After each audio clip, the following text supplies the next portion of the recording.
Going to this hearing. This is a hearing of the Committee of the Whole of the Council of the District of Columbia. I'm Phil Mendelson, Chair of the Council and Chair of the Committee of the Whole. Today is Thursday, February 27, 2025. The time is 10:09 in the morning, and this hearing is being held in room 412 of the John A. Wilson Building. This hearing is also available on the Council's website, which is www.dccouncil.gov. Again, www.dccouncil.gov. This is the third of 7 hearings. I think it's the third of 7 hearings that the Committee of the Whole is having this week and next as part of our annual performance oversight hearings of agencies under the purview of the Committee of the Whole. Today's hearing will focus exclusively on the District of Columbia Public Schools, or DCPS, and we'll be hearing testimony from non-government witnesses. There are 114 who registered to testify. And tomorrow we'll be having a second hearing on DC Public Schools, DCPS, which will be the government witnesses. This hearing originally was scheduled to include the Metropolitan Washington Airports Authority, but we are going to have that hearing instead in April.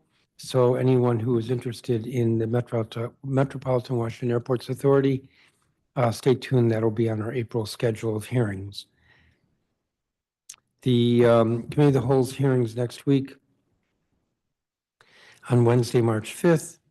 The State Board of Education, the District of Columbia State Athletic Association, the University of the District of Columbia, the Deputy Mayor for Education, and the District of Columbia Public Charter School Board.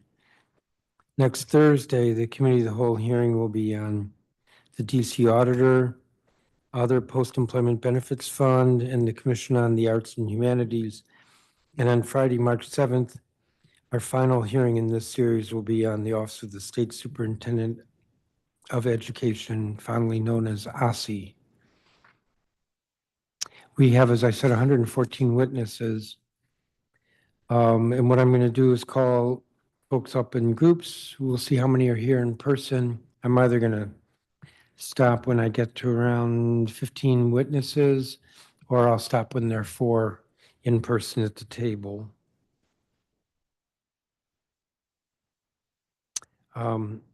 So why don't we get started? We have a lot of witnesses. So if witnesses could be mindful of the clock and stick to 3 minutes, we'd appreciate that. First up is Robert Henderson, who's a Ward 5 representative on the State Board of Education. LaJoy Johnson Law, who's the Ward 8 representative on the State Board of Education. Eric Goulet, who's the Ward 3 representative on the State Board of Education. Fourth on the list is Dr. Neela Austin, who registered as Director of Student Experience at I.W. Wells Middle School. Abigail Daniel, Senior Deputy Chief, Early Childhood Education. Miriam Kenyon, Director, Health and Physical Education. William Lyles, Principal, I.W. Wells Middle School. Kamari Marshall, Youth Mental Health Ambassador with Anacostia High School. Majia Davis, Youth Mental Health Ambassador, Anacostia High School. Serenity Stewart, Youth Mental Health Ambassador, Anacostia High School. I think we'll stop there. Robert Henderson, you're first up. Witnesses who are participating virtually should be in gallery view, and you can see the clock. And so please be mindful of the time. Good morning. Good morning, Chairman Mendelson and members of the Committee of the Whole. Thank you for the opportunity to testify today. I'm here in my individual capacity as Ward 5 member of the State Board, and I'm not representing the views of the board as a whole. I want to acknowledge and celebrate the incredibly difficult work done by DCPS teachers, staff, and administrators, and the successes and progress they have made. However, I do not think that progress justifies a "we're on the right track, therefore stay the course" approach. I will begin with 2 big picture areas for performance improvement and close with some more specific asks. First, supporting teachers. A year ago, my testimony for DCPS oversight included a push to negotiate a contract with the Washington Teachers Union. I'm glad that that has been accomplished. I would hope that the contract will not be allowed to lapse again in the future. Now call on DCPS to begin working with teachers to develop a fair, constructive, growth-oriented evaluation system to replace impact. I also asked DCPS to consider more robust teacher induction and mentoring. Next, for special education. DCPS, along with other LEAs and education agencies, simply must do better to serve students with disabilities. As I testified last fall, the all too common story of families of students with special needs is that they had to fight for every service that they got for their student, often succeeding only after engaging an advocate or a lawyer. And they have to continue to fight for follow through on the student's IEP. I asked DCPS to give serious consideration to the recommendations contained in the report of the DC Advisory Committee of the U.S. Commission on Civil Rights issued in December. Additionally, based on testimony before the State Board, as well as concerns raised directly to me by constituents, I asked DCPS to assess and revise, where appropriate, the policies and protocols that prevented a more robust and thorough response to the discovery of ammunition at Ludlow Taylor last fall. Recommission the air quality monitors already installed in DCPS schools and warehoused air filtration devices. Work with DGS to improve HVAC systems and indoor air quality. Air quality is not only a health issue, but also an attendance and an achievement issue. I asked DCPS to commit to digital equity by keeping devices on life cycle at a 1-to-1 ratio for grades 3 through 12 and ensuring high-speed internet access at all DCPS facilities. I recognize that some of these asks that I'm making of DCPS require funding and that some must be done in collaboration with or supported by other agencies. I look forward to advocating for budgetary and interagency support in subsequent hearings. Thank you for the opportunity to testify, and I'm happy to answer any questions. Thank you. Thank you, Mr. Henderson. LaJoy Johnson Law? Good morning, Mr. Chairman. Can you hear me? Yes. Good morning, Mr. Chairman and members of the council. My name is LaJoy Johnson Law, and I have the honor of representing Ward 8 residents on the State Board of Education. Today, I'm testifying in my individual capacity, and these views do not represent the views of the board in its entirety. I just want to echo what Representative Henderson said. DCPS, we know they are working extremely hard. They are doing everything they can, and we appreciate them. But while I appreciate all of their hard work to support our students, families, and educators, there still remain significant concerns that we just have to address as a city. And so today I will be sharing concerns from families, students, and many different schools that cannot be before you today. I also, too, just want to recognize, I understand this is an oversight hearing, but the budget is coming up, and I understand that we have to figure out how to do more with less. And so with that, I'm going to talk about just the need for increased community support and resources. I do want to recognize the DCPS community action team with Ms. Robinson, and I know Wendy Glenn has just been so helpful and doing invaluable work, and we just appreciate them. But our families and our schools just need so much greater access to resources and stronger engagement opportunities. Honestly, every school in Ward 8 needs to be a true community school. So recommendations would be to increase funding for community outreach, more support to LSATs and PTOs. We also need to expand mental health and wraparound services for all students, and then also to extend that to their parents. There also is a concern about, again, I know it's DCPS, but with DC School Connect, there is a growing demand for student transportation to help our DCPS students due to traveling concerns. Another major challenge, as you know, is special education. I am a special education mom, proud of it, but we're just having a lot of issues here. I testified on this back in November, so you already know the issues. And so I'm just going to go into certain recommendations. There needs to be an increased support for staffing and support to increase the staffing levels. We need to really look at support for retention and training for our teachers. Also, just with IEP implementation, parent engagement. We also need to I think we need to do a better job of also aligning the self-contained schools. I'm going to jump down to my other big bucket here, which is mental health supports for students, teachers, and families. There needs to be an increase in funding for more psychologists and social workers to provide for students. I know DCPS is down right now. I also think we still need to expand access for mental health services for families and to have more wellness programs. I'm at 22nd, so again, I just urge the council to prioritize these critical areas as we move into budget season. Our students deserve nothing less than fully resourced, equitable education system that supports their success. Thank you for your time and commitment to our schools, our students, and our families. And I'm here if you have any questions. Thank you for your time. Thank you, Ms. Johnson-Law. Eric Goulet. Good morning, Chairman Mendelson, council members, and council staff. My name is Eric Goulet, Ward 3 representative for the DC State Board of Education. I am pleased to join you at today's performance oversight hearing to provide testimony regarding DC Public Schools. Today, I will be testifying in my individual capacity as a board member and not on behalf of the board. Mr. Chairman, I'd like to begin my testimony by thanking you personally for allocating essential funding for DC schools the last 2 budget cycles and ensuring that our Ward 3 schools and DCPS schools across our city receive stable funding to avoid devastating staffing cuts.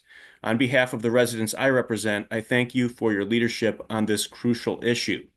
There is much to celebrate in DC public education right now. While test scores across the nation plunged, test scores in DC public schools are up in math and reading, according to the 2024 National Assessment of Educational Progress. I'd like to congratulate Mayor Bowser, Deputy Mayor Kine, Chancellor Farabee, our principals, our educators, and our students for this incredible achievement.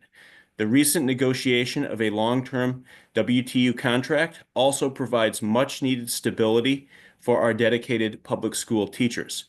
However, since this is an oversight hearing, I will also quickly list my top 5 ongoing concerns, and I'll be glad to elaborate further in follow-up questions. Number 1, federal uncertainty threatens our local progress in education, and city leaders must prioritize stable funding for schools over discretionary spending in the fiscal year 26 budget. Number 2, only 31% of students feel safe throughout the school day, and issues of bullying, violence, and students placed in classrooms without needed supports are negatively impacting efforts to reduce truancy and chronic absenteeism. Number 3, there is a crisis in our school health suites as the failed DC Health cluster model has driven away 54% of school nurse RNs in just one single year. It is imperative that Council adopt the State Board of Education's bill to reverse this downward spiral and ensure every DCPS and public charter school has a full-time 40-hour-per-week RN within 4 years. Number 4, school overcrowding in Ward 3 is an ongoing problem that will only be solved by acquiring additional schools, building new buildings, and expanding others. Overcrowding results in inappropriate class sizes, the denial of any in-boundary pre-K for 3-year-olds at all Ward 3 elementary schools, the use of trailers as permanent educational space, and the denial of inclusive special education services because of a lack of physical classroom space. Lastly, promises made to the community regarding the project scope of the new MacArthur High School are being broken, and full capital funding needs to be added this year to the build-out of MacArthur before the construction expansion begins with an adequate budget, because this will cost the district far more to have to come back later and correct a known problem. That concludes my testimony for today. I am happy to answer any questions that you or your colleagues have for me. Thank you, Mr. Chairman. Thank you, Mr. Goulet. Dr. Neela Austin. Good morning, Chairman Mendelson, council members, staff, and members of the public. My name is Dr. Nyla Austin, and I'm the Director of Student Experience at Ida B. Wells Middle School. I have 15 years of experience in education, serving as a special education teacher and in various leadership and guidance roles. I'm also proud to have been named the 2023 Outstanding Educator of the Year at the annual Standing Ovation event. And part of my job is ensuring that our students have amazing school experiences and are exposed to the wealth of opportunities within our city. One of those opportunities is the Career and Technical Education CTE field. We are incredibly proud of our work in this space as it has transformed students' educational experience for the better. For instance, we are one of the only schools that have a cosmetology and barbering program. These CTE programs support a population of scholars that don't feel connected to school in the traditional sense. These programs have boosted student engagement as well as their sense of belonging and purpose in school. They also provide students with practical skills and career pathways that are vital to their futures, as they can accumulate hours that later count towards certification. Our salon space was renovated in 2023, and we now have access to high quality materials, as well as targeted professional development opportunities for our staff. Through the barbering program, students get to learn directly from our city's barbers. This has led to not only improved behavior in school, but also invaluable mentorship opportunities with professionals in the community. These CTE programs are helping our students develop a sense of identity, responsibility, and purpose. Additionally, we're proud to offer the high school prep and college readiness program, which helps our 8th grade students select the high school that best aligns with their goals. Through this program, students attend info sessions with high schools, shadow current students at their prospective schools, and they also conduct in-depth research on their high school choices. This program culminates in March with the High School Decision Day, which is an exciting celebration where students celebrate their high school placements. Last year, we were honored to host the mayor and the chancellor at our event. Finally, students get a chance to explore higher education through visits and through local sessions, through sessions with local colleges, which exposes them to post-secondary options. The impact of these programs extends beyond the classroom and positively influences both students and their families. We've observed higher student satisfaction, a stronger sense of belonging, and which has contributed to a sense of a decrease in chronic absenteeism. These programs have also strengthened the connection with the local community and increased family engagement as well. Over the past 6 years, our programs have landed us with remarkable milestones, including book publications, hair shows, and secured mentorships. Furthermore, students have gained hands-on experience in various trades and career pathways and built strong professional networks that will last them for a lifetime. I can't stress the importance of continued investment in CTE enough, and I know Wells is just one example of the great CTE programs offered to DCPS students across the district. Thank you so much for the opportunity to testify, and I look forward to answering your questions. I actually have to hop off to go teach, but I will definitely get answers to any questions that are given to me. Thank you guys so much. Thank you, Dr. Austin. Abigail Daniels.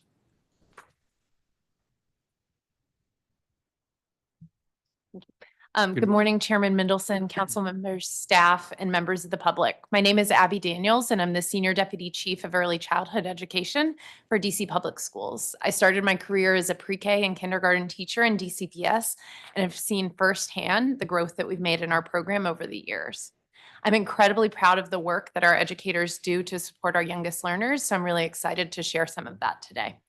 Families frequently give our pre-K program high marks. Over 90% of pre-K families report feeling welcome at school, and over 90% of families report that their children feel safe at school and like school, which is exactly how it should be. I first want to highlight the uncommon nature of the full-day universal pre-K program that is available to all 3- and 4-year-olds in DC. This is not something you will find in our neighboring districts or even in most places around the country. We know that children who attend pre-K are not only more prepared for elementary school, but also are more likely to have better attendance later on, graduate high school on time, and attend college. We are so proud to offer this opportunity to the nearly 6,000 children enrolled in DCPS pre-K across our 80 elementary schools. Learning in our pre-K classrooms is centered in developmentally appropriate practice balanced with high expectations to ensure that children succeed in kindergarten and beyond. Educators utilize the creative curriculum where children grow across developmental and academic domains as they investigate the world around them, thinking about trees, buildings, water, and more. Last year, we also rolled out the Building Blocks Math Curriculum, a nationally recognized research-based curriculum in every pre-K classroom. Through Building Blocks, children develop foundational math skills through games like counting toppings as they make pretend pizzas or talking with their puppet, Mr. Mix-Up, about shapes. Our curriculum is brought to life by our nearly 900 pre-K teachers and educational aides. Each pre-K classroom is staffed by a WTU teacher and at least one educational aide. Our dedicated pre-K teachers are certified and have at least a bachelor's degree in early childhood education. This is different than your typical preschool. We also have a team of central services-based instructional specialists with deep early childhood knowledge, as well as school-based LEAP leaders that coach and provide professional development to our teachers to ensure that they have the tools they need to support our youngest learners. As a result of these investments in high-quality curriculum and coaching, we've seen our program continue to make gains. DCPS's scores on the OSCE implemented class observations have continuously increased across all domains over the past few years. This is important as research has proven that classrooms with higher class scores demonstrate better social, emotional, academic, and cognitive outcomes. We are committed as well to supporting and partnering with our pre-K families. Our family services team facilitates pre-K centered family engagement events and provides individualized support to families in every Title I pre-K classroom. They engage caregivers on topics like attendance, tips to manage behaviors, and strategies to support learning at home. Thank you for the opportunity to testify today about the foundation of our district's education system, and I look forward to answering your questions. Thank you, Ms. Daniels. Miriam Kenyon? Good morning, Chairman Mendelson, council members, staff, and members of the public. My name is Miriam Kenyon, and I serve as the Director of Health and Physical Education for the District of Columbia Public Schools. As a native Washingtonian and DCPS graduate, I want students to feel a sense of belonging and access the wonderful resources in our city. For many adults, their experience in physical education has stuck with them. Either they loved the competition or they hated it. Physical education has changed, so I want to share our approach at DCPS. PE has shifted from competitions to cooperative challenges designed for all students. Our focus on developing a variety of skills so that students become physically literate, gain the knowledge and skills and confidence to enjoy a lifetime of healthful physical activity, thereby changing the health outcomes of our city. In 2015, DCPS launched Cornerstones, with a goal to create consistency so that students receive the same learning experience across the district. You may have heard about our Biking in the Park program, where every second grader learns bike safety and completes a bike ride to a nearby park. It was featured in the national news. Other exciting program options include hiking and orienteering in 6th grade and our scuba dive program. I want to go further into detail about our program that we offer, our 3rd grade swim program. When determining our PE programming, we make data-informed decisions. Drowning is one of the most prevalent causes of death for children, but too many people cannot swim. Unfortunately, according to USA Swimming, 64% of Black children nationwide have little or no swimming ability. Everyone needs lessons to learn how to swim.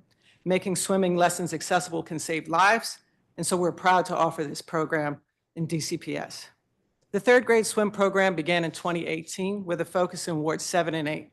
Since then, it has expanded and is offered in 62 of our elementary schools across the city this year.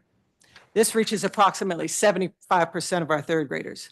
Students travel to a nearby high school pool where DCPS aquatics instructors lead the classes.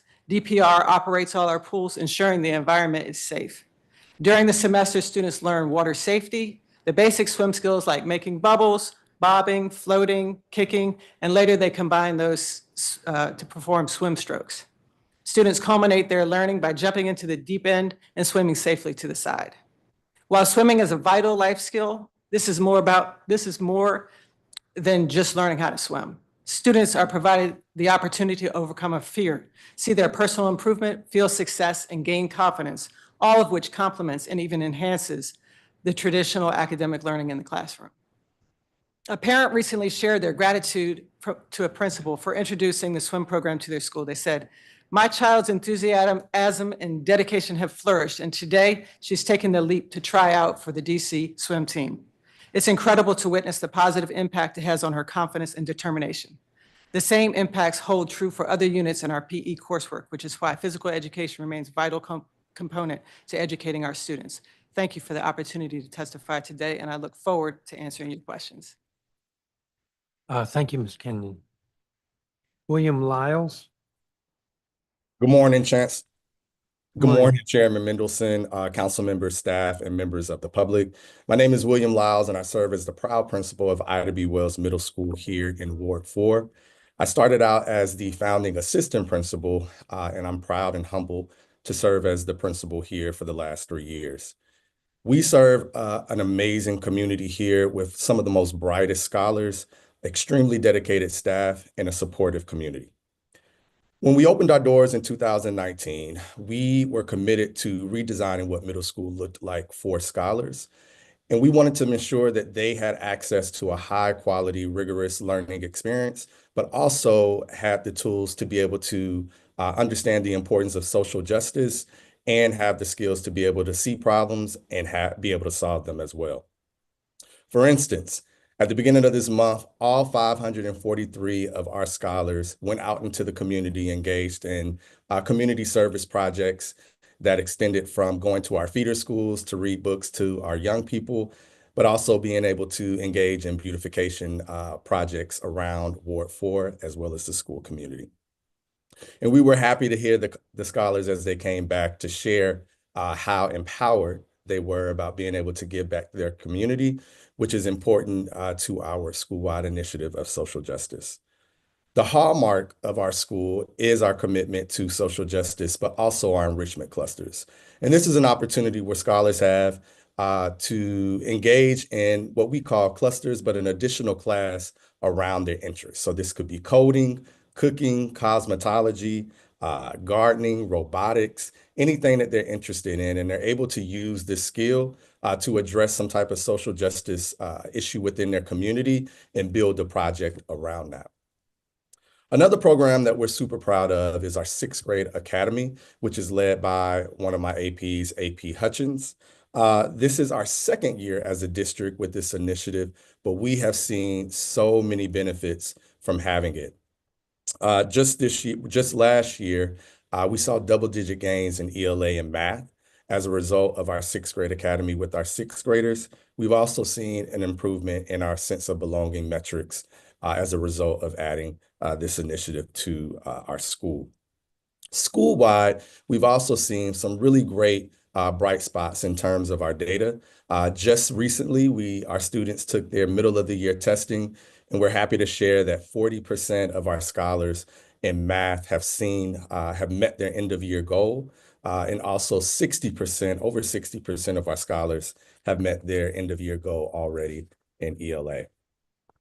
One thing that I just want to name that has also contributed to our scholars is our co-teaching model, ensuring that all of our scholars have access to 2 adults in the room.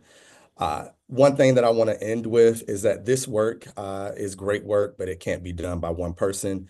I do want to recognize our amazing staff, my APs, and I also want to take this opportunity to recognize ISUs, who I couldn't have done this work without. Thank you for your time. As much as I want to stick around for questions, my ask is that I have the opportunity to leave and get back to my students and my staff if possible, but I'm able to leave my contact information if anybody wants to share any questions. Thank you for your time. Sure. You want to get back to education? Is that what you're asking? Guess that's Chairman, if appropriate. that's possible. Thank you for your testimony. No, thank you. Kamari Marshall. Magia Davis. Serenity Stewart. Told that Serenity Stewart is just coming online.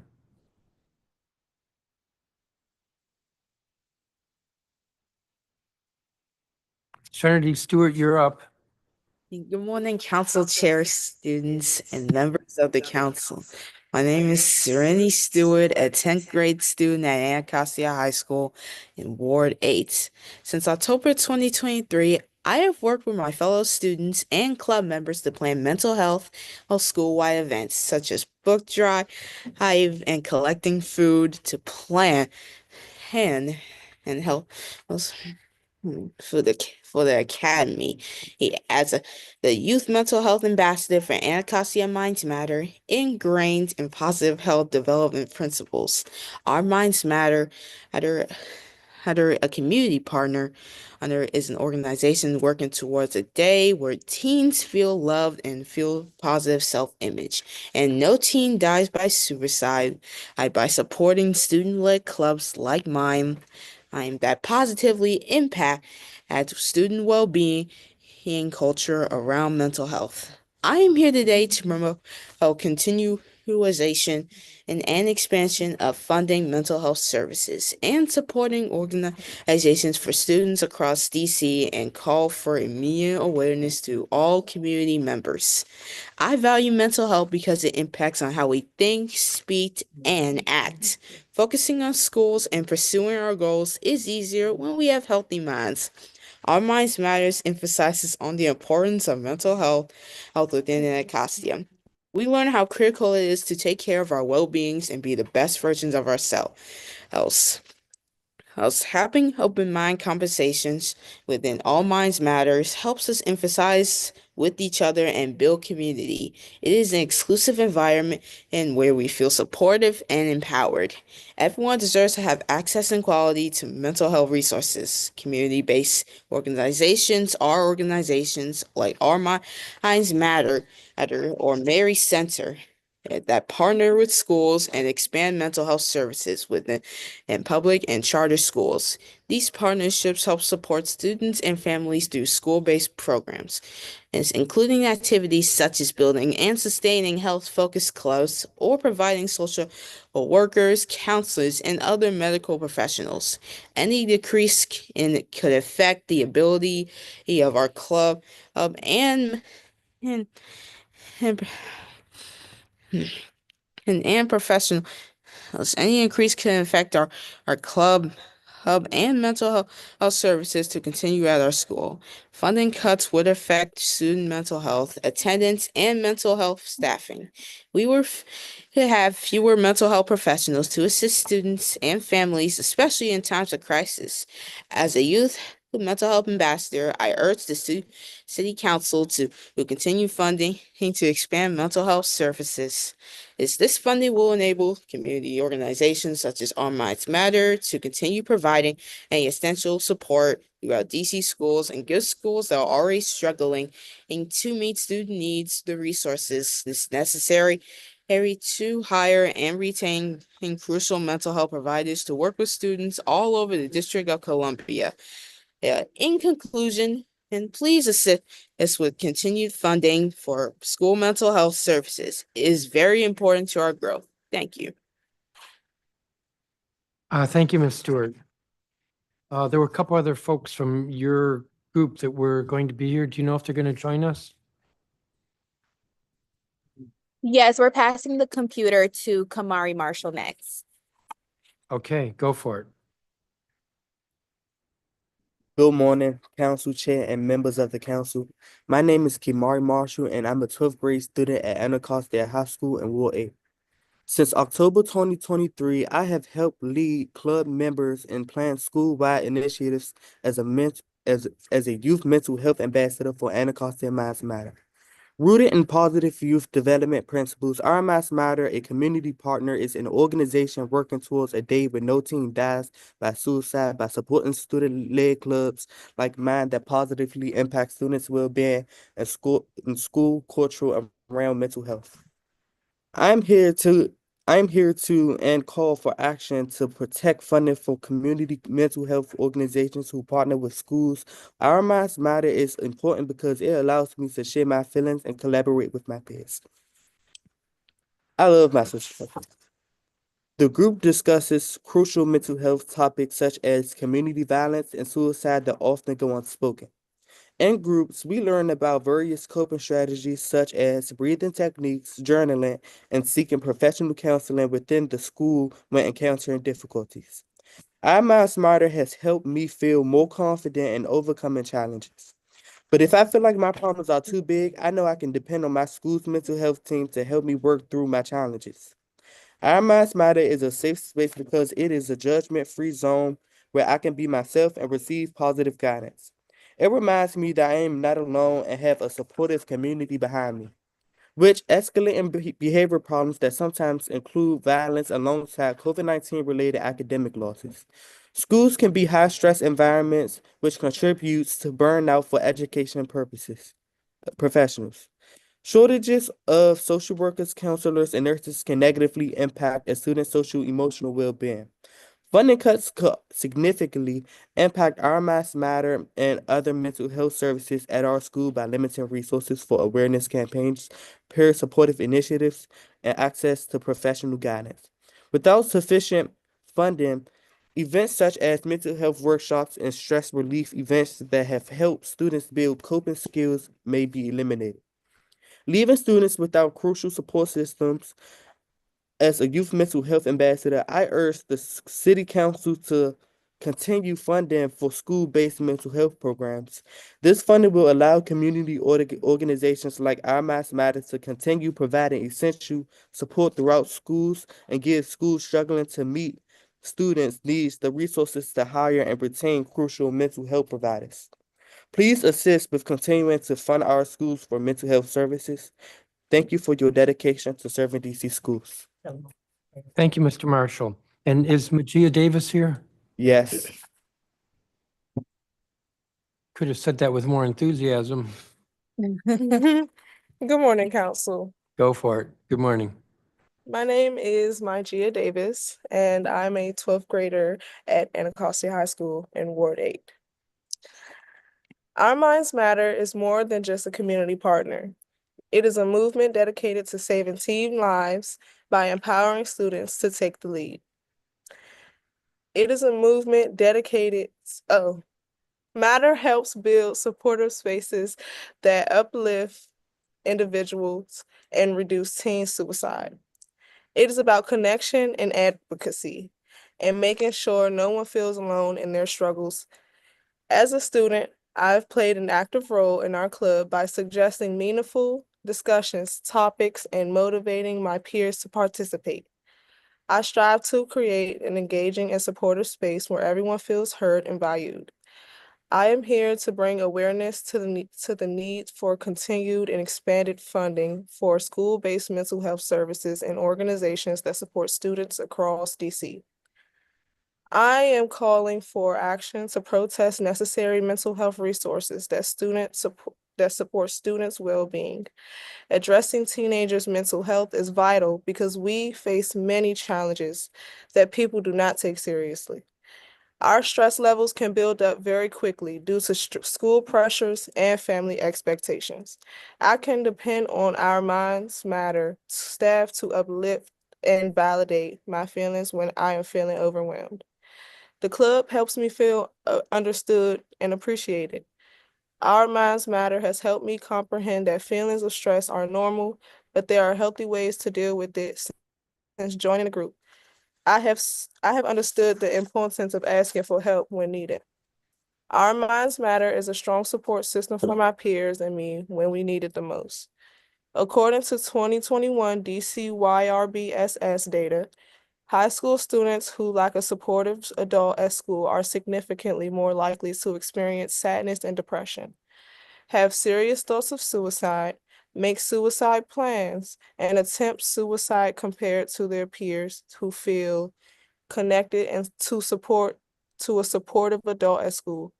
Any decrease in funding could limit Our Minds Matter ability to provide peer support, host mental health events, and connect students with essential resources, leaving many without the help they need.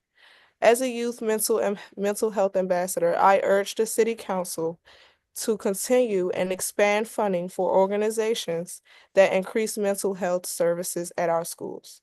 Our Minds Matter is an important asset to the Anacostia High School community.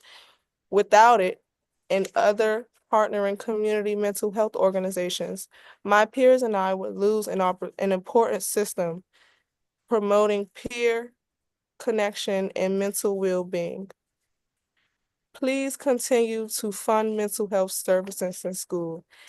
It is vital for students' success. And to conclude this statement, I would like to mention how much I love and adore my counselors. Thank you for your time, Council. Thank you for your testimony.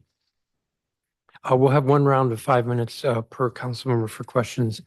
I'm going to put myself third in the line. Councilmember Henderson, do you have any questions?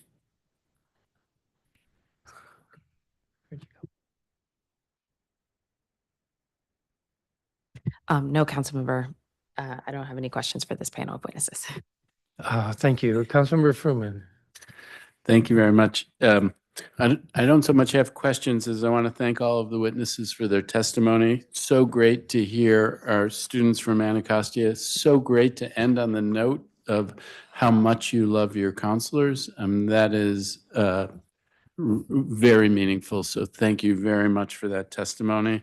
Thank you for the representatives of DCPS who've come forward to testify, and for the state board members. I wasn't able to be here, but I was listening when Mr. Henderson, Ms. LaJoy Johnson and Mr. Goulet testified. Thank you for the work that you do and the contributions you make to strengthen our systems.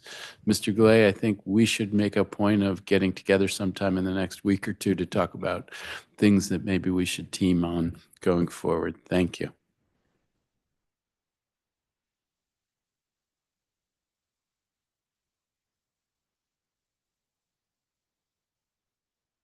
Thank you, Councilmember. I did have a couple of questions. We'll see if I can do this in 5 minutes. Mr. Goulet, in your testimony, the first bullet, federal uncertainty threatens our local progress in education, and city leaders must prioritize stable funding for schools over discretionary spending in the fiscal year 2026 budget. When you wrote that, what were you thinking of when you said discretionary spending? I think the council needs to begin now looking at doing a top-down scrub at recent programs that's added. I would look at everything that's been added in the last 5 years, try to assess, is this program working? Is this program something that is absolutely necessary? Because I'm deeply concerned about the cuts to the economy. I mean, one thing, just for example, the baby bonds program, that was one that came to my mind. It's something that no other jurisdiction in the country is doing. Certainly it's nice, it's creative, but we can't afford to do things that nowhere else is doing. So and you we weren't need to make hard choices. So you weren't thinking of discretionary spending specifically in education. You were thinking budget-wide, citywide. I think citywide. I mean, I think we need to put education first in this budget. That's got to be a top priority. Sure. Education and public safety, I think, are the two things that if we don't fund and don't get right, I think the city will face long-term consequences from those. So I would Sure. prioritize those areas. Okay, I'm going to move on because I've got now 3 minutes.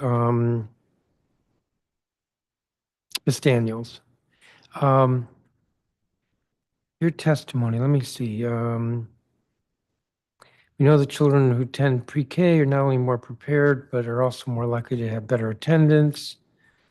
We're so proud to offer this opportunity to the nearly 6,000 children.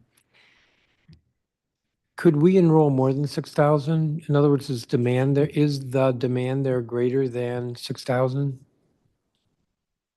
So currently we operate about 440 classrooms. And so we are not seeing that those are 100% enrolled. So at this point, we could have more children if families wanted to enroll in classrooms. Yep. Well, is that consistent across the city that there's those empty seats? Yeah, so utilization would vary across schools, across cities. Yep. Which I guess is another way of saying it gets complicated quickly. So there may be some schools or maybe even some wards where we need more capacity and then other wards where we need more enrollment. Yep. So every year we're looking at our classrooms to determine like what utilization is, what the needs and demands are in that and evaluate that as we think about the number of classrooms for the next year. The other question I have is I had an interesting conversation with a parent at a school yesterday who commented that there was a dynamic in her school that parents leave, I think she said around first grade and around fifth grade to go to charter, first grade because they really enrolled for the pre-K. Do you see that dynamic? I can't really speak to enrollment across other grades. We know that parents are really excited and really like our early childhood program, and that our team continues to support parents in like that transition through school. Question for any of the students at Anacostia, if you're still here. I appreciate your testimony. It actually was helpful to me. 2 questions. One is, Our Minds Matter. So there are a couple more witnesses, students, but from other schools. I have not heard of Our Minds Matter before. Is that a citywide program? Who is it? Ms. Stewart, you look like you were trying to say something. It is a mental health environment for all of us. It's for every student around here. Yeah, so we can learn to be our true selves. It's like our positive image of ourselves based down through our hearts. And You're I telling- love social workers. You're telling me about the program, but I'm trying to understand whether it appears to be multi-school. So who is behind it? Is it a nonprofit, do you know, or is it? Do you know more about who Our Minds Matter is? You or the other two students who testified? It's a community partner organization that is based, it's a citywide collaborative that other Southeast schools have, Our Minds Matter, and we have facilitators within each school that hosts a Our Minds Matter group, and we help the students with that, high school students. All right, that's helpful. Thank you. Yes. And one other question, since you're from Anacostia High School, Yes. I believe the University of the District of Columbia has a program there. Do you know about it, and can you say anything about it? Yes. Any of you? Hi, yes. The University of the District of Columbia does have a program here. They have supported the students here at Anacostia for about 2 or 3 years now. They have a horticulture program here. They have a college-bound program, and the college-bound program sort of ushers the kids into the University of the District of Columbia after they leave high school. And But yes, they are one of our community partners. would you say it's popular? Yes, sir. Very much popular with our kids. All right, thank you. Thank you. Chairman Mendelson, can I Yes. ask one follow-up question to Yes. one that you asked? Because I left 4 minutes on the table. Ms. Daniels, on the question that the chairman asked about where there may be vacancies and where there may not be vacancies in the pre-K space, are you aware in the DCPS system of any vacancies in Ward 3 and pre-K 4 and any offerings of pre-K 3 in DCPS in Ward 3? So I really can't speak to the specific enrollment at this time in Ward 3 and 4. We'd be happy to get back to you with those specifics. I'm not sure I quite understood your question about the Ward 3, the second part of your question.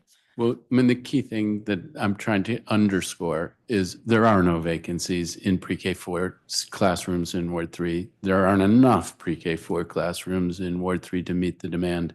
And there are 0 pre-K 3 classrooms in Ward 3, other than the Apple Tree, which is not in the DCPS system. A thing that I'm deeply concerned about at the moment is signals that there may be cuts to PKEEP, which is the one thing that ensures something resembling an equilibrium where those services can be provided in Ward 3. But I just wanted to put a fine point on what I think the chairman was asking is it differs from place to place, and there's not a single extra pre-K seat in Ward 3 at this point. So thank you very much. Thank you. Thank you, Councilmember. Thank you, both of you who are here in person. We like folks who are in person. And thank you to all the witnesses. You all are excused. And I'm going to turn to the next group.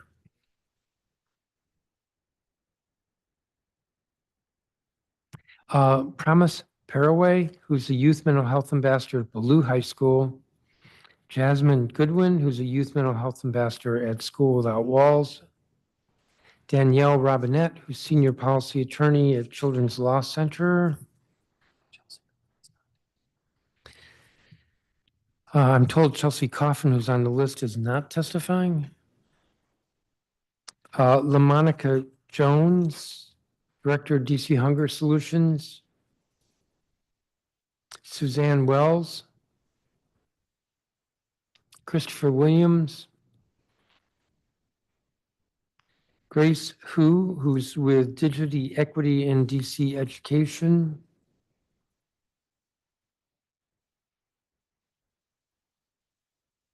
Laura Fuchs, who's listed as Secretary WTU. Regina Bell, General Vice President, Washington Teachers Union. Jacqueline Pogue-Lyons, President of the Washington Teachers Union.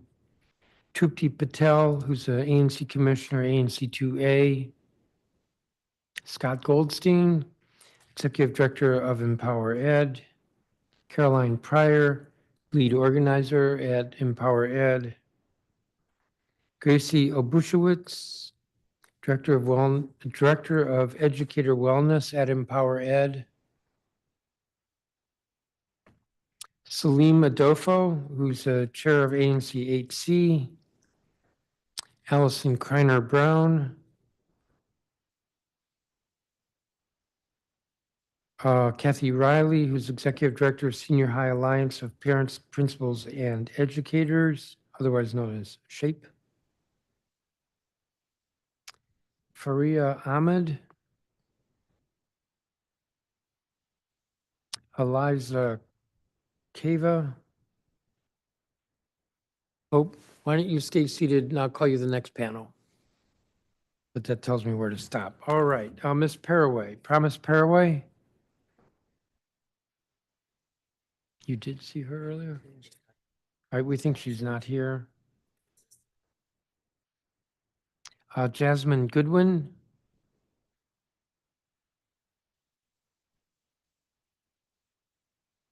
Jasmine Goodwin, you're up.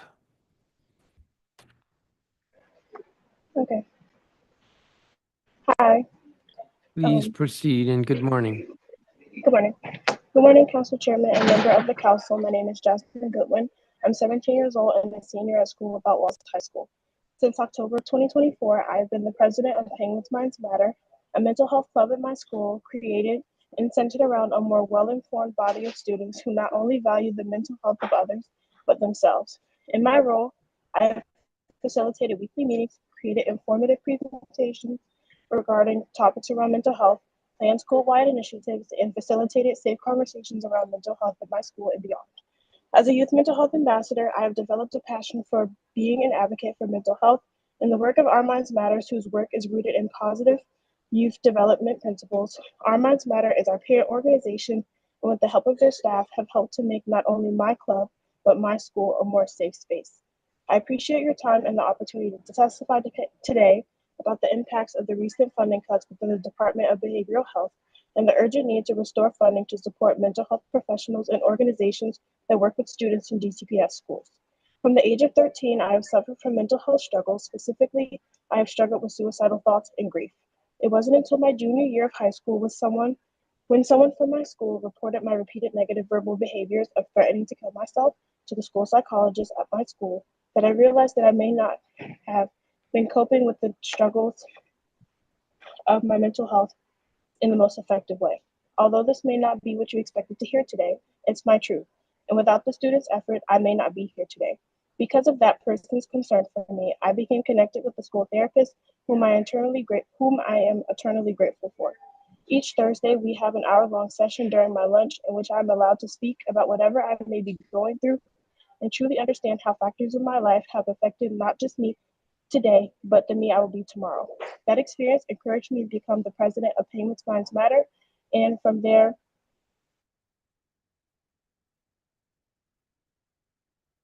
I have learned to become an advocate for mental health. Penguins Minds Matter has enabled me to foster a safer school community by supporting mental health and fostering a mental health community at my school. We hosted a suicide awareness campaign titled You Matter, aimed to raise awareness of suicide prevention in the month of September earlier this school year. That campaign was very helpful for sharing mental health with all of our school and since have enabled students to become more aware of the mental health professionals. Outside of my school's context, these funding cuts have made it financially challenging for community-based organizations like Our Minds Matter to continue to support students like me.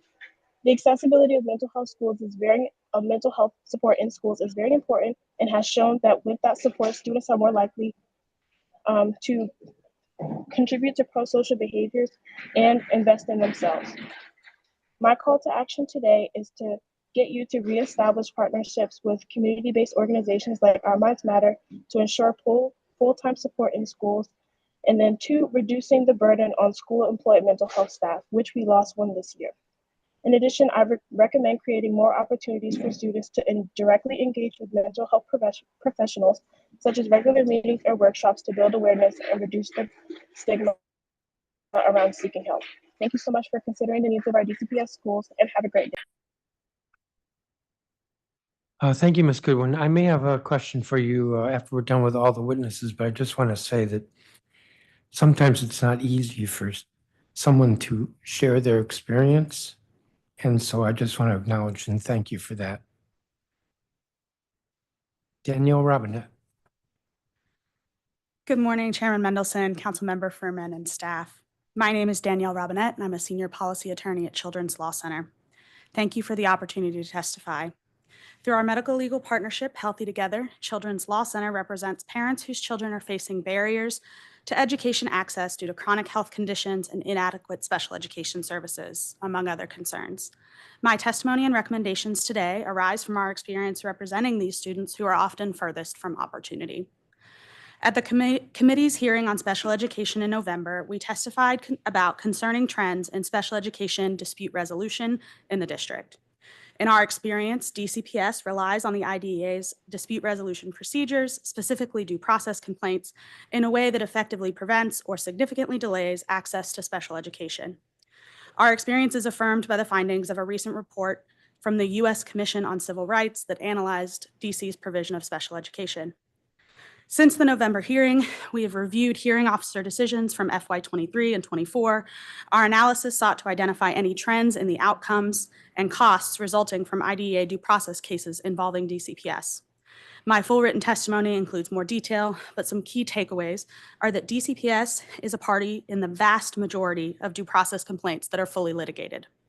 Second, in 2/3 of the cases involving DCPS, the hearing officer found at least one substantive violation of the IDEA in FY23. And third, DCPS accrues millions of dollars in special education litigation costs each year. DCPS's litigation practices raise several concerns. One, the invocation of the legal system, or the implication that litigation is necessary, creates a chilling effect on DC families seeking special education supports for their children, and it likely has a disproportionate impact on low-income families. Second, drawn-out litigation increases the risk of harm to students whose education is denied or delayed in the interim. And three, DCPS's significant litigation costs divert funds away from direct supports for students in classrooms. With the $4.2 million in litigation costs from FY23 alone, DCPS could have hired an additional 65 special education teachers, or 103 dedicated aides, or 48 related service providers. We note a similar trend in DCPS's home and hospital instruction program. DCPS's overuse of procedural tools results in the delay or denial of home and hospital instruction to students with serious health conditions. As the district prepares for yet another tough budget season, it is exceedingly important that the council use its oversight power to ensure that the education agencies are careful stewards of increasingly limited public funds.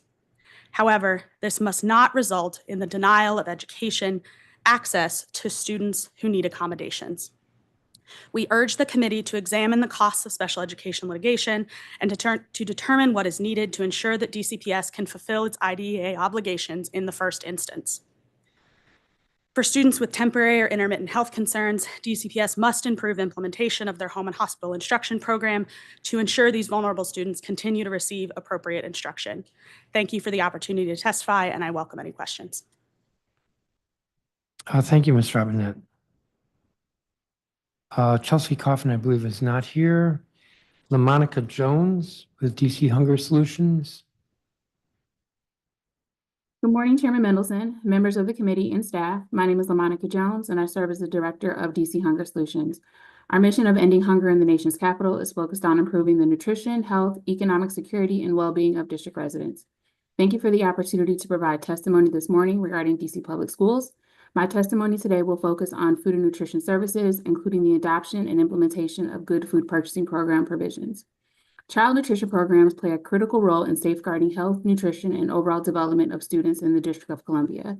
For many students, these meals are not only a source of daily nourishment, but also a foundation for improved academic performance and long-term well-being.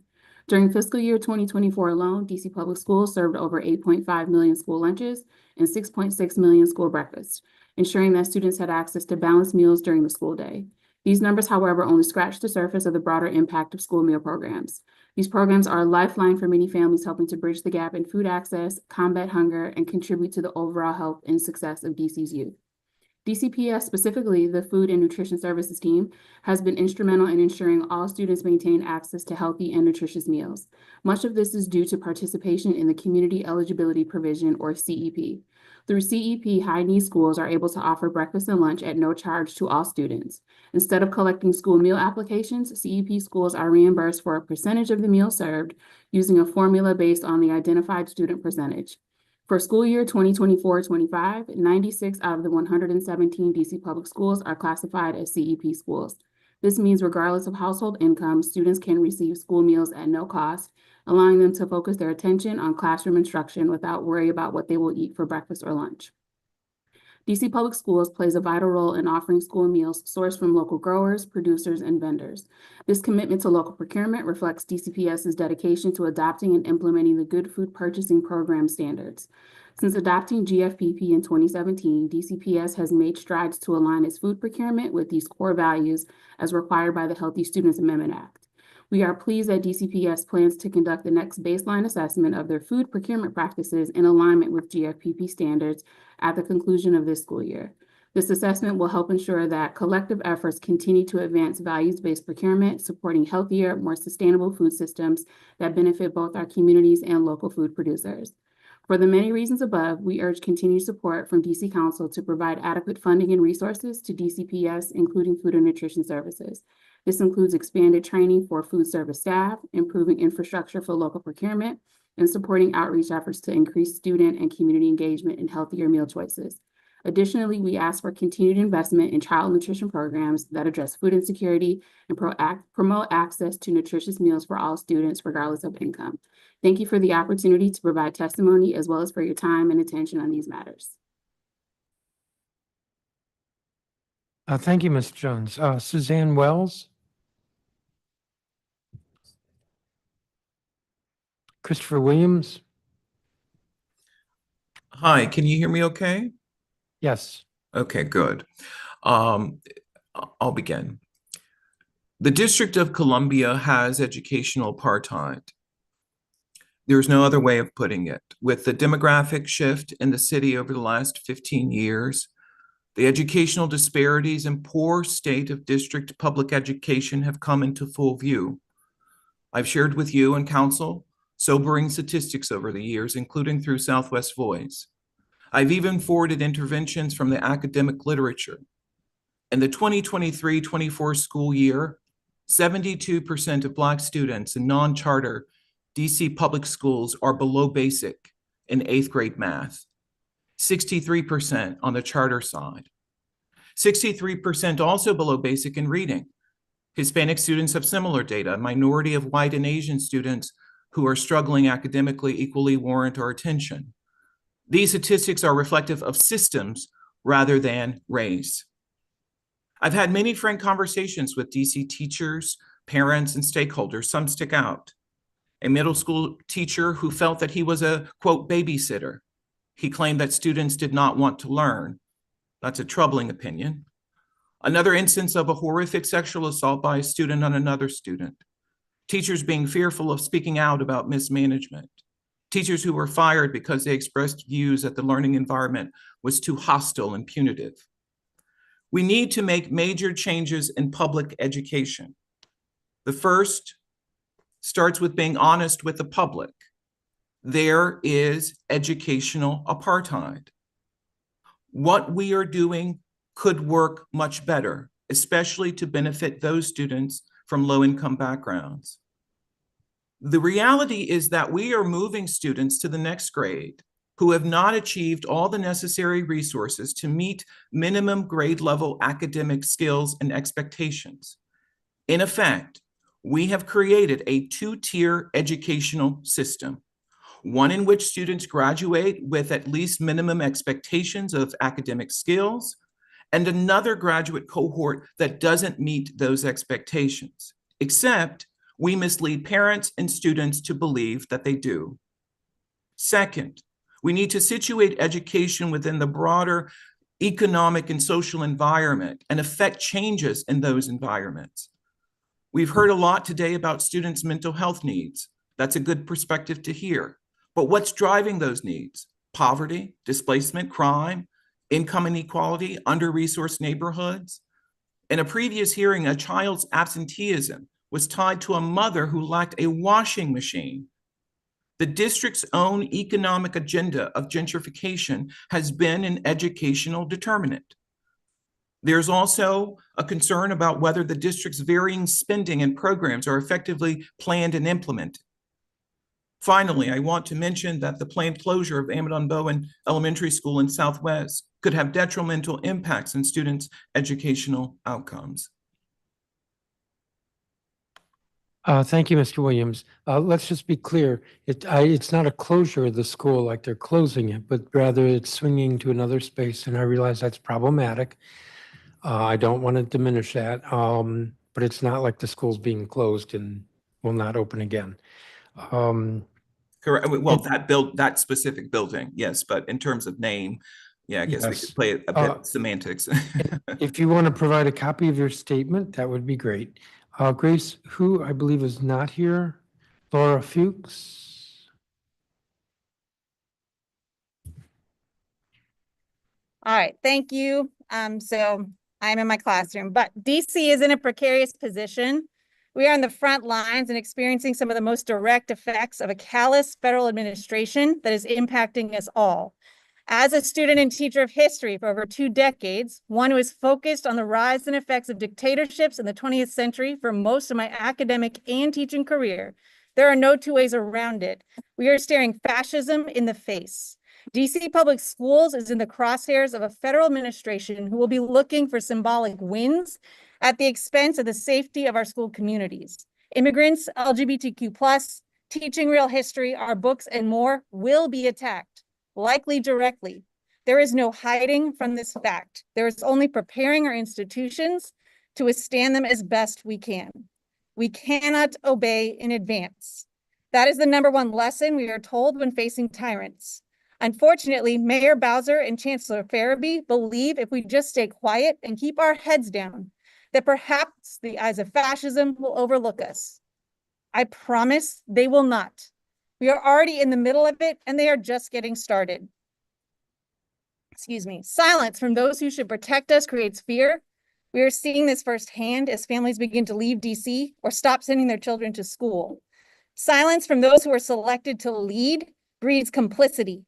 We are seeing principals communicate contradictory statements to those being shared by DCPS that lead many of us to believe that our top administration will comply with government officials should they come to our schoolhouse doors in ways that directly contradict the guidance from the District Attorney General. Silence from those who are entrusted to uphold our institutions sows chaos and allows fascism to thrive. Principals don't know what to do or whose guidance to follow. Teachers are being told to stop enforcing the very guidance we were given, such as providing information to families regarding their rights in our schools. Educators are feeling threatened by their own bosses for doing what they know and have been told by our District Attorney General is right. Those who are doing the right thing are communicating that this is happening despite DCPS instructions, not because of them. The so-called leaders of DC cannot be silent. We as educators will not be silent. We don't need a press conference. What we need is for the mayor and her chosen education leaders to create and communicate clear policies that uphold our stated values towards all of our children. What we need from all those who are elected to lead in the district is a clear promise that we will stand by the values we claim to uphold, and then the policies to make it happen. What we need is for DCPS to clearly articulate that we stand for and how we will stand for it throughout all our schools in a way that actually makes a difference for those of us who have dedicated our careers to creating a safe space as possible for our students to learn. Your educators are with you. We will help work with us. Do not stand in our way. Thank you. Thank you, Ms. Fuchs. Regina Bell. Good morning, Chairman. My name is Regina Bell, General Vice President of the Washington Teachers Union. Last year, when I testified at this hearing, the WTU teachers were working under an expired contract. I'm happy to report that thanks to the effort of many, including you and President Poglines, teachers are currently working under an active contract. That's great news. I am encouraged by the quicker response time by DCPS HR, but there is still room for improvement. I wish the good news list was longer. DCPS, or is it DGS, still can't make simple repairs like fixing a toilet, faucet, or keeping rodents under control. In May 2021, the chancellor signed a directive stating that DCPS will offer a permanent residence green card sponsorship to up to 15 current full-time regular employees per calendar year, provided the teacher has effective or highly effective impact ratings and a letter of support from the current school principal. Many international teachers took advantage of this amazing opportunity. These dedicated teachers are living the American dream, bought a house, started a family, and of course, paying taxes.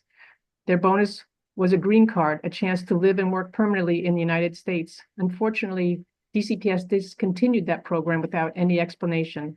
Now their lives are upended as they try to navigate their unanticipated immigration status. Something is inherently wrong when your employer reneges on their word.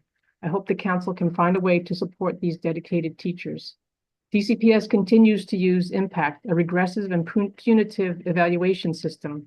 No other school system uses this evaluation system because it is not a growth tool. A teacher evaluation system should identify areas where teachers are performing well and areas in which they need to improve and provide professional development tailored to meet a teacher's specific needs. Unfortunately, that isn't the way Impact works. The WTU looks forward to the day we can collaborate with DCPS on a fair and equitable evaluation system, one that isn't racist and biased against brown and Black teachers. Thank you again for holding this oversight hearing. These hearings should help determine whether current laws and appropriations are achieving their intended results, and they help advance our democracy. Thank you. Thank you, Ms. Bell. Jacqueline Pogue-Lyons. Good morning, Chairman Mendelson and City Council. Thank you so much for the opportunity to speak with you today. I am Jacqueline Pogue-Lyons, President of the Washington Teachers Union and a proud educator with DCPS for 32 years. The WTU members would like to thank the City Council for unanimously supporting our new contract with DCPS.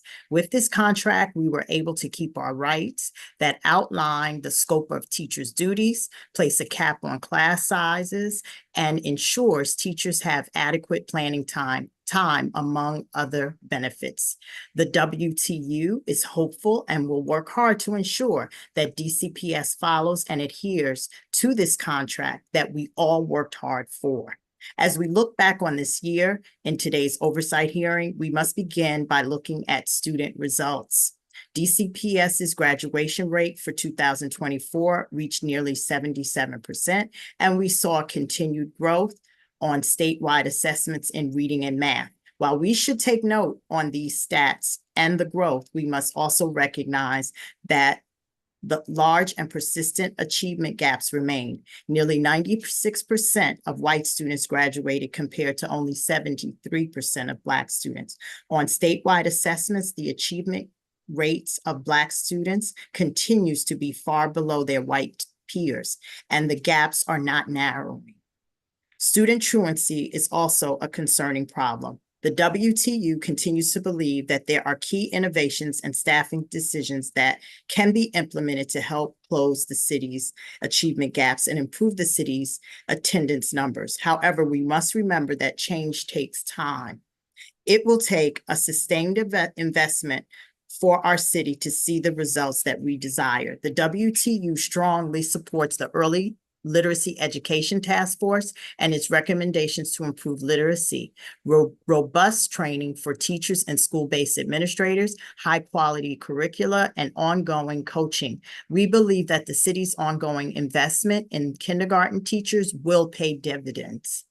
WT is also excited about the expansion of co-teaching models in schools. High rates of students who are behind with their peers. Co-teaching offers numerous benefits for students, including increased individual attention, exposure to diverse teaching styles, improved access to curriculum for students with special needs, enhanced social skills, and more supportive classroom environments. By having two teachers present to provide differentiated instruction and cater to diverse learning needs. Additionally, co-teaching can benefit teachers by allowing them to collaborate, share expertise, and reduce workload. The investment will also show dividends in coming years. As we enter the budget season, I again urge you to ensure that DC Public Schools adheres to the laws and follows the Student First in Budgeting Act. The Schools First in Budgeting law seeks to protect individual school budgets from year-to-year budget reductions, helping to ensure continuity of programs and staffing positions. It is also important for DCPS to release individual school budgets in a timely manner. Teachers have been asked if they are returning for next year, yet they do not know if their positions or others they depend upon are being retained. It is the WTU's position, and I hope that the City Council agrees, that parents, students, and educators deserve to know what is in their local school budget in time for teachers to know if their positions are funded and for parents to make decisions about enrollment. Students who have strong relationships with teachers have strong academic results as well as improved attendance compared to their peers. Ms. Ultimately, Lyons, I'm going to cut you off because you're a minute Okay. over. I know you got another Thank you. paragraph, but thank you. Thank you, and I'll be happy to answer any questions. Thank you. Commissioner Patel? Good morning, Chairperson Mendelson. Thank you for holding this hearing so that my comments may be entered into the record. My name is Tripti Patel, and I'm currently a fourth-term advisory neighborhood commissioner that represents Member District 2A03, which is the historic Flaggy Bottom. As a labor rights advocate, all workers and occupations are entitled to dignity, respect, and fair wages. I'm the legacy of 2 suitcases and $8, the embodiment of the American dream for my immigrant parents. Labor and education go hand in hand. It's critical and vital that the school system we have function properly. After all, we are training the leaders of tomorrow and wanting the next generation to excel further than we have. Sadly, the District of Columbia public schools can't function. And the reason why is that our educators are burned out, constantly having to suffer each other, thus losing planning time, which affects the quality of instruction. We need full-time permanent substitutes in every school. Permanent substitutes are far more effective than daily subs. They know the students and can effectively deliver instruction. Our recommendation is at least 1 permanent substitute per 250 students per school.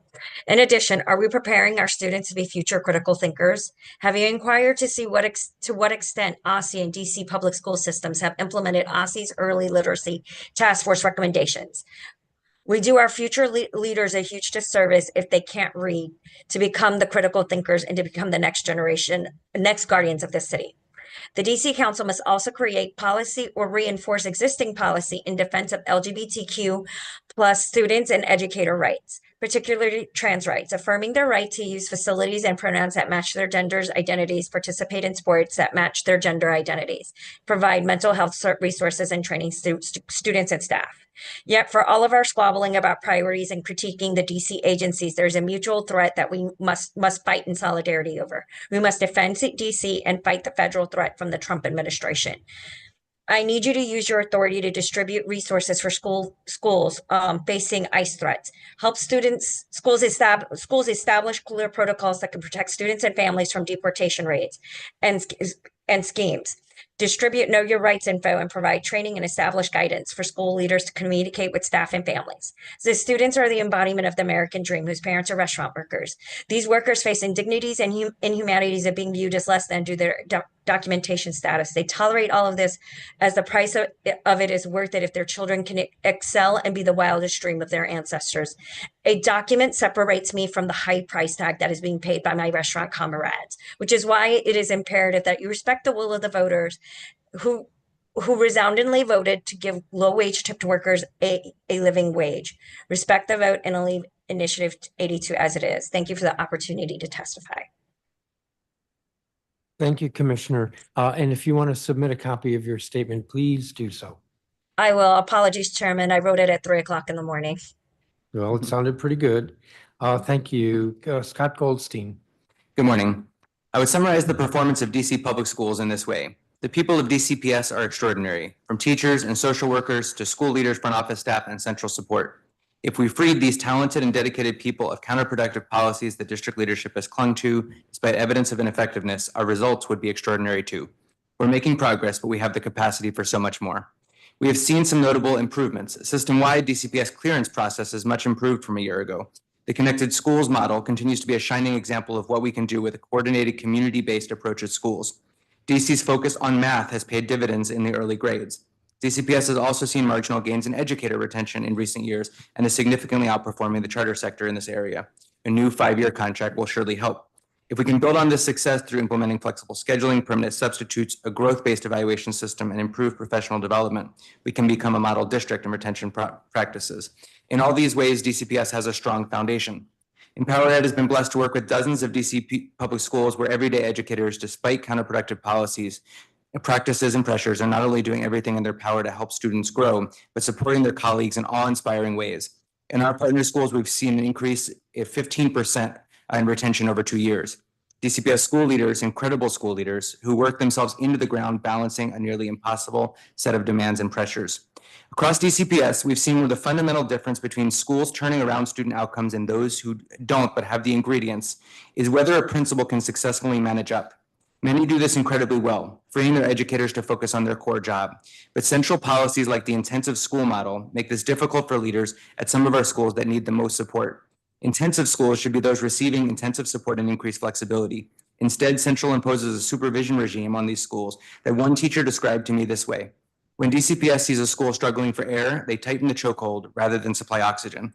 We've witnessed in school after school how this approach has the opposite of the intended effect, producing extreme stress on school leaders that filters down to staff, taking away critical time for student connection and a well-rounded holistic curriculum.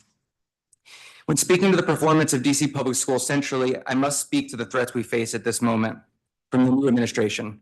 Let me be very clear. The approach of trying to avoid notice and hope we will not be attacked is quite simply failing our students and schools. The attacks are coming anyway. The attacks are here now, and we need leadership. A vacuum of information during a crisis is a dangerous approach. It breeds misinformation, chaos, and anxiety. This has been a chronic issue with DCPS. You've heard from families for years how much frustration there is and how long it takes schools to communicate with families in times of emergencies. Sending a basic message to family, even when times of the essence, has to be centrally approved and carry a first paragraph of stock language about DCPS values. This is not human-centered. We're hearing from educators every day that the lack of direction and information being shared and the very real anxiety from the federal administration that is moving 10 times faster than our local leaders are prepared for.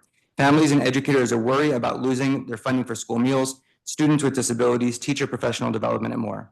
We're worried that given its approach so far, DCPS will simply acquiesce if demands are made that undermine the humanity of trans students. In the past 2 weeks, we've seen DCPS take down their equity website. And one teacher told us, our DCPS social worker just told me that during DCPS PD last week, they were told not to use language around LGBT and told to fly under the radar. Families deserve to know what our plan is.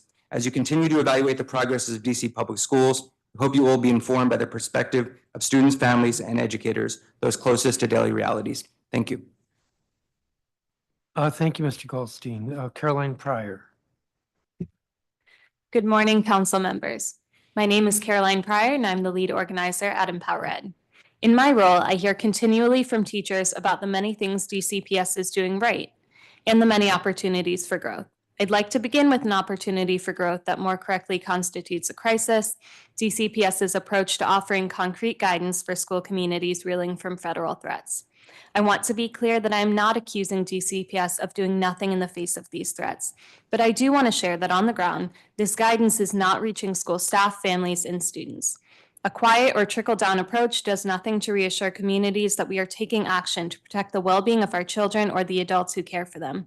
For our newcomer and immigrant families, our LGBTQ plus students and staff, particularly those who are trans, the fear and panic many feel demands a clear line in the sand. I've heard from teachers who fear losing their jobs for continuing to teach racially inclusive content or to stand up for non-binary students who don't know what legal protections their newcomer students hold and who are doing their best to stand in the gap. But it's not enough, and we look to you at Council to ensure DCPS issues guidance. I also want to be clear that although we're experiencing a rapid proliferation of federal threats, we also operate in a context of continued inequity, which Black and Brown communities, particularly those east of the river, bear the brunt of. There's an ongoing mental health crisis among our students who require holistic wraparound support, adequate staffing and behavioral health professionals, and ongoing family engagement in their schools if we're to see the academic gains by which we measure progress. The good news is DCPS has already made progress here. We know the immense value of DCPS's Connected Schools program, which tailors services and supports to the school's needs. This program must be expanded, and we must allow time for schools coming online to the program to adjust, settle, and increase opportunities for students and families. We also hear from educators and school leaders that DCPS Becoming is an amazing program to address gaps, family outreach, and equity needs. But while we applaud these steps in the right direction and advocate for their expansion, we have to ensure our systems are compatible with an equity approach. The impact system and the messages instructional superintendents deliver are frequently in direct contrast to the community and belonging messages coming from other parts of central office. Previously, DCPS testified to you that they've made changes in response to the racial bias of impact and that they'd be happy to survey educators about those changes. Have they done that survey? How can we profess commitment to racial equity when, in fact, DCPS recently pulled down their equity website? Forget going underground to avoid the president's attention. We cannot avoid it. In the meantime, what messages are we sending about whether we really want to support all our students, especially our Black and Brown students who have had too little for too long? Finally, we must also consider how we expand student experiences, not only how we protect investments we've made. Increased enforcement of requirements to plan field trips 60 days in advance, little progress on new bus vendors makes it incredibly difficult for teachers to execute rich learning experiences, and this is especially true for CES classrooms with additional needs. So we hope DCPS reevaluates that approach and assigns more than one person to the processing and monitoring of field trips. In closing, I want to ask you to consider how many teachers you've had the opportunity to hear from today. If you, like us, consider that number too low, shifting this hearing back even 2 hours could dramatically increase the number of educators and students who are able to share their thoughts in the hearing. And as budget hearings are scheduled, I urge you to consider this need. Thank you for your time and consideration. Thank you, Ms. Fryer. Gracie Bushowitz. Thanks. Hi, my name is Gracie Obohovich. I'm a Ward 5 resident, mother of 2 DCPS children, and I'm the Director of Educator Wellness for Empower Ed. Over the past 8 years, I've worked with over 13 DCPS schools on the implementation of educator wellness programming. I'm also part of a citywide consortium organized through GW University, working to reimagine and deliver more effective school-based behavioral health for students, families, and educators in Washington, D.C. Like many of you here today, I am deeply concerned about the impact federal actions will have on the future of education in Washington, D.C. and across our country. When faced with threats, it's easy to adopt a purely defensive stance. While we certainly need a coordinated response to the administration's assault on public education in D.C., I fear that in the reshuffling of priorities, we will lose the important work we've been doing to support the social and emotional wellness of families, students, and educators across our cities. There are a host of reasons why SEL has been proven to be very effective to support students, and they're in my testimony, but just want to say that I don't need to remind anyone on the council that we are still dealing with the negative social impacts of COVID-19 on students and those who support them. Economic disparities are worsening for many Black and Brown residents of our cities. Poverty brings a host of unaddressed human needs and stresses that deeply affect student well-being. Trauma is very real, and its effects are evident in the daily lives of students in our schools. When I speak with educators, they are clear about the struggles families and communities are facing. They believe in the power of schools as safe, caring places for students. Many teachers are desperate for more support with student behavioral issues, which detract from quality learning time and negatively impact their job satisfaction. Though teachers are doing their best, they need ongoing access to quality social emotional learning curriculum with dedicated time and support for implementation, along with coordinated mental and behavioral health support for students, families, and themselves. Within this context, I worry that DCPS will distance itself from the social and emotional learning. We've seen school partners reduce SEL time for students, even as educators were making substantial progress with the blended SEL and academic approach. In these same schools, there's a lack of social workers and other qualified mental health professionals to help students and educators navigate the mental and social behavioral concerns they are encountering. Furthermore, teachers' impact scores are declining due to factors beyond their control, which is driving them to leave their schools. At a time when students and families in these communities need more support, DCPS's sole focus on test scores as measurement is exacerbating the problem, not solving it. We live in a world that is much more complicated than a number on a test. While I will always advocate for academic achievement, especially for our most vulnerable students, it is short-sighted to believe that neglecting the basic well-being of people in our schools will ever lead to the sustainable whole child results we all claim to value. I've been testifying for years that DC educators are stressed out, burned out, and demoralized by our punitive education system. With DCPS becoming the equity team and a focus on SEL, it seems like DCPS wants to head in the right direction. However, these initiatives have often clashed with the punitive approaches of others in central office, which apply pressure to schools, making these efforts seem isolated. I urge DCPS and the council to double down on the social and emotional well-being of our schools and provide the coordinated support needed to help students succeed in the long term and ensure teachers stay in their jobs. Thank you very much. Thank you. I called Salima Dofo, and I don't believe he's here. Kathy Riley, I believe, is not here. Oh, no, I'm here. Well, please proceed. Okay, thanks. Thank you. This week is the 28th anniversary of the first meeting of SHAPE, and we have met every month with just the summer exceptions. I've seen a lot of changes, as have you. The city has made a significant investment in DCPS high schools. All of them have been modernized. The alumni groups and strength of identification with these public institutions remain strong. DCPS educates the majority of high school students. Enrollment in 23-24 was 13,594. There are 8,391 high school students in the public charter schools. The career and tech programs have expanded and are thriving, reaching close to 6,000 students. The early college opportunities have also expanded with the cross-enrollment pilot starting at Phelps. The latest reform effort, XQ, now winding down and leaving some funding gaps, benefited a number of schools. We traditionally come here to tell you what we need help with. It is also important to acknowledge what is being supported and going well. We need this support to continue, and it is to both the schools and to Central to be effective.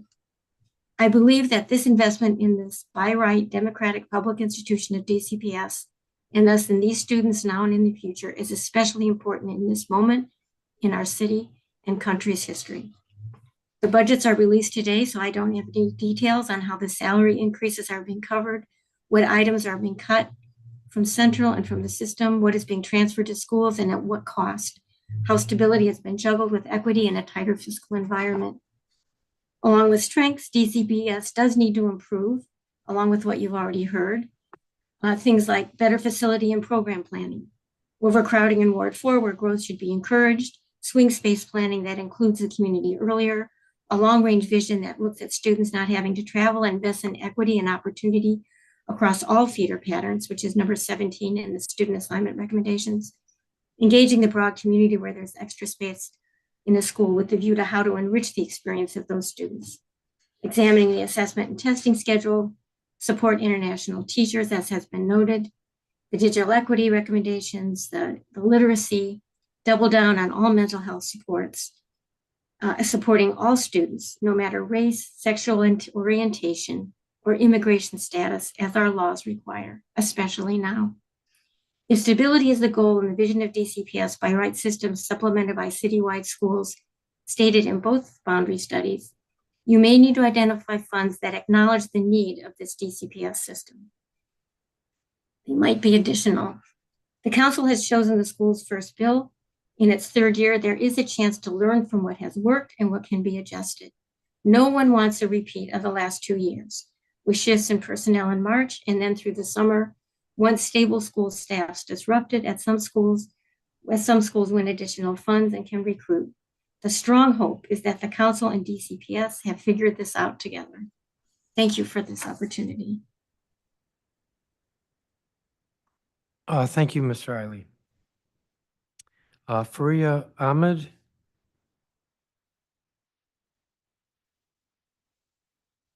She needs to accept so that she can speak.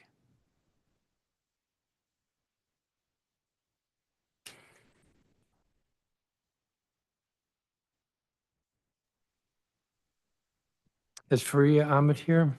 Yes, I'm here. I'm sorry. Please proceed.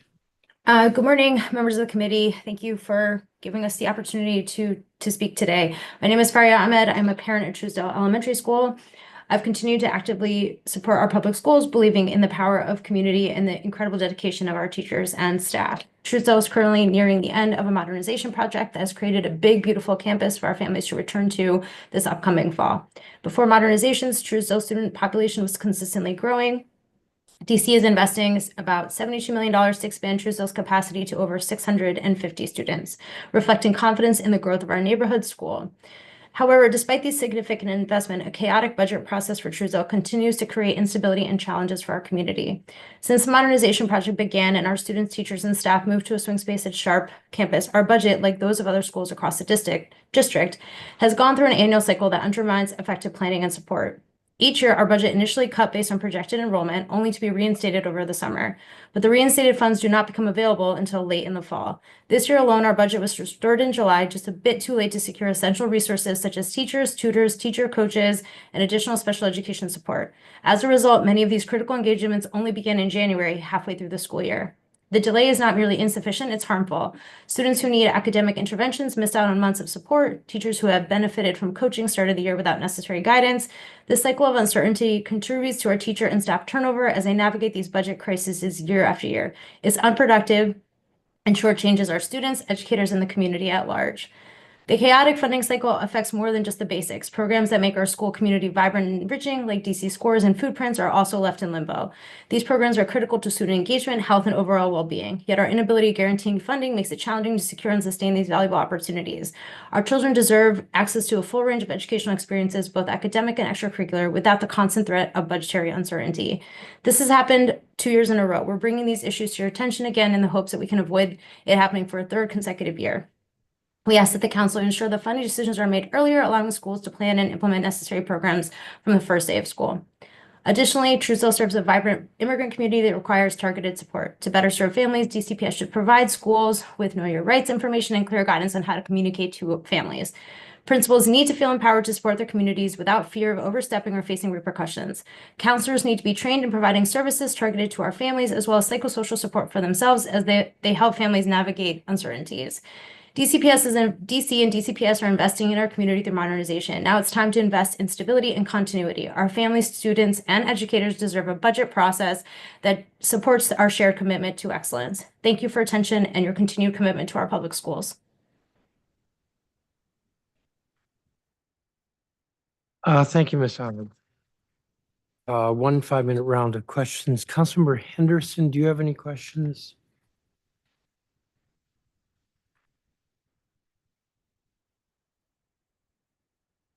Councilmember Henderson, if you're here,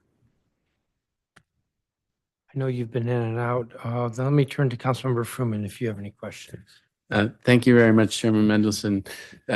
I'll be brief because I have another thing that I have to get to. To Kathy Riley, hearing the 28th anniversary of SHAPE, thank you so much for everything that you've done over the many years, Kathy.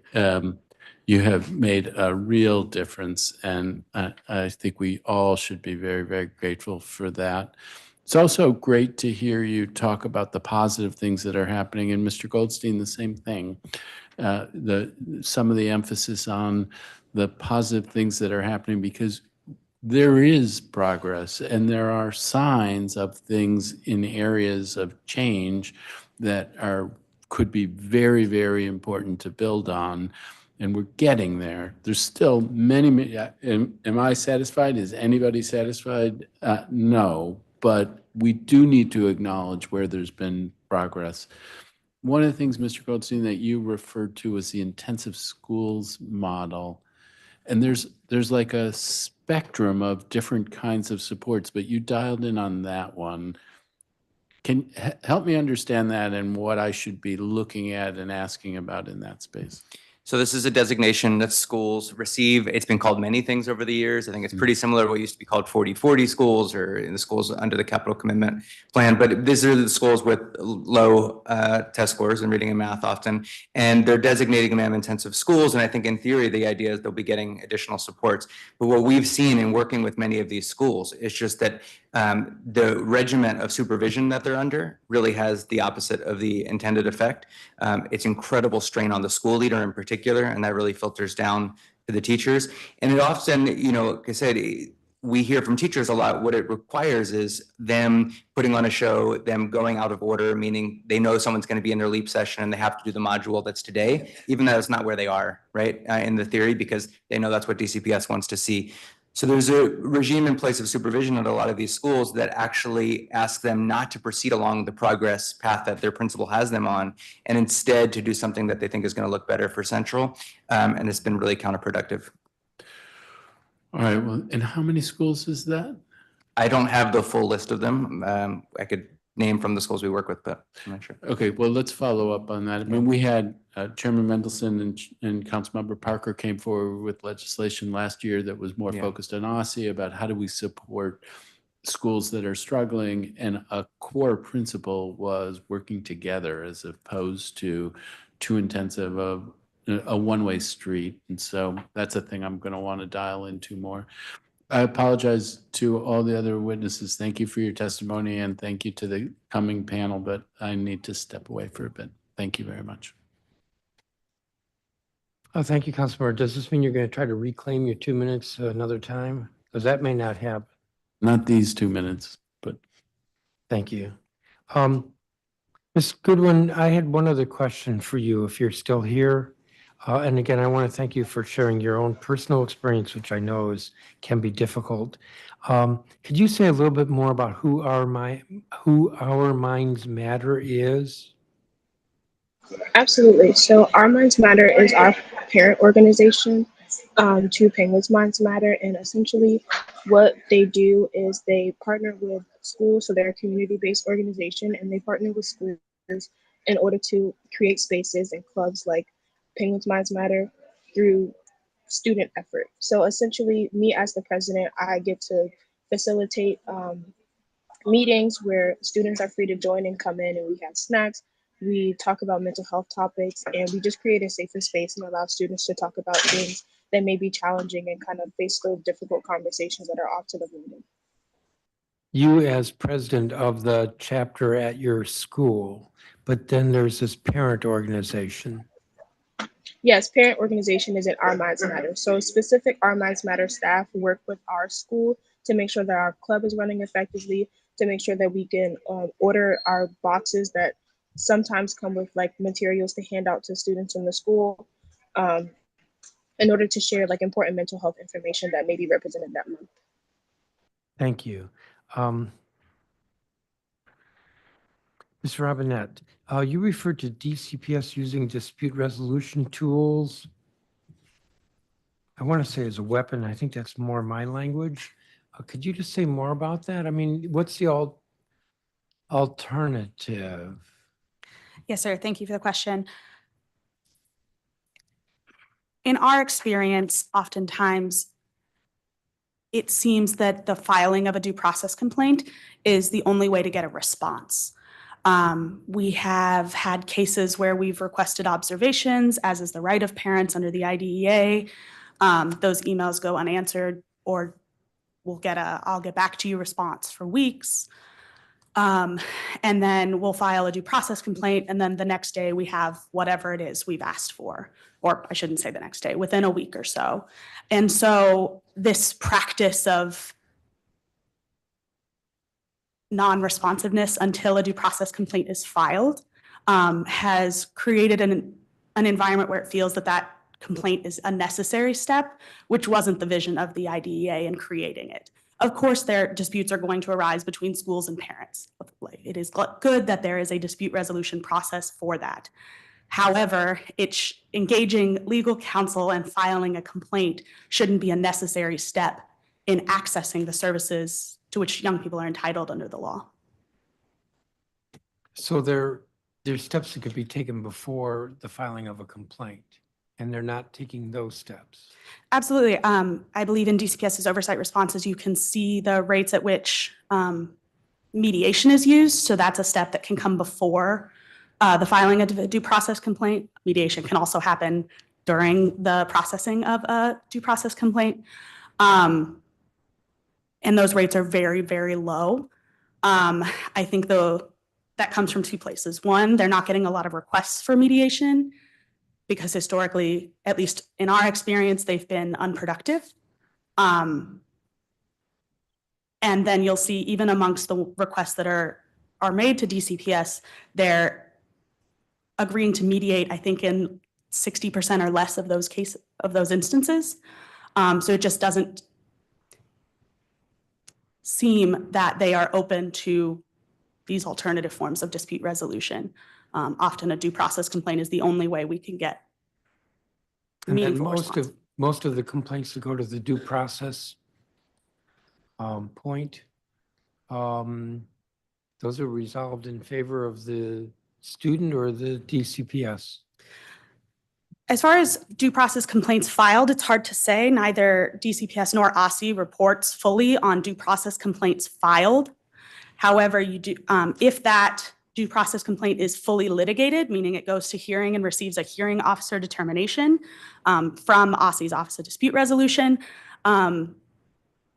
we found in reviewing FY23 HODs that at least one FAPE violation is found in 2/3 of those hearing officer determinations, meaning that the hearing officer is finding that DCPS failed to provide services in 2/3 of those cases, which raises some questions about why they're choosing to litigate those cases when they're losing at such a significant rate.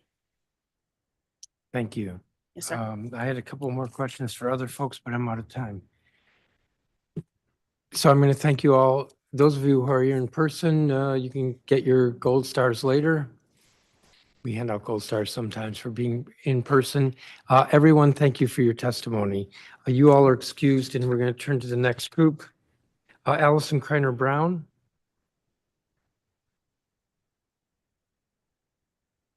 Eliza Cava. Katrina Owens with DC Scores. Christopher Bonner.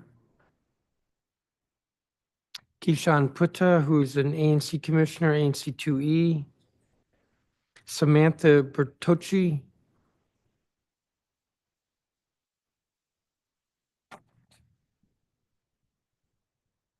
Tiffany Brown. Max Broad, co-chair DC GFPP Coalition. At the moment, I can't remember what GFPP stands for. I should have known. Come forward, please. I'm going to keep calling as long as I have folks who are online. Elise Stallworth. Okay, well then we'll stop right where we are with Mr. Broad.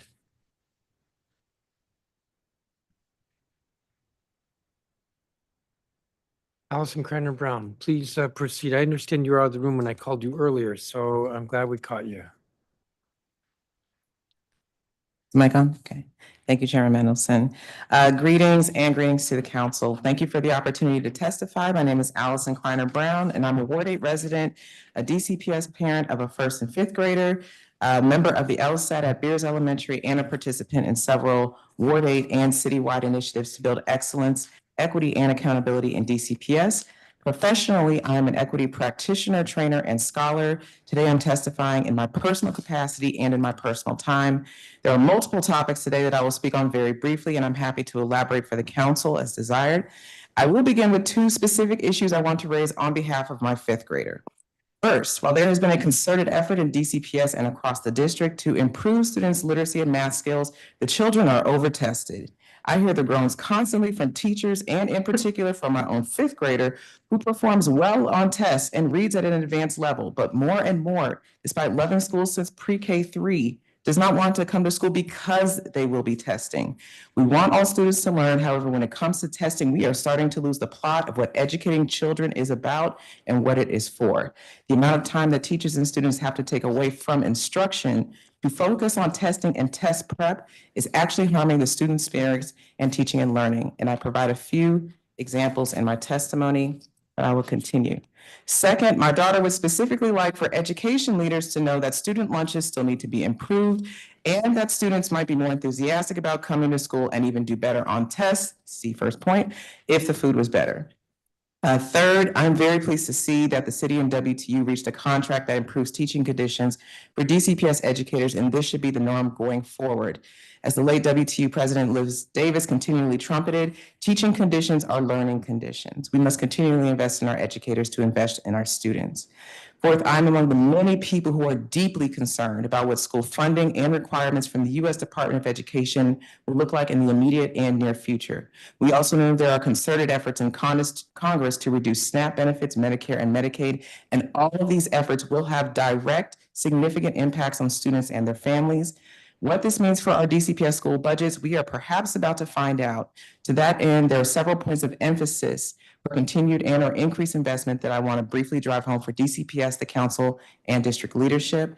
First, DCPS must rededicate itself to its equity-related commitments, particularly as outlined in the DCPS equity framework, which in my professional opinion is very strong. This includes a full commitment to the district's social studies standards, including the LGBTQ inclusive social studies standards and the teaching of Black history and multicultural studies. Equity for DCPS must also involve a particular focus on disabled students who receive special education services, students experiencing housing instability, limited English proficient and non-English proficient students, and other students furthest from opportunity, including our immigrant students who have a legal right to their public education. We need to expand on SEL, family engagement in our community schools, our connected schools model. Sufficient staffing is a must. Class sizes matter. We need SPED coordinators and nurses for each schools. We also need to continue to invest in out-of-school time program and in-school enrichment. Bring the opportunities to the children where they are at school. So this includes food prints. I'll give a shout out to SCORES, as well as swimming and biking programs, field trip language programs, debate clubs, and STEAM programs. And I will stop there. Thank you. Thank you, Ms. Brown. Eliza Cava. Chairman Mendelson, thank you for the opportunity to testify today. I am Eliza Cava, Vice President of the Barnard Bears Parent Teacher Association. It is an honor to be a DCPS family and a PTA leader. At Barnard, our motto is "Only the best is good enough," and the PTA is proud to support our remarkable and dedicated principal, Dr. Reed, and her excellent team of faculty and staff. First, on responding to federal threats in our schools, others have said very eloquently, but I just do want to emphasize that we need to hear from DCPS, the Chancellor, and the Mayor on how they will respond to these interlocking threats, from loss of federal funding for low-income students and students with disabilities, to threats to cultural celebrations like Black History Month, to, yes, loss of local control of our schools. I have more in my written testimony.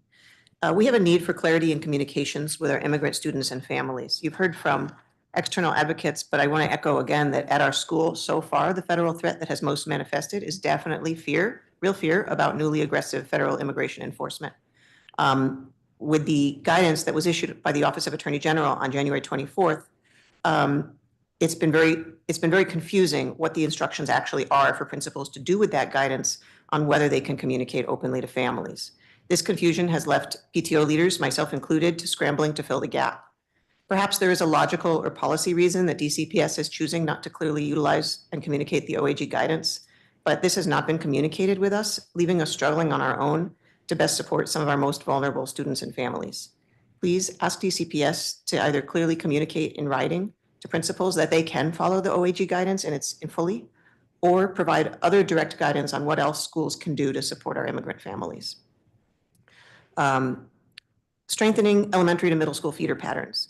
Another challenge we have is that this year, Barnard saw one of our smallest classes of fifth graders ever. Our feeder middle school, McFarland, has a beautiful renovated campus, an impressive dual language curriculum, and a dedicated new principal.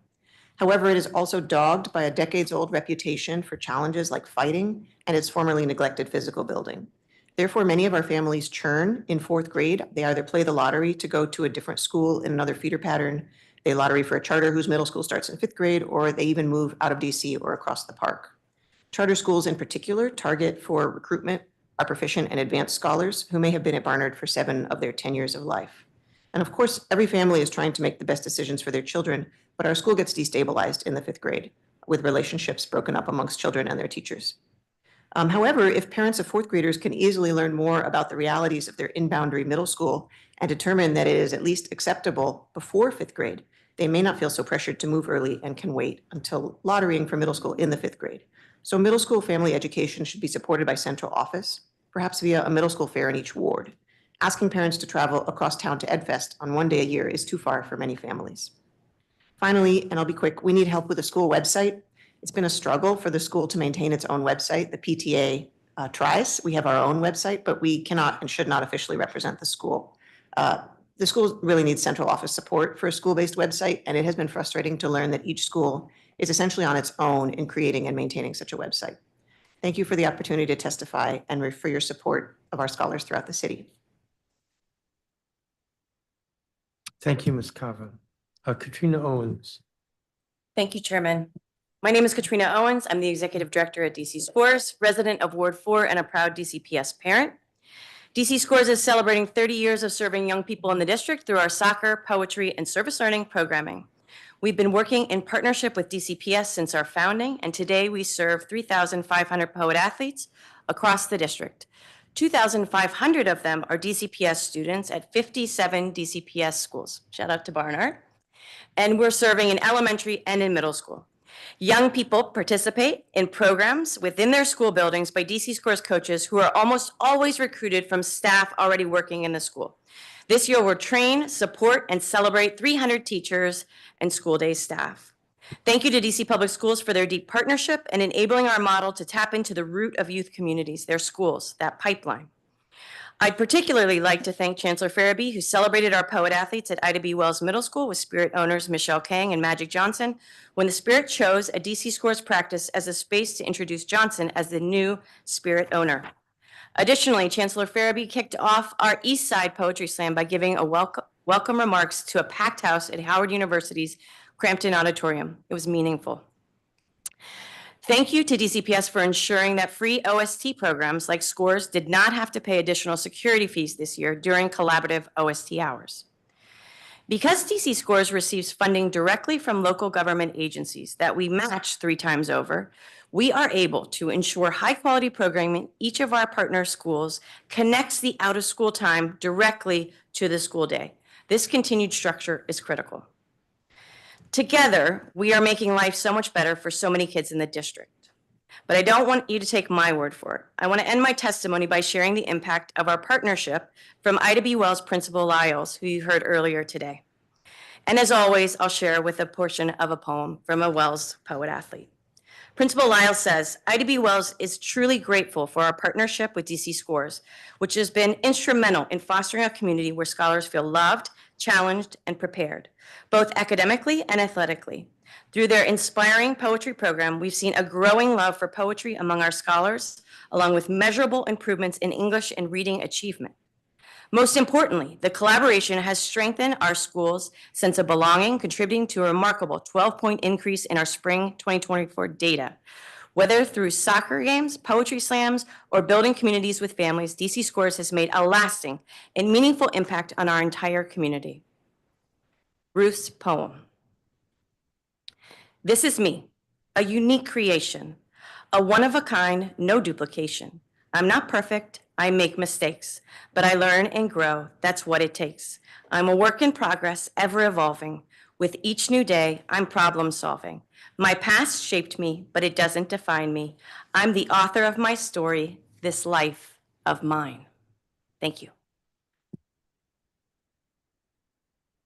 Thank you, Ms. Owens. Ms. Cava, I don't have a copy of your statement. If you could submit it. Yes, certainly will do. Thank you. Christopher Bonner. Hello, my name is Chris Bonner. I'm a board member of the Truesdale FTO at Truesdale Elementary School and a parent of a current first grader and pre-K3 student to testify today about Truesdale Elementary's budget needs for teachers and staff. And again, echoing many comments here today about more support for our communities and families under this new federal administration. Truesdale is nearing the end of its modernization project. As a parent community member, I'm thrilled with the beautiful new campus I see being built each day. Before modernization, Truesdale was constantly growing up to a new and projected capacity of 650 students, reflecting DCPS's confidence in the growth of our neighborhood school. However, budget issues have hamstrung Truesdale's administration during this modernization process. In 3 out of the last 4 school years, Truesdale's budget has been cut by DCPS only to be later reinstated. While we recognize that some cuts are inevitable in a larger DCPS system, many of these cuts have been against DCPS policy to retain funding year on year, and many of those cuts have been based on enrollment projections that end up being significant undercounts by year's end. The delay in funding Truesdale has real consequences for our community. Teachers with proven skills and a connection to our community have to be let go, only for new teachers to later be hired and onboarded in a rushed process, taking a significant part of the school year to find their footing. Most recently this year, our learners have lost a half of school year of reading tutoring because late funds meant that a new contract had to be instated well after the start of the school year.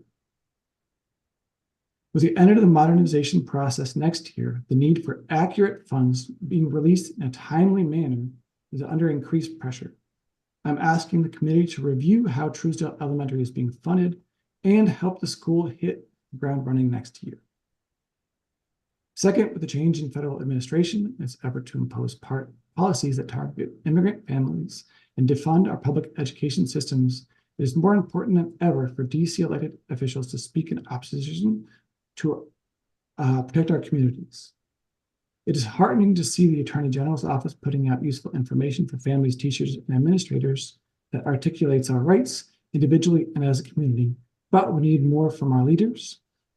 We as a FTO are trying to coordinate together, but we need more help from you and more help for our principals and clear guidance on what they can and cannot say and share. Thank you. Thank you, Mr. Bonner. I think you significantly elaborated on the point about the school's funding needs beyond what you had in your statement. Do you have a revised statement you can give us? Sure, we have to do that. Thank you. Kishan Putta, Commissioner Putta. Good morning, Chairman. Can you hear me? Yes. Great. Chairman, I'm the commissioner in ANC 2E, Georgetown and Burleith. I'm the school's liaison, and I'm here to testify about Duke Ellington School of the Arts, Hardy Middle School, and MacArthur High School. I wanted to note that I did not submit written testimony yet, but I will. And in addition, Colleen Crino from the Hardy PTO couldn't make it today, but she will be submitting written testimony as well. Very quickly, do I not have 5 minutes as ANC Chairman? Committee of the Whole for as long as I've been chair, which is 12 years, has only had 3 minutes for a hearing like this. Speed up. Duke Ellington.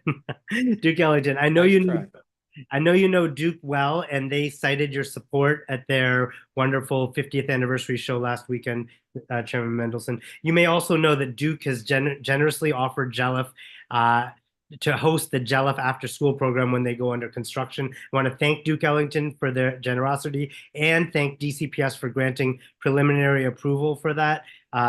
We wanted DCPS to know that our entire community supports that partnership, and our ANC will help in any way. There's over 150 kids daily and their parents who rely on that free after-school program that will go away while JELF is under construction. So thanks to Duke, and please support that as well. Hardy Middle School.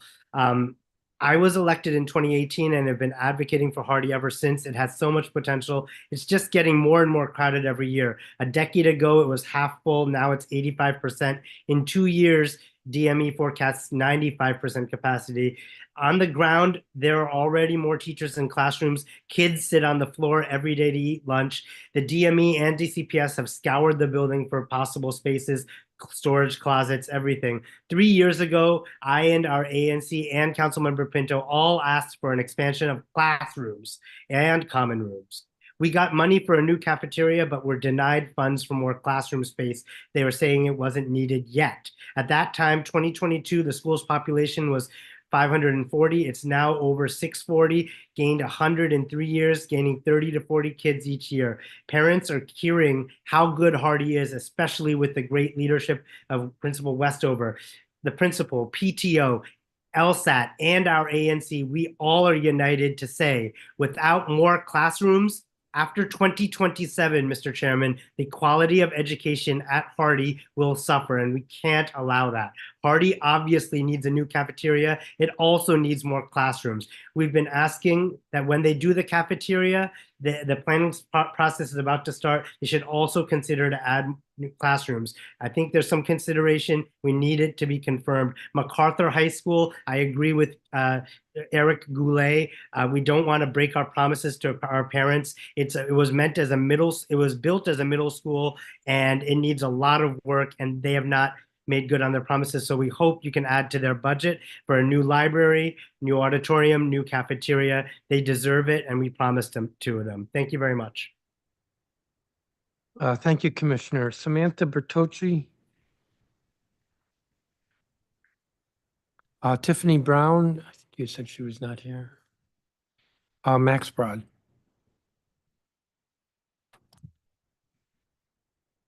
Hello, Chair Mendelson and staff of the Committee of the Whole. Thanks for hearing me. My name is Max Broad. I'm the co-chair of the DC Good Food Purchasing Program Coalition, DC GFPP. Sorry for the mouthful. I did not name it, but that's what we're called. We're a coalition of over 30 organizations committed to transforming the way our public institutions purchase food. Food purchasing, when coupled with intentionality, is a powerful tool to address systemic challenges in our food system, including social justice, racial equity, and environmental sustainability. So I am another person here to talk about school food. And our coalition works to improve institutional food across 5 core values: nutrition, animal welfare, valued workforce, local economies, and environmental sustainability. Guided by the standards established by the Center for Good Food Purchasing, DCGFPP engages institutions to conduct baseline audits, select feasible strategies aligned with these values, and demonstrate annual progress. So I just want to give some updates on what DCPS has done this year. Since adopting GFPP in 2017, DCPS has made strides to align its food procurement with these 5 core values, which is set forth by the Healthy Students Amendment Act of 2018. There were delays, but the past year has showed a reinvigorated commitment to these principles. Some highlights that DCPS has done in their food system. They've introduced more plant meals and reduced beef consumption by incorporating blended proteins, one of the best ways to address our climate crisis through food systems. They've removed ingredients with high fructose corn syrup and trans fat and hydrogenated oils, improving nutrition of our food. They've partnered with local providers like Dreaming Out Loud and the Common Market to increase participation in the Fresh Fruit and Vegetable Program. Conducted waste studies to reduce plate waste and streamline meal components. Working with Fresh Farm Footprints to set up composting. Partnered with the Humane Society and even did a week-long culinary camp to promote plant-based training for their chefs. And I'll have allowed and encourage students to take unlimited fruits and vegetables when they go through the lunch line. Some of the vendors like Sodexo and Aramark and DC Central Kitchen have been helping out. Aramark does a taste testing program called Limited Time Offer to trial new plant-based foods and survey students on how they like them. And they've revised menus to eliminate artificial colors and flavors. And the thing that really excites me is that DCPS self-operating staff actually stood with the students to help guide them in selecting more menu items that are healthier and more planet-friendly. So all that to say, DC Council has passed 2 laws to guide the values-based procurement: the Green Food Purchasing Amendment Act of 2021 and the Healthy Schools Amendment Act of 2018. The aforementioned strides made by DCPS and contracted food service providers should be reflected in the agency's work. That's why we're glad to see DC Public Schools planning to carry out the next baseline assessment of the food procurement according to the standards of the GFPP at the end of this school year in June. While the legislation directs DCPS to carry this assessment annually, hang-ups over the last 6 years have prevented further administration. So this year's assessment will assist in understanding the strengths and values of focus on our food in schools, and expect to see momentum continued with annual assessments. The GFPP sustainability track on cutting greenhouse gas emissions from food production and transportation will help DCPS meet goals on both pieces of legislation. And then lastly, just an important step in codifying this is for DCPS to include clear language supporting GFPP goals in contracts with vendors. And we've taken step to include values-based procurement language already, and will be further improved when accompanied by clear expectations of the vendors including goals, timelines, and assisting with the annual assessment. Thank you. Thank you, Mr. Broad. We'll have one round of 5 minutes for questions. Councilmember Henderson, are you here?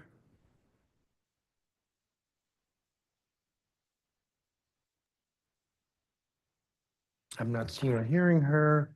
I think I just had, and I'm not even sure it's a question. I do want to thank all of you.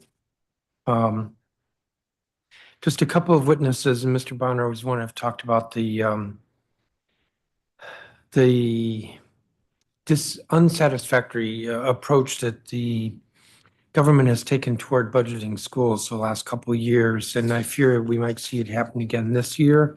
My office has reached out to DCPS to try to work with them on how to implement the schools first in budgeting law.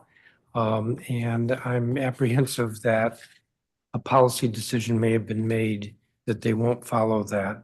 I don't know what the choice is on our part. It is the policy of the council as enacted through that legislation. And it is also my very firm belief that stability in school budgets is paramount, there just is no way that we're going to improve educational outcomes in our schools where the teaching actually occurs if there isn't stability, consistency from one year to the next, with a small inflationary adjustment, which reflects either the mayor's choice with regard to increasing or whether to increase or how much to increase the UPSFF, or the WTU contract, the increase that would be negotiated, which again is a choice of the mayor. Either of those are obvious inflationary factors. If we're going to increase if the mayor chooses to increase the UPSFF, there's more school money in the schools. If she negotiates a higher wage, which she did, which is a good thing for teachers, then there's going to be a cost pressure on schools. Either way, schools first reflects that. Otherwise, it's all about stability. And so several have testified how difficult it is when the mayor proposes individual school budgets and schools see that they're going to have to lay somebody off. They have to decide who they're going to lay off. And then the council, consistent with the policy that we adopted 2 years ago, 3 years ago, we are the appropriators. So it's like not a surprise that we would say this is how we want the appropriation to be, and then we restore the funds. It's just a unnecessary instability. And several of the witnesses have detailed what the damage is from that stability, that you lose quality, experienced educators or counselors or whomever, professionals at the schools. You lose them because they decide they're going to move on. It certainly is not morale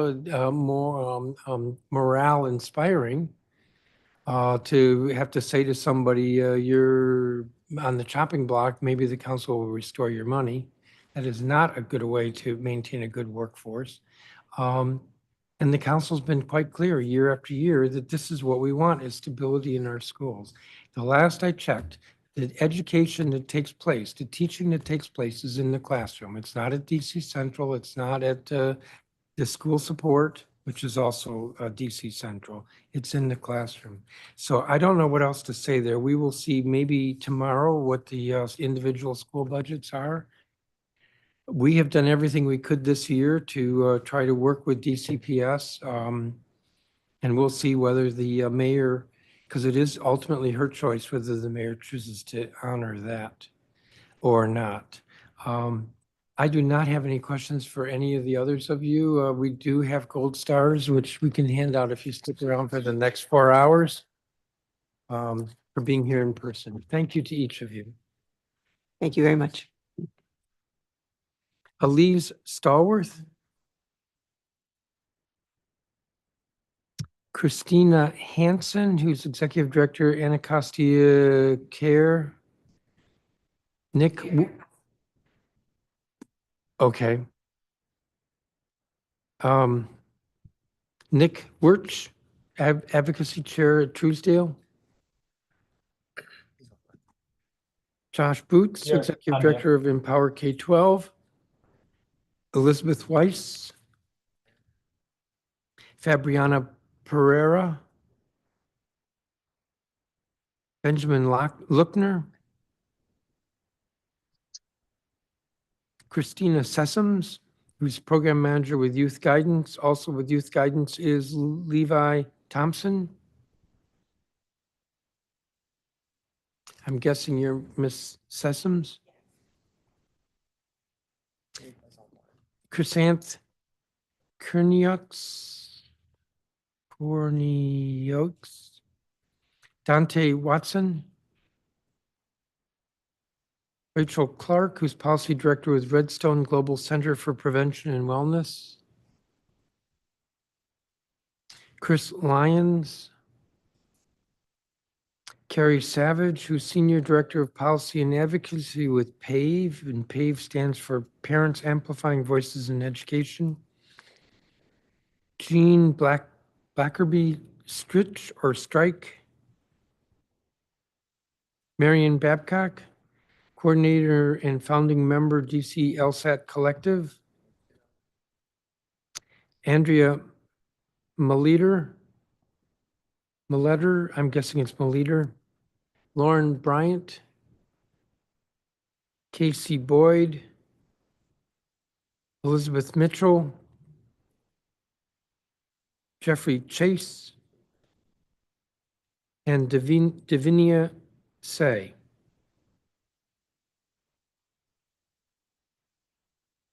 And that completes that page. Let's start with Ms. Stallworth. Good afternoon. Good afternoon, Chairman Mendelson and the committee as a whole. My name is Elise Stallworth. I'm a Ward 4 resident. I am currently retired DCPS employee, having been a teacher and an administrator in the system. My granddaughter currently attends Coolidge High School. And what I want to talk about, we look at in my testimony, you see I write about technology. So we have moved away from textbooks to online technology. However, there's insufficient material online for teachers. There's no set documents. No, they're not using a digital book in most of these classrooms. Teachers have to pull in on any and all resources they can find. In some instances, students have, there's not enough computers for all the students. In some instances, my granddaughter and her classmates have been asked to use their cell phones to actually access the online information. As the system wants to move away from students having access to cell phones, they need to consider making sure that the technology is there for students to use if they don't have that accessibility. The other thing I want to talk about is the 4x4 schedule. When I first started in DCPS in 1998, we used 4x4 schedules. I made it a point to do research on it at that time and when Arlene Ackerman was here and convinced her to take it out because it was not the most effective scheduling for students to be successful. That schedule is used in most of our struggling high schools. We want them to do something in one semester and not a whole year, but in our most successful schools, they're not on that schedule. If it's not good enough for our most successful schools, why do we have that schedule for our most struggling students who need the time? And 85 minutes in a class, we know they're not paying that much attention. And most of our teachers are not trained to sufficiently institute an 85-minute lesson. They're just not. That hasn't been a part of what they've been trained to do. So I would encourage the school system to look at rethinking the schedule definitely for our most struggling schools. If we know that something's working for our best schools, then we need to do it in our struggling schools. The other part is when I've heard a lot of people talking about discipline issues in the school. As an administrator at Allensdale Middle School, I brought restorative practices to the school. And I specifically say practices and not justice. Most schools are doing what they call restorative justice without establishing a community. You have to do the entire practice to be able to establish a community. Otherwise, you're not restoring the community. You're just maintaining order. So I'm encouraging people to look at how they can support the school and the staff in implementing the justice part. And finally, I do want to address the issue of what happens with our students. We have a system that is built on systemic racism. And I want to be real specific about what I say. It's not about the ethnic background of the person in the classroom. It's how we implement the programs in the classroom and how we treat students based on who they are. And specifically, and I saw that for myself as an administrator at Allensdale Middle School. That's one of the things that occurred. There were students who were not treated the same with the same infractions, because of of their complexion of their skin, purely and simple. And I had to handle that as an administrator. So I know that's for a fact. So we need to look at that part, and we need to stop using on the budget, stop treating the school system as we do any other department in the system. We can't treat education like trash collection. We have to make it a priority, which means that they have to be the School First Act. You need to look at how to maintain a stable financial support system for our schools. That's the only way it's going to be successful. And so I know my time is up, but thank you for allowing me to speak. Thank you, Ms. Stallworth. Christina Hansen. Good afternoon, Chairman Mendelson and supporting staff. Chairman Mendelson, thank you for your continued support of DC Public Schools. I want to acknowledge and thank you for securing funds to ensure the Mahogany Building serves as the only Ward 8 swing space. And I appreciate other council members who have hosted Ward 8 town halls and participated in the recent annual town hall hosted by the DC Girls Coalition at Trinity University. In 2024, I shifted my full-time work to co-founding and building Community Advocacy and Resources for Education, Washington, D.C., CARE DC. As the executive director of our Anacostia chapter, I am tasked with utilizing the power of our Anacostia community to elevate our school communities, which currently includes Boone Elementary School, Ketchum Elementary School, Savoy Elementary School, Kramer Middle School, and Anacostia High School. Today's testimonies have highlighted stark disparities in expectations and support for educators and students across our city. And with nearly 15 years that I had with DC Public Schools, I have witnessed and experienced these inequities firsthand.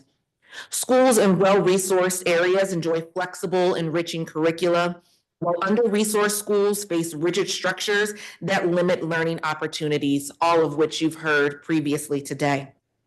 This isn't just a budget issue. It's a matter of equity and justice that precedes the COVID pandemic. Black and brown children in our most underfunded neighborhoods continue to bear the greatest burden of these disparities. And so today I come with a call to action for the council.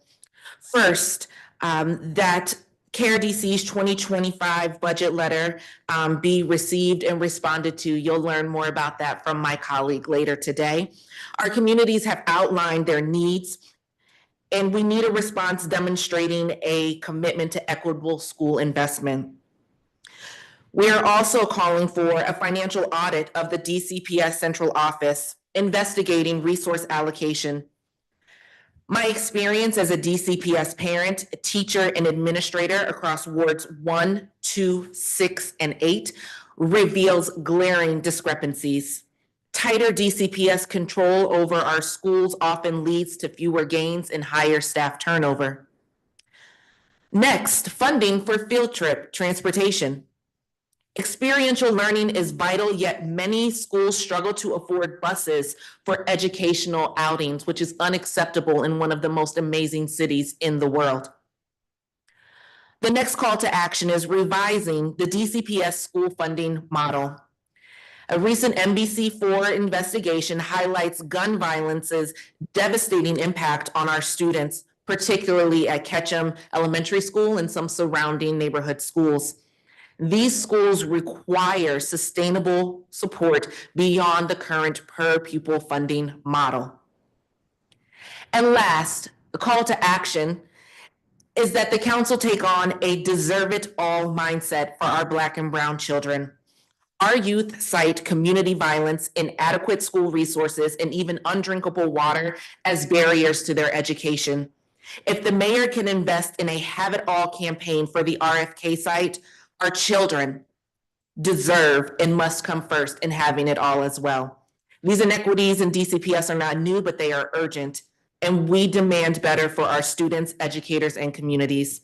I appreciate your attention and look forward to meaningful action.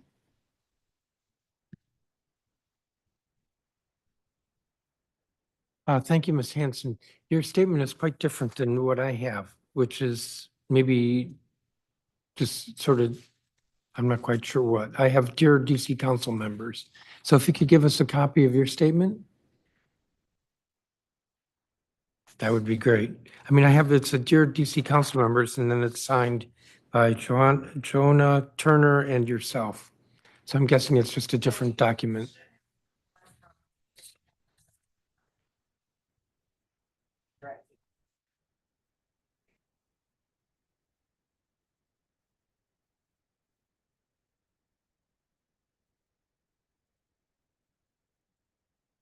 Hold on a second.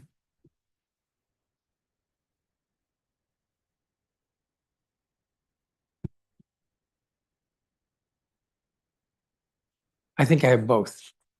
Wonderful. I'm stealing this.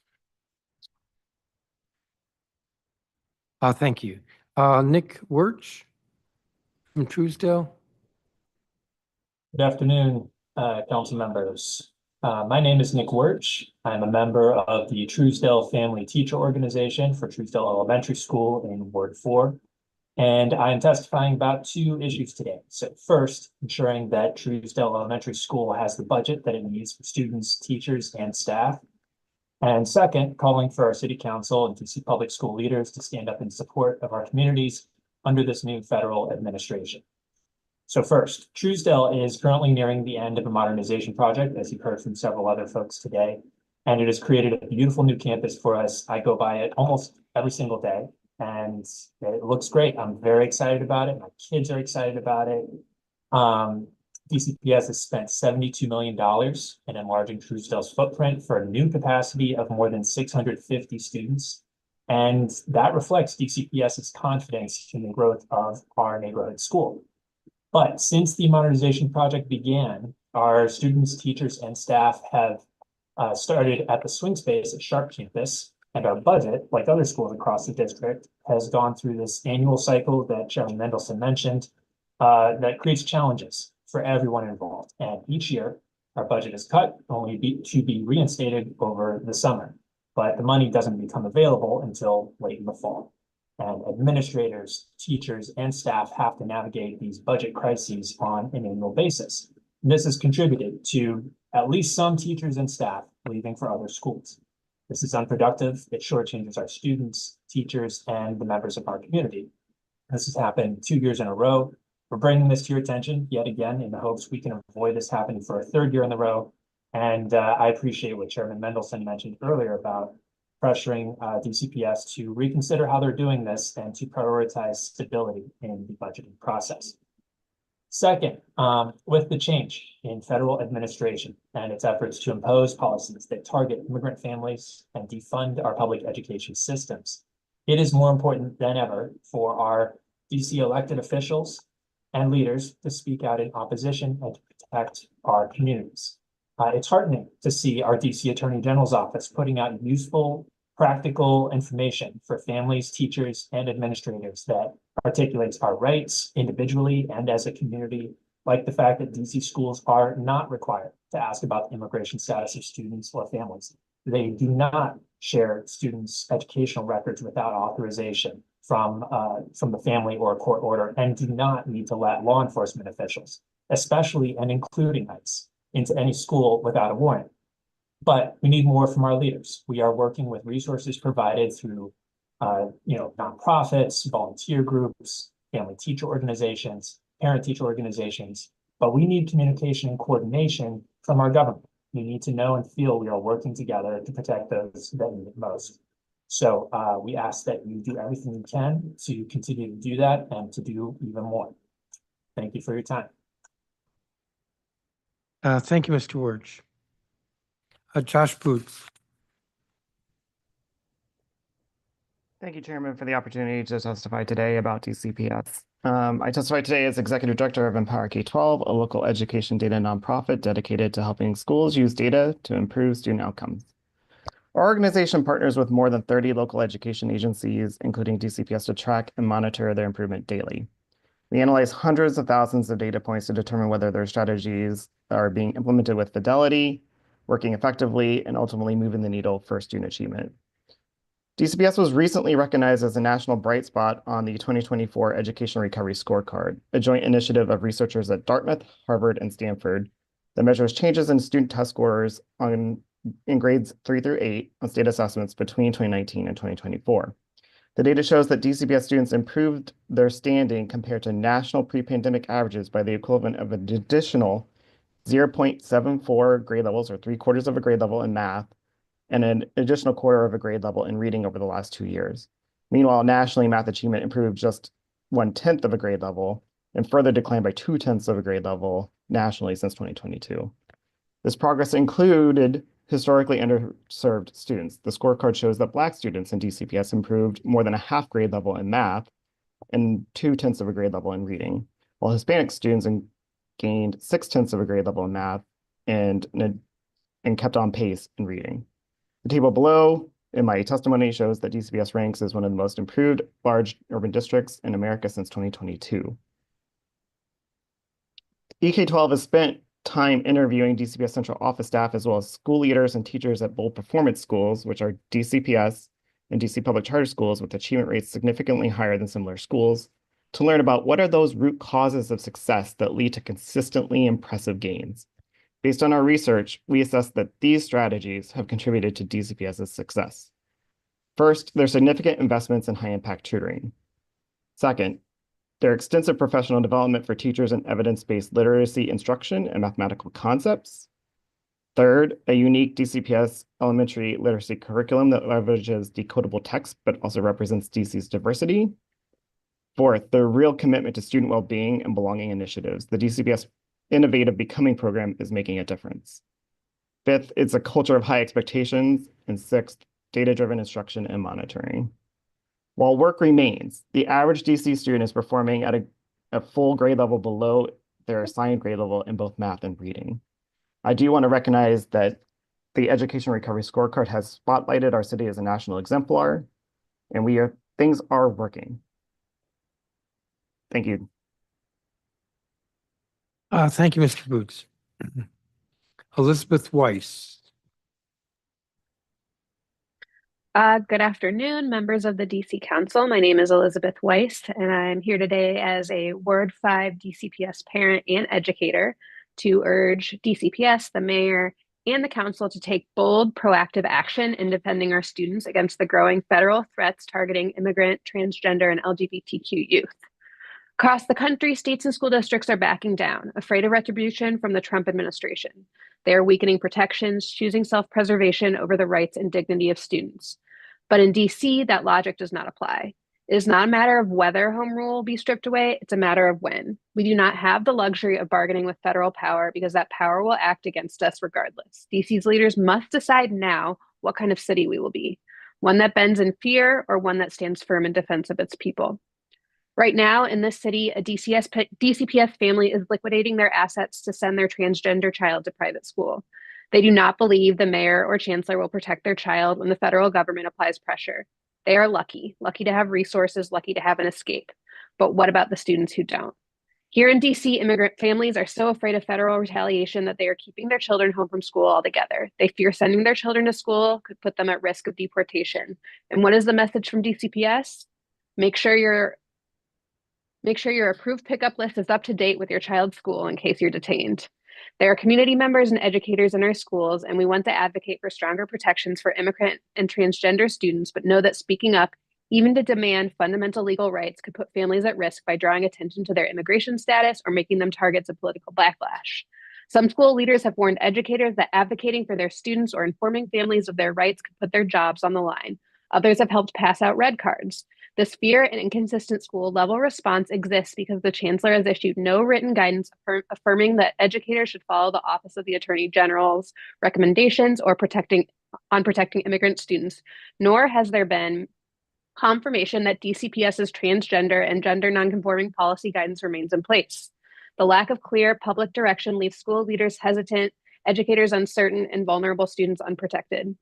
That is why the mayor and DCPS leadership must issue clear binding guidance that educators who follow the Office of the Attorney General's recommendations and DCPS's own transgender and LGBTQ policies will be fully protected. No educator should feel retaliation for upholding the law and standing up for students. DCPS must make it clear that defending the rights of immigrant and transgender students is not only the right thing to do, it is expected and protected. DC does not have the power to stop Congress from stripping away our autonomy, but we do have the power to decide what kind of city we'll be when they do. We can set a national example of resistance or surrender before the fight has even begun. Silence is complicity. Defend DC. Defend our students. Thank you, Ms. Weiss. Fabiana Pereira. Good afternoon, council members. My name is Fabiana Pereira, and I am a parent and member of the Truesdale Elementary School Family Teacher Organization. I am a resident of Ward 4. I am testifying about 2 issues today, as have my other parents from our same school. The first is ensuring that Truesdale Elementary has the budget it needs for its students, teachers, and staff. And the second is calling on you, our city council and DC public school leaders, to stand up in support of our community. First, as you already heard, Truesdale is nearing the end of modernization. We're expecting 650 students to be able to fit into our new campus, and we're very excited about that.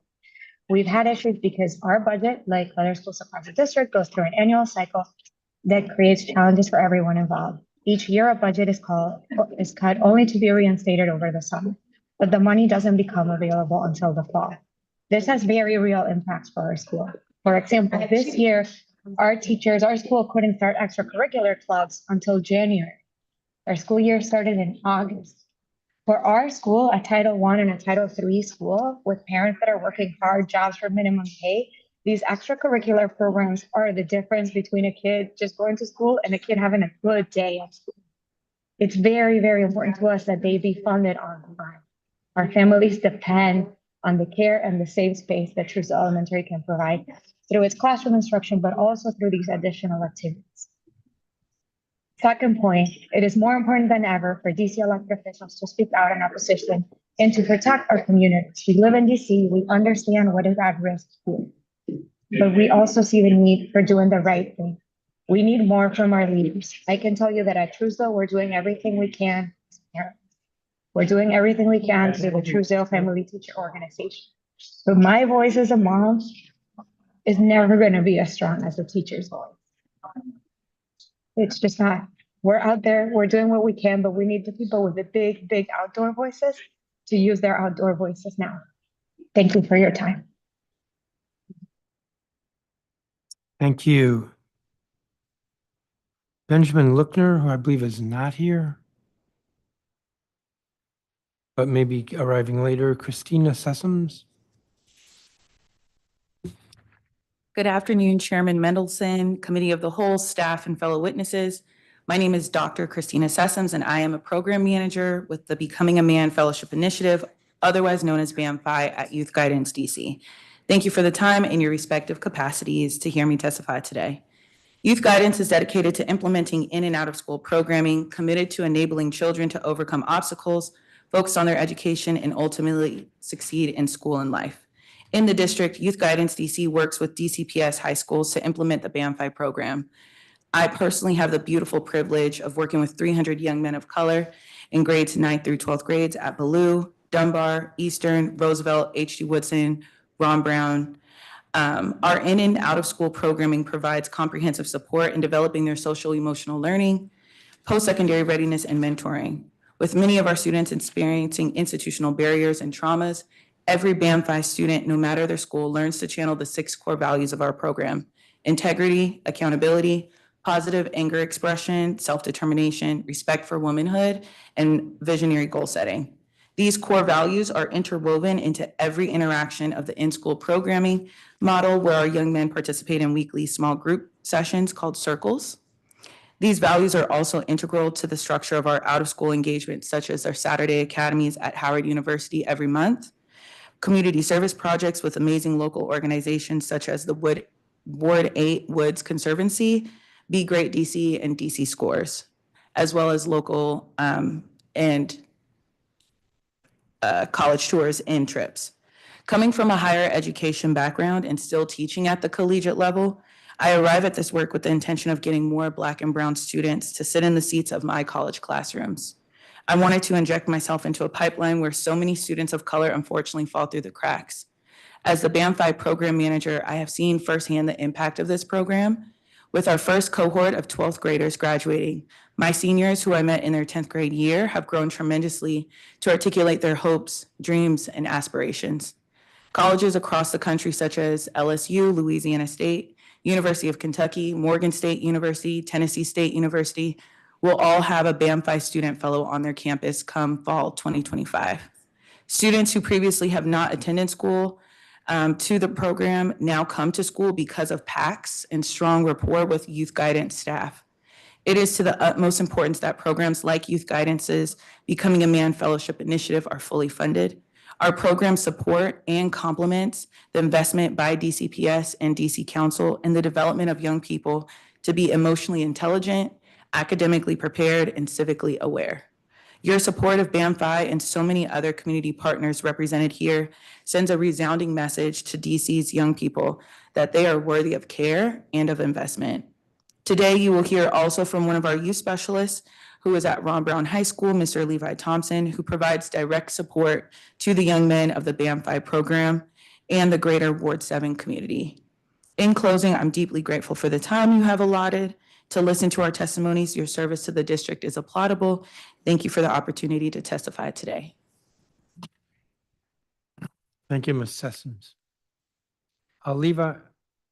Levi Thompson, I think is not here or is here. Yes, I'm here. Please proceed. Okay. Good afternoon, everyone. My name is Levi Thompson, and I'm honored to speak with you today before you as a youth guidance youth specialist at Ron Brown College Preparatory High School. I'm here today to advocate for the continued and increased funding for DC public schools, particularly in support of mentorship programs like Become the Man Fellowship Initiative. Mentorship is not just an added benefit, it is a lifeline for many of our young men. At Ron Brown, I witness daily the transformative power of consistent, positive adult relationships in the lives of our students. Programs like BAM5 offer a safe space for young men to process their emotions, develop leadership skills, and navigate the challenges that they face both inside and outside the classroom. These connections have been instrumental in improving attendance, academic performance, and the overall well-being of students. I would like to share a personal story that emphasizes this impact. One student I work with is a 17-year-old senior who, before joining the BAM5 program, he struggled with consistent attendance, staying motivated to pursue his education, and maintaining healthy personal relationships. Like many of our young men navigating complex life circumstances, he faced challenges that made it very difficult for him to be fully engaged in school and plan for his future. Through his involvement with BAM5, he participated in post-secondary experiences, social and emotional learning sessions, and one-on-one mentoring that provided him with both perspective and guidance. Over time, I witnessed a remarkable transformation with this young man. His attendance improved significantly, and he developed stronger emotional awareness and healthier relationships with his peers and family. Most notably, he renewed his sense of purpose and determination led to him to maintaining a job and being accepted to colleges of his choice. He is graduating this year, class of 2025, with an overall GPA of 3.5 and studying to be an engineer. This is a testament to his hard work and the support provided through mentorship. This kind of progress is only possible through sustained visibility and funding. Mentorship programs require not only trained staff, but also resources to create environments where students feel seen, heard, and valued. By investing in these initiatives, you are not only support academic success, but also fostering safer communities and brighter futures. We are grateful to be a part of the DCPS to work to ensure social emotional support for every student in our program to advance their personal success and students' lives. Our young men deserve every chance to succeed, and with your continued support, we can ensure that they have the guidance and tools to reach their full potential. Thank you for your time and your commitments to the students in Washington, D.C. area. Thank you, Mr. Thompson. Chrysanth Kerniaux. Good afternoon, Chairman Mendelson. I'm former Commissioner Cece, so you can continue calling me Cece, that's fine. I come to you today as a proud parent of a pre-K 3 student at the Military Road Early Learning Center. And I can't say enough good things about the Early Center's curriculum, class size, commitment to not only my daughter, but to all the students within the school's building. And I would just like to state, as many others have, including school board member Goulet, that, when we're facing significant threats, I don't like to use that word, but significant threats to our public education system, it's imperative that our leaders, our elected leaders, and the director of DCPS focus on prioritizing what's really needed, including and especially special education for students with certain learning and development and physical disabilities. And that includes my daughter, who I have seen be able to just speak minimally, to actually being able to hold a conversation with me in less than a year. And I think that's all due to the fact that she's been able, and I've advocated for her to have the services that she needs, including speech therapy, special education, self-contained classroom, etc. And it's not without the advocacy of not only myself, but also the teachers and administrators at Military Road Early Learning Center, who very early on identified the fact that even though my daughter is on an IEP, that she may need additional services, which we were able to get her.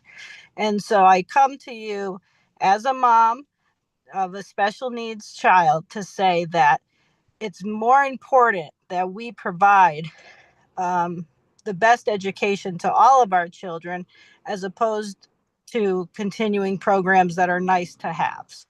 And with that, I welcome any questions you may have. Thank you. Thank you, former Commissioner. And if you could give us a copy of your statement, that would be great. I will. I plan to do so. Thank you. Thank you. Dante Watson? Rachel Clark? Chris Lyons? Good afternoon, Chairman Mendelson, and thank you for hearing our testimony today. My name is Christopher Lyons, and I'm a parent of a Bancroft first grader, and I'm here to discuss overcrowding at Bancroft and necessary city actions. In 2018, with a new baby, my wife and I were fortunate to find our forever home in Mount Pleasant. And we knew Bancroft had come far in the decade prior, thanks to the school's excellent principals and staff, as well as the commitment and engagement of the local community. We were particularly happy to send our son to a bilingual school and one that reflects the incredible diversity of the Mount Pleasant neighborhood. Our own son does well academically and has no special needs, but even for a child blessed with many advantages, the overcrowding at Bancroft means that most days he eats little to no lunch. And at 6 years old, skipping lunch means that by the end of the school day, my son has lost the ability to manage his emotions. It's hard on him and his teachers, and it affects his learning and relationships with his peers. This is just one of countless personal anecdotes and likely far from the worst. And we are grateful that the City Council has already demonstrated its strong support for the purchase of the Henderson Building for a pre-K annex for Bancroft. And we thank the mayor and DCPS for their support in relocating Bancroft pre-K students to the Sharp Building to alleviate Bancroft's significantly growing enrollment. However, relocation to Sharp only extends for the 2026-2027 school year.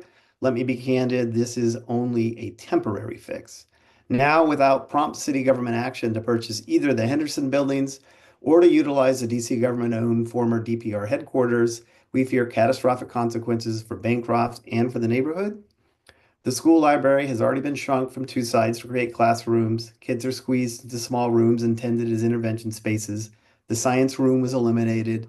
There is simply no more space, and trailers on our soccer field will cut significantly into already limited play space for Bancroft. And for the community, this is the only accessible playground for miles, able to serve disabled children and parents. And let us not evade the elephant in the classroom. Once built, temporary trailers become an enduring reality that would permanently limit Bancroft play space, but sadly not fully address the school's overcrowding issues. So continuing overcrowding will impede Bancroft's learning environment and make it harder to recruit good teachers, and the children who will lose the most are likely those already at risk in so many other ways. Investing in the city's largest elementary school and the full diversity of students it serves clearly meets Chancellor Farabee's commitment to equity as described in the current 5-year strategic plan. We are requesting that the City Council, the Mayor, and DCPS rapidly unite behind a long-term solution at the Henderson Building or the former DPR headquarters, and not just a Band-Aid to address Bancroft overcrowding. Now is the time to double down on the Bancroft success story and not abandon it. Thank you.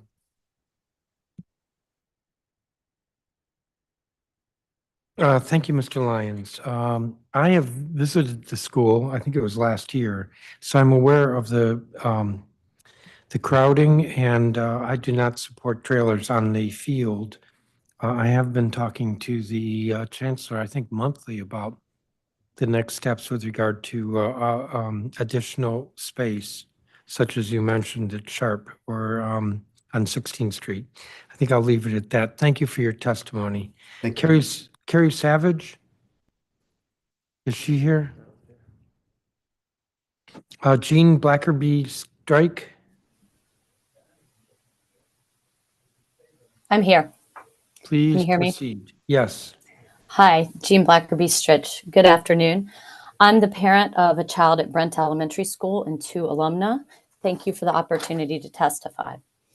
Brent is undergoing a modernization beginning this summer when the school will be demolished and rebuilt, and the community will relocate to Meyer Elementary 3.7 miles away. For 2 years during the rebuild, there have been numerous process concerns during the swing space and modernization process, some of which we've raised previously. Unfortunately, during the design process, no effort was made by DCPS or DGS to engage Brent caregivers of students or neighbors of the school on the proposed exterior design. Many neighbors learned of the exterior design at a school-organized community meeting at which the community was informed that the HPRB would decide on approval of the exterior the next morning, at a point when it was too late to sign up to testify at that meeting. At the HPRB meeting, due to numerous communications received from the community overnight, the HPRB asked DCPS and DGS to come back to the community for more engagement on the exterior.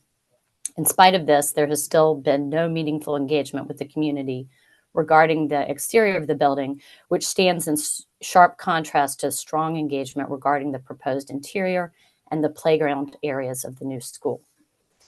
As a result of the lack of engagement, the design is incongruent with the historic neighborhood of Capitol Hill, where the school is located. The feedback provided by the Brent set, of which I am a member, summarizing opposition to the current design on behalf of many community members, has been ignored by DCPS and DGS with no explanation. I'm testifying this morning to draw attention to the process failures that have occurred. Many members of the community, not just Brent parents, have been perplexed by the lack of engagement and unwillingness to consider feedback. We believe that the process for designating swing spaces and for engaging with school communities during these modernizations have flaws that should be addressed. Thank you, and I'll take any questions. Thank you, Ms. Stritch. Marion Babcock, Here. please proceed. Good afternoon, council members. My name is Marion Babcock, and I believe that if you want to increase student outcomes across all 8 wards, DCPS needs to ensure that every school has a working LSAT. An LSAT, as defined in the current WTU contract, is a local school advisory team, which is a consensus group of local stakeholders. I am here today as a founding member and one of the team leads of the DC LSAT Collective. Since 2021, it has been our mission to create a larger community of LSAT serving members so that all DC LSATs, no matter their zip code, can understand their role and fully represent their school communities. Our all-parent volunteer team organizes monthly meetings that provide direct access to decision makers and influencers in public education. We have hosted the Deputy Mayor of Education's office, collaborated with DCPS on this year's budget launch, and most recently created a panel discussion of local advocacy groups on budget equity in DC public education. Our membership knows firsthand the positive impact that can be had when school administrators engage teachers, parents, and community members on matters of school policy, mental health, special education, comprehensive school plans, and so forth. Today, DCPS schools around the city should be receiving their initial budgets for the next school year. In neighborhoods with higher incomes and attendance rates, principals can easily engage their long-established LSATs on how best to reconcile educational costs and still meet student needs.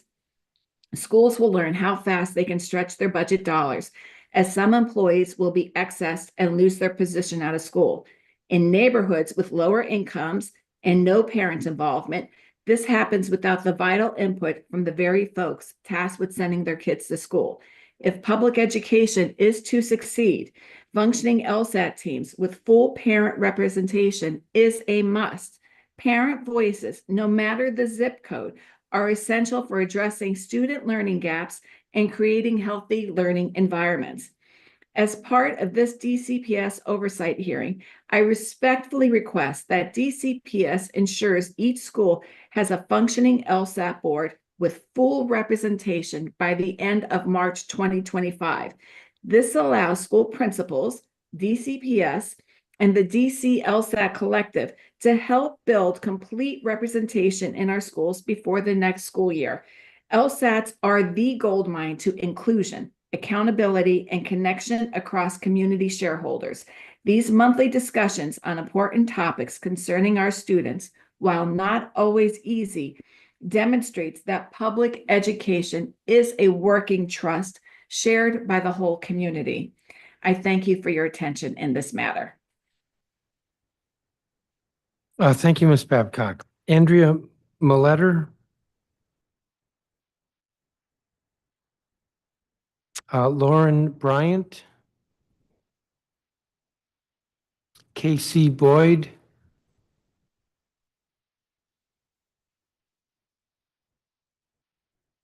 Elizabeth Mitchell. My name is Elizabeth Mitchell. I am a DCPS parent, former PTA and LSAT chair, and one of the co-chairs of the Ward 3 Education Network and a delegate for the Ward 3 Democrats, but I am not testifying on behalf of the Ward 3 Education Network or Ward 3 Democrats today. I'm attaching my previous testimony from the November 20th hearing on special education and the April 4th hearing on the 2025 budgets for OSSI, the DME, and DCPS because everything I voiced then is still true and continues to get worse. I continue to be shocked and disgusted by the disrespect shown by our mayor and DCPS leadership for our students, schools, and communities. Year after year, we see our schools defunded and pushed to the brink of collapse, while they claim in press conferences and ribbon cuttings that they are providing unprecedented support. It's the exact same strategy we see implemented by the administration in the White House and those who control power on the Hill right now. The budgets just dropped this morning, and while I'm hearing most schools are getting a little more funding, we truly need unprecedented increases to make up for the fact that we know this administration is about to completely gut our education dollars.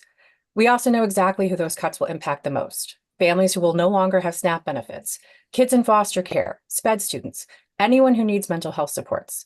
They are quickly cutting each and every safety net at a time when we already depend on our schools to provide so many services. Where are students going to get mental health services they need?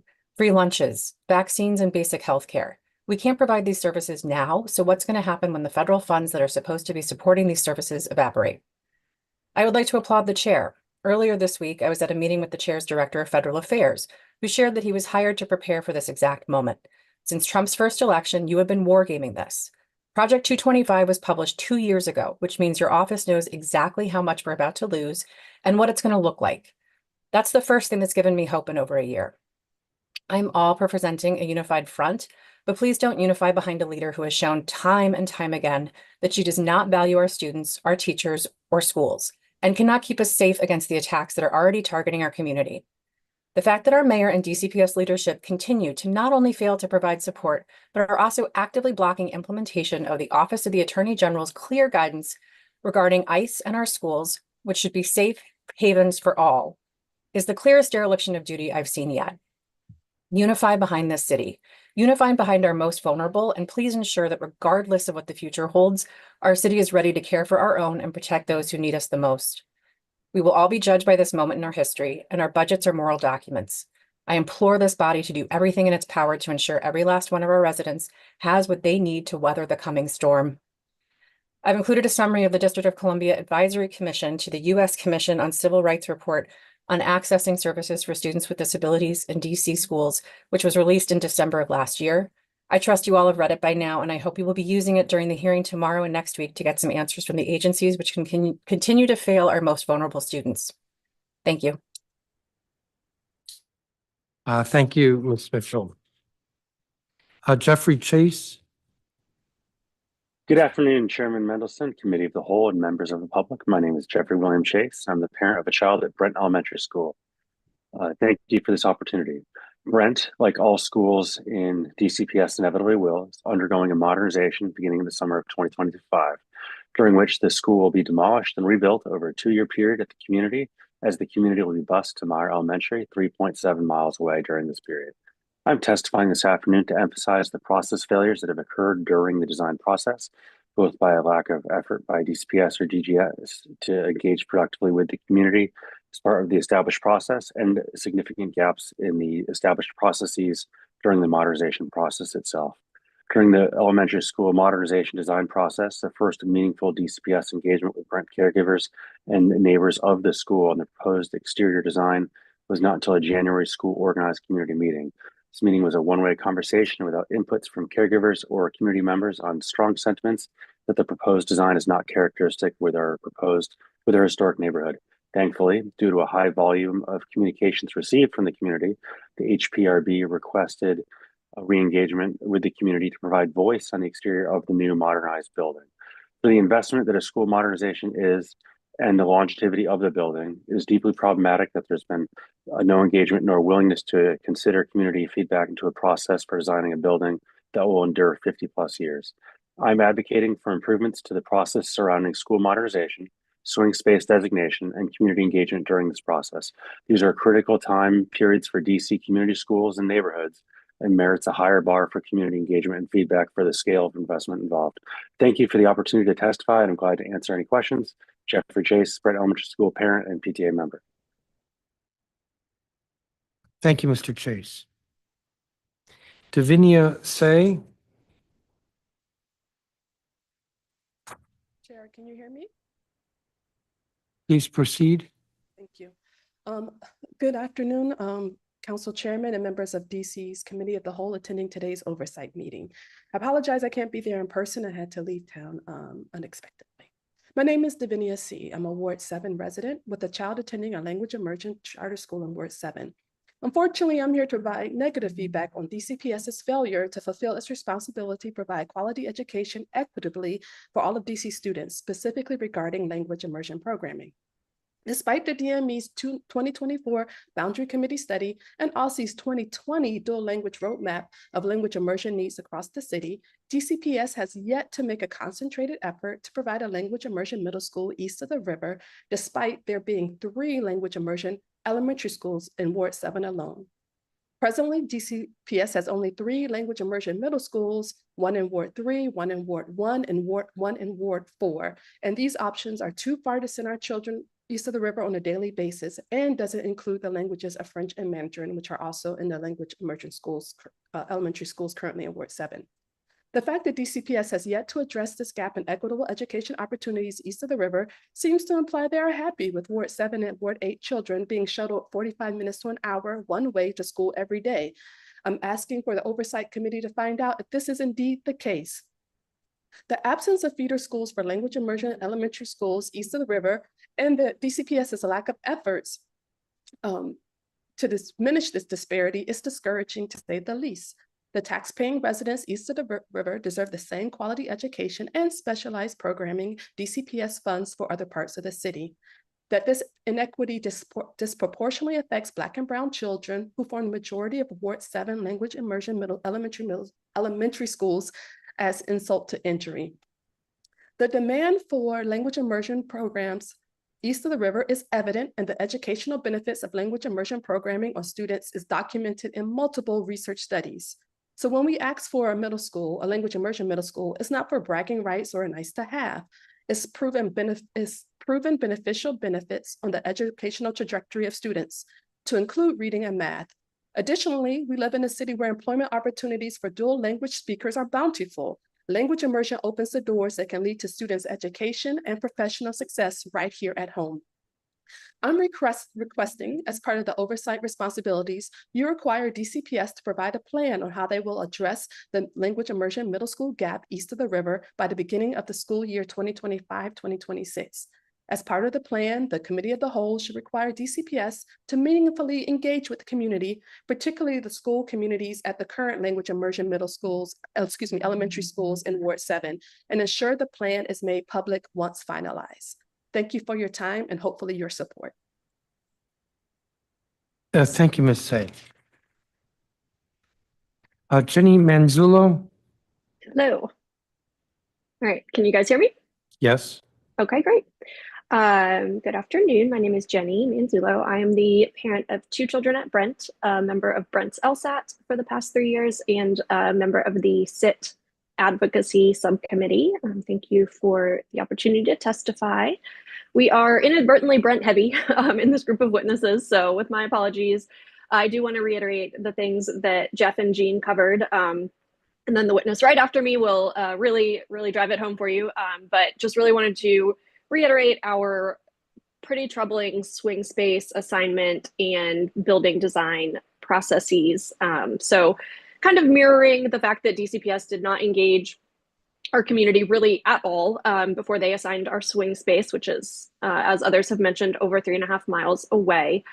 We were really given no ability to engage Brent caregivers or neighbors in the exterior design process, which, as Jeff and Jean mentioned, is really in stark contrast to the really positive and frequent engagement we've had on the interior.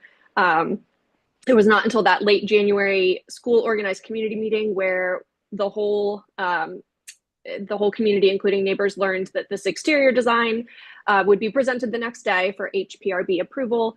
The chance to testify at that meeting had passed. And so we did reach out to HPRB, sharing our concerns, and they asked DCPS and DGS to come back to us. There has really been no effort still since that request from HPRB to come back to our community.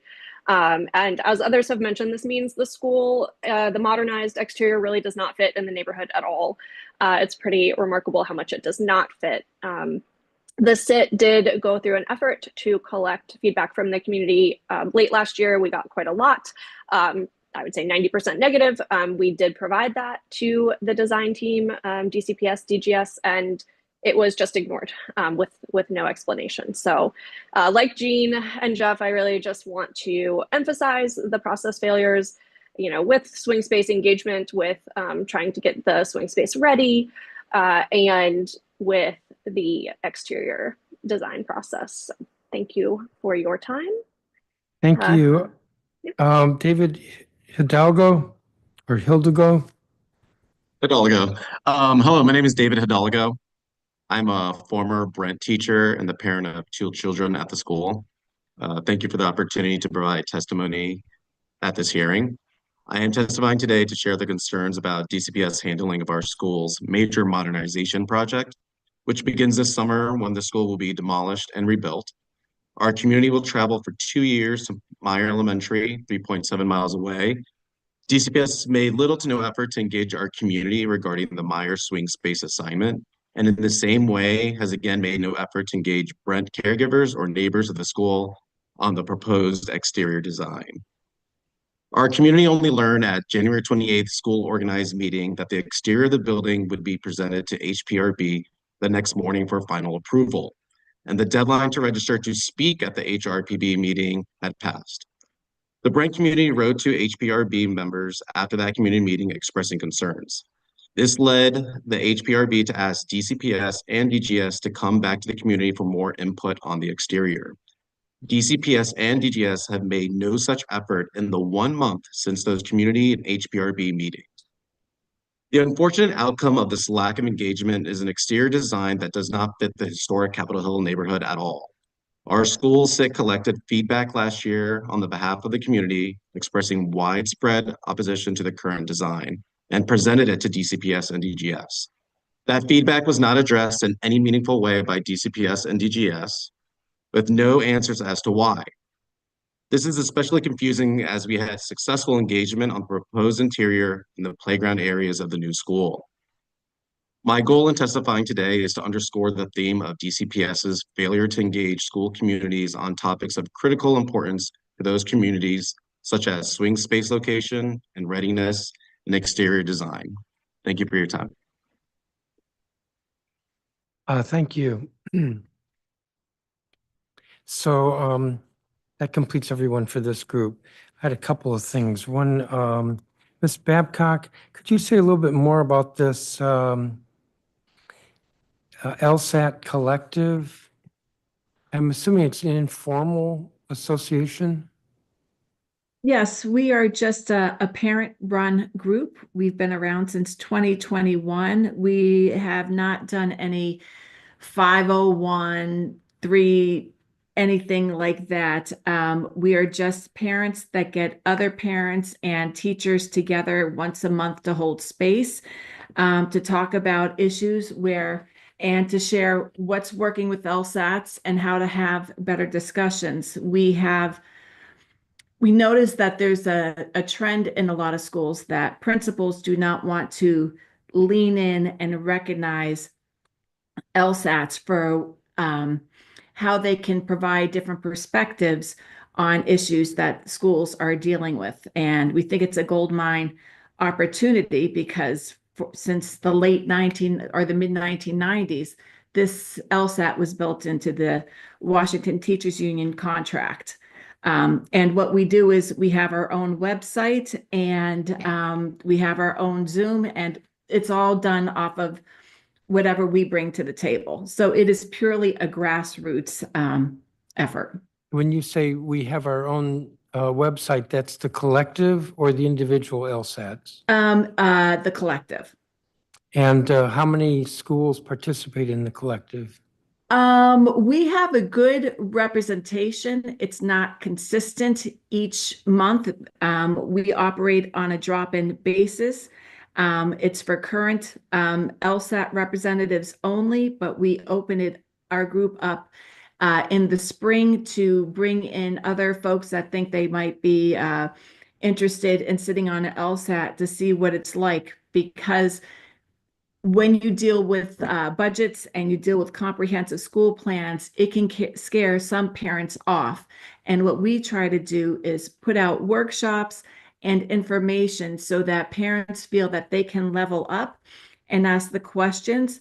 But at the same time, we also provide necessary questions that if you are a parent and teacher and just coming in on your LSAT because the budget has dropped today and you don't know what to ask, we give you questions so that you can gauge thoughtfully in conversations, because we do know that parents understand difficulties with access to SPED education, or if we have families that are dealing with homelessness, any of the barriers, parents can speak to that. But sometimes it's hard translating that information against a comprehensive school plan or a budget situation. So we are just parents coming together, helping other parents, teachers, community members to have great discussions. And what we really want is DCPS to have one in every school, and to also encourage the principals to lean in. Do you know that there are not LSATs in every school? We sent out a survey to about 140 schools and addressed it to the Washington Teacher Union representative. We got about 40 responses back, and about 20 of those responses were schools that were happy with how their LSATs were being run and happy with their principals.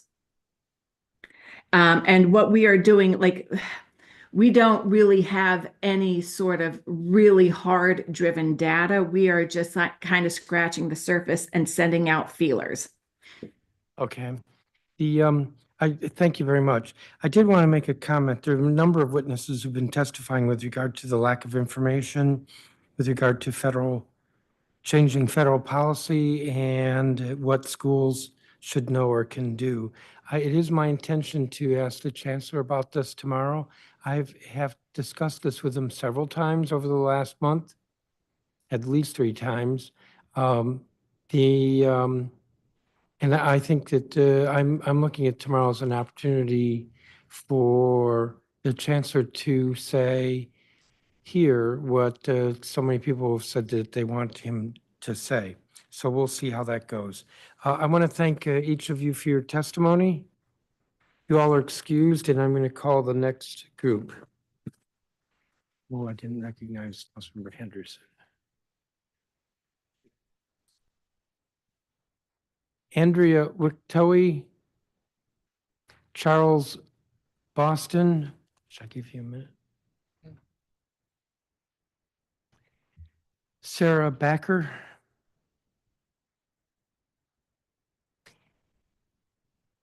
The next looks like 2, 4, 6, 8, 9 are parent leaders with PAVE. Anna Rodriguez, Letitia Vinson, Ty Andrews, Kiana Lamons, Dawn Smith, Elizabeth Reddick, Yvette Selby, Takia Shire, Sharn Boone Ruffin, Amy Hammond, Zachary Carroll, Stephanie Thomas Gordon, Nina Reynolds, Inez Steigerwald, Chelsea Foucault, Jen Kaufman, who's an ANC Commissioner, ANC 4D, James Morgan, who's Executive Director with Higher Achievement, De'Ara Dupree, and Dylan Craig. I'll stop there for the moment.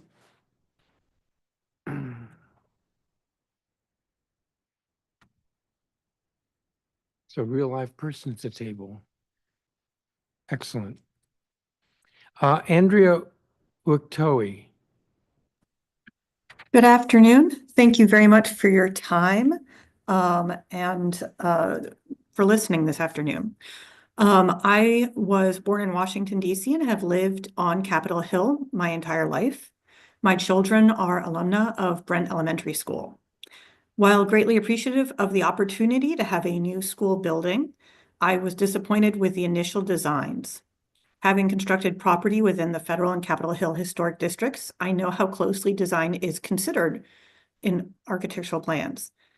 The proposed architecture of the new Brent building does not fit comfortably nor quietly with neighboring buildings. I actively encourage the government of the District of Columbia to please set aside some funding to request a reconsideration of the exterior of this planned building and actively work to come up with a better design, specifically one that will better blend into the historic neighborhood and with existing structures. Thank you. Thank you. I meant to ask the other Brent parents, so I'll ask you. What is wrong? I know you can't speak for everybody, but give me a sense. What's wrong with the design? I'm not familiar at all, so I'm not like defending it, just don't know what's wrong with it. I don't know if you've had an opportunity to look at the pictures, the I've two not. pictures that have been presented. If not, I'm sure that we can provide them to you.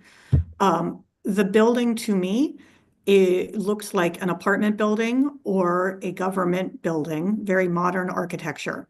Brent Elementary School is in a neighborhood of a community of homes, of residential buildings, and it's very big and stands out very dramatically. There are ways, and probably not very expensive, to improve the facade so that it fits more comfortably in with the other structures in the neighborhood. If any effort had been made by the architects to walk around and look at the community around them. It is, to me, it is just an ugly modern building that does not fit with those surrounding it. And if I was a elementary age student going to this big building, I would feel like I was going to an institution or a hospital or a doctor's office, not a place of learning and growth.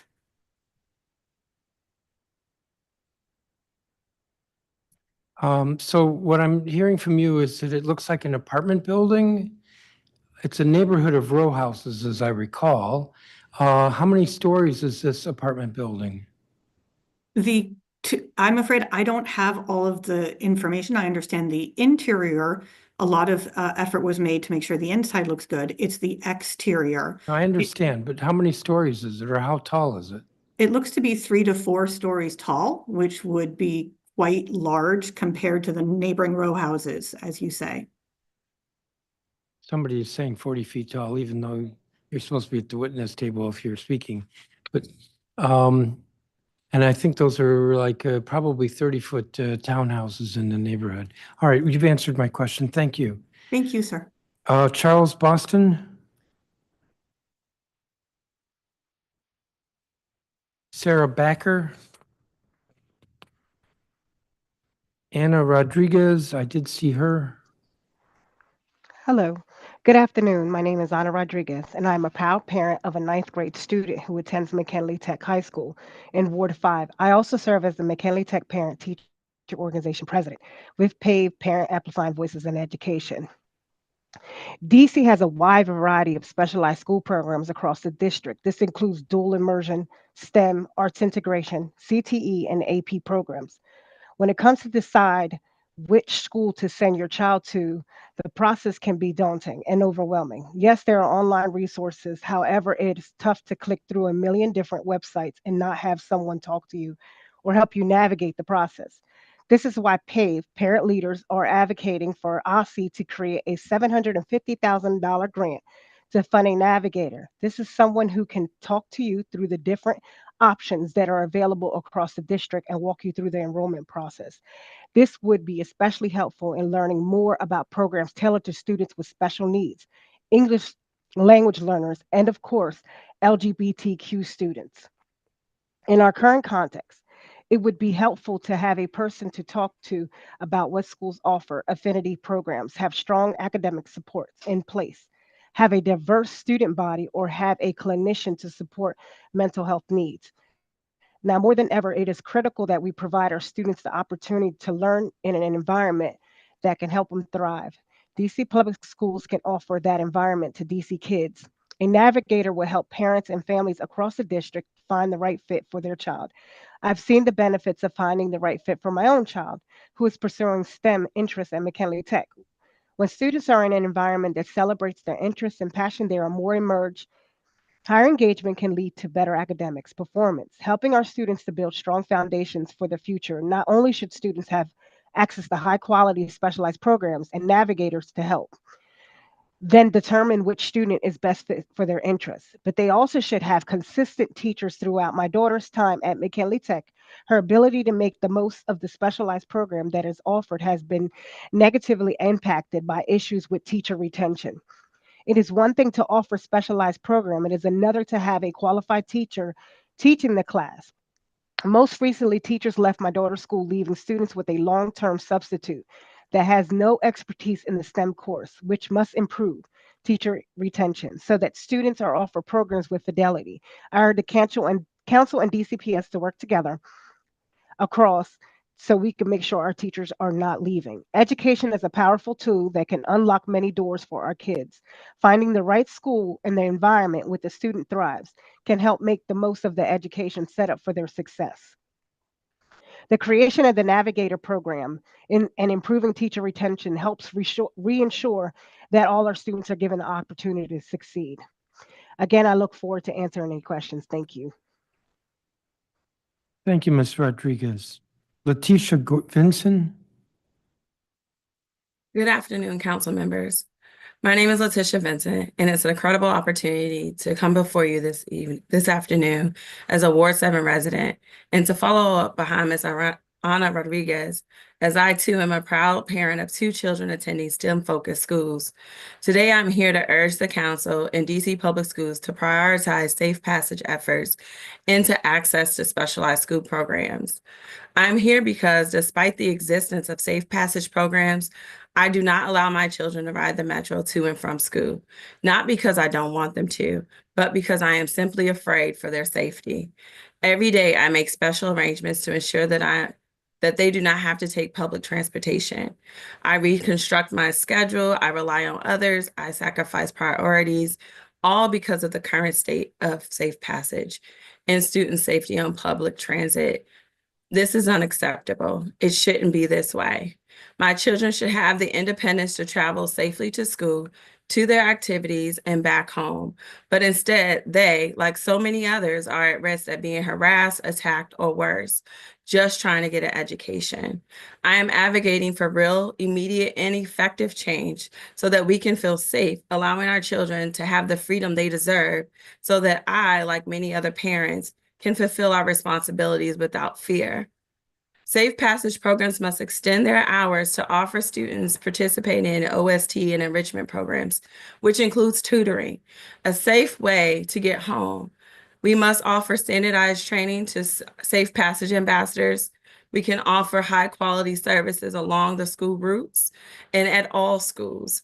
We must improve our communication and collaboration across stakeholders. DCPS should continue to partner with the Deputy Mayor of Public Safety and Justice to implement creative solutions to improve Safe Passage Ambassador program, placing emphasis on training and communication. Each day I drive to school and I see them gathered at a corner when I know that that is not their intent.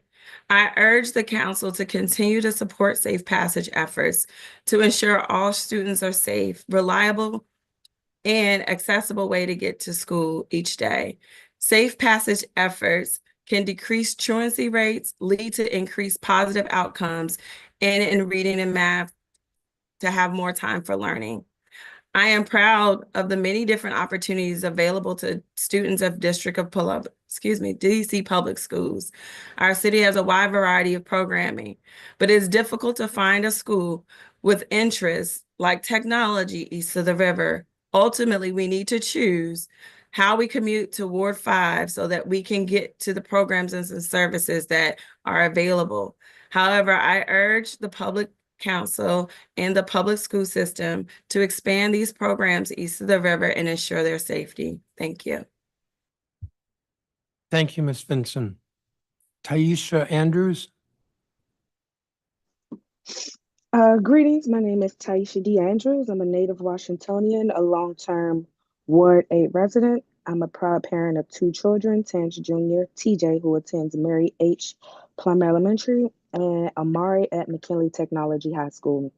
I'm a proud parent with PAVE, the first vice president of the McKinley Technology Educational Campus Parent-Teacher Organization, and a parent LSAT member for Plummer Elementary. Thank you for the opportunity to testify today. I'm here today to urge DCPS and the council to continue to invest in school-based behavioral health programs and in safe passage. Our DC students deserve the opportunity to thrive. While recent NAEP scores show significant improvement in the district, we still have a long way to go. Serious investments in school-based behavioral health programs and safe passage can help us improve our academic outcomes and equip DC students with the skills they need to excel. Academic achievement is prevalent when students can receive the required resources to comprehend their studies, practice emotional intelligence, and have stable support. A child's mental health can affect their focus and understanding to retain information. For many of our DC youth, school is a sanctuary from home. Therefore, we must continue to fund the school-based behavioral health community-based grant to increase the number of mental health clinicians in DCPS schools. Having access to clinicians in schools can provide students with the resources they need to improve their mental health, setting them up to improve their academics. All DCPS schools and staff should take pride in participating in our youth village. The school staff is there to support the students. There's no better way to support DCPS academic achievement than by DCPS staff providing a safe space for our DC youth. We want our students to be surrounded by a supportive environment, but we first have to get our students there safely. Nowadays, children are exposed to severe aggression, violence, sexual assault, private exposure, drug use, and more on Metro. My high schooler and I have experienced some of these unfortunate events, and other families have experienced worse. Why would a parent want to send their child to school if the parent or child does not feel safe traveling to and from using public transportation? DCPS and the council must work with the deputy mayor of public school. The deputy mayor PESJ to ensure children have safe passage to and from school. This can include ensuring SPAs receive standardized training, improving communication between school leaders and SPAs, and implementing creative solutions such as microtransit, school express buses, and expanding DC School Connect. I urge the council and DCPS to consider what role they can play in improving the increasing safe passage options for students in the district. In closing, there needs to be increased mental health support within DCPS, and safe passage programs should continue to improve training and expand creative options for transportation, such as DC School Connect. Thank you for your partnership and opportunity to testify today. I look forward to answering any questions. Also, please note I will be submitting a secondary testimony in momentarily in reference to the requirement of plumber being placed on the remodelization list. Thank you. Thank you, Ms. Andrews. Kiana Lamans. Good afternoon, Chairman. My name is Quiana Lamont. I am a paid parent leader, and I live in Ward 7. All my children attend DC Public Schools. I'm here to speak today about the critical importance of safe passage. Safe passage is the key to helping our students in the district thrive. Having a safe way for our children to get to and from school each day increase the number of students in school. This can help lower truancy rate. The more frequently students go to school and can focus on learning, the more likely we will see improved math and reading across the district. Safe passage is the key to ensuring our students can succeed. I urge the council to continue to work with DCPS to implement creative solutions to increase safe passage options and improve existing safe passage programs. One creative solution to increase safe passage is expanding DC Connect. DC School Connect provides a safe and reliable way for our students in Ward 7 and Ward 8 to get to school. The program is working well for the students it serves. We need to expand the program to give more children the opportunity to have a safe and reliable way for students to get to school. Ideally, as the program grows, it will include equipping DC School Connect with the proper training to ensure our students with disabilities can receive the support they need if they decide to take DC School Connect bus. DC School Connect provides parents with a sense of relief and peace as they know their children have a safe way to get to school without having to worry about any chaos or danger that can occur on our public transportation. Not only our paid parent leaders advocate for the expansion of DC School Connect, but we are also advocating for the continued support of the Safe Passage Ambassador Program. SBAs plays a vital role in the community. However, the quality can vary greatly across schools and locations. This is why we are advocating for standardized training for SBAs that will include training about neighborhood specific context and ensuring each SBA receives the standardized quality training can help all SBAs perform to the best of their abilities and keep our children safe. We are also advocating for implementation of strong system and communication between safe passenger ambassador and school leaders in the same area. Communication plays a key role in keeping our students safe. SBAs must have a quick and effective communication with local school leaders in case of an emergency. What changes can DCPS make with their safe passenger ambassadors to implement a more effective flow communication and create a stronger rapid response system in case of an emergency? Our babies deserve to feel safe no matter how they choose to get to school. Providing safe passage is one of the ways that we can address chronic absences and truancy problems that the district face. We want our children in school so that the way they can learn and grow, the more time spent receiving instruction, the more they can develop their math and reading skills, leading to improvement in their academic performance. Solving the issue facing education is not easy as we require multiple steps approach across agencies. Providing safe passage to our students is one of the steps needed to help strengthen our schools. This is why I urge DCPS Council to work together to implement creative solutions and strengthen existing safe passage programs.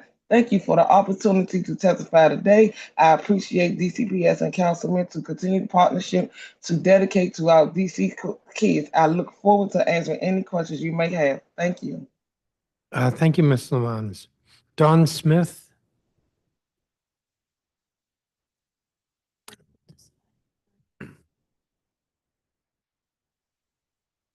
Elizabeth Reddick. Thank you. Good afternoon, Council. I think it was just 1 second. Apologies. My name is Elizabeth Reddick. I am a Ward 7 resident, ANC of 7B05. Today, I am showing up as a paid parent leader and representing my son who attends Monument Academy. I'm here to advocate for the advancing of equity in education through various initiatives, such as the Safe Passage and Specialized School Programming. In terms of Safe Passage, I believe it's imperative that we continue to fund and expand DC School Connect. DC School Connect provides a safe and reliable way for our students to get to school. And in an attempt to address truancy issues that are affecting both DCPS and DCP public charter schools, we must provide a safe way to get to school, and I believe DC School Connect does that as an alternative. Additionally, they work with the Advanced Technical Centers, and they partner to provide transportation to and from the ATC during the school day, which means that the kids go to school, and then School Connect provides transportation so that they can actually get to the center and then back to the school in time to use their regular transportation home. I feel like ATC provides a equitable program for transportation. I am passionate about increasing our children's pathways to a fair shot at success and expanding the mayor's initiative of pathways to the middle class. The partnership between the ATC and DC School Connect expands these pathways, and they facilitate the actual utilization. It gives students, the ATC gives students a chance to develop their skills. Partnering with DC School Connect can expand the number of DCPS students who are able to take advantage of the offerings at ATC. I definitely urge the council to prioritize advocating for the continued funding and expansion of the Department for Hire Vehicles DC School Connect program, as it directly supports DC public schools. Transportation is not the only issue that we are facing, but we are advocating for OSSI to also provide $750,000 in grant funding to fund a education navigator program to help parents learn about these programs and find the right fit of a program for their student. The Navigator program would give families access to a real person who can walk them through different options available to them and help the families complete the enrollment process. It would be like a coach supporting families through the process of finding and enrolling schools. How that relates to equity is families that have more socioeconomic stability can afford to hire such private programming, but marginalized families do not have those same opportunities. So I urge the council to advocate for $750,000 in grant funding to fund the Navigator. Our children deserve not to just survive in the district. Our children deserve to thrive. By continuing to make programs more equitable and accessible, we are doing exactly that. I urge the council to work with DCPS to advocate for the expansion of DC School Connect and the creation of the School Navigator program. Thank you for the opportunity to testify today, and I look forward to answering any further questions. Thank you. Thank you, Ms. Reddick. Yvette Selby.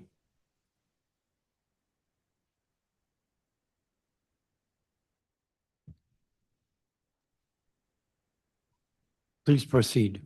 Good afternoon, Chairman Mendelson and members of the Committee on the Whole. My name is Yvette Selby, and I am a proud parent of twins that attend college at North Carolina A&T State University and Virginia State University. Both were 2023 graduates, one of McKinley Tech and the other of Capital City Public Charter Schools. I volunteer with Parents Amplifying Voices in Education on the Ward 5 Parent Leader and Advisory Boards.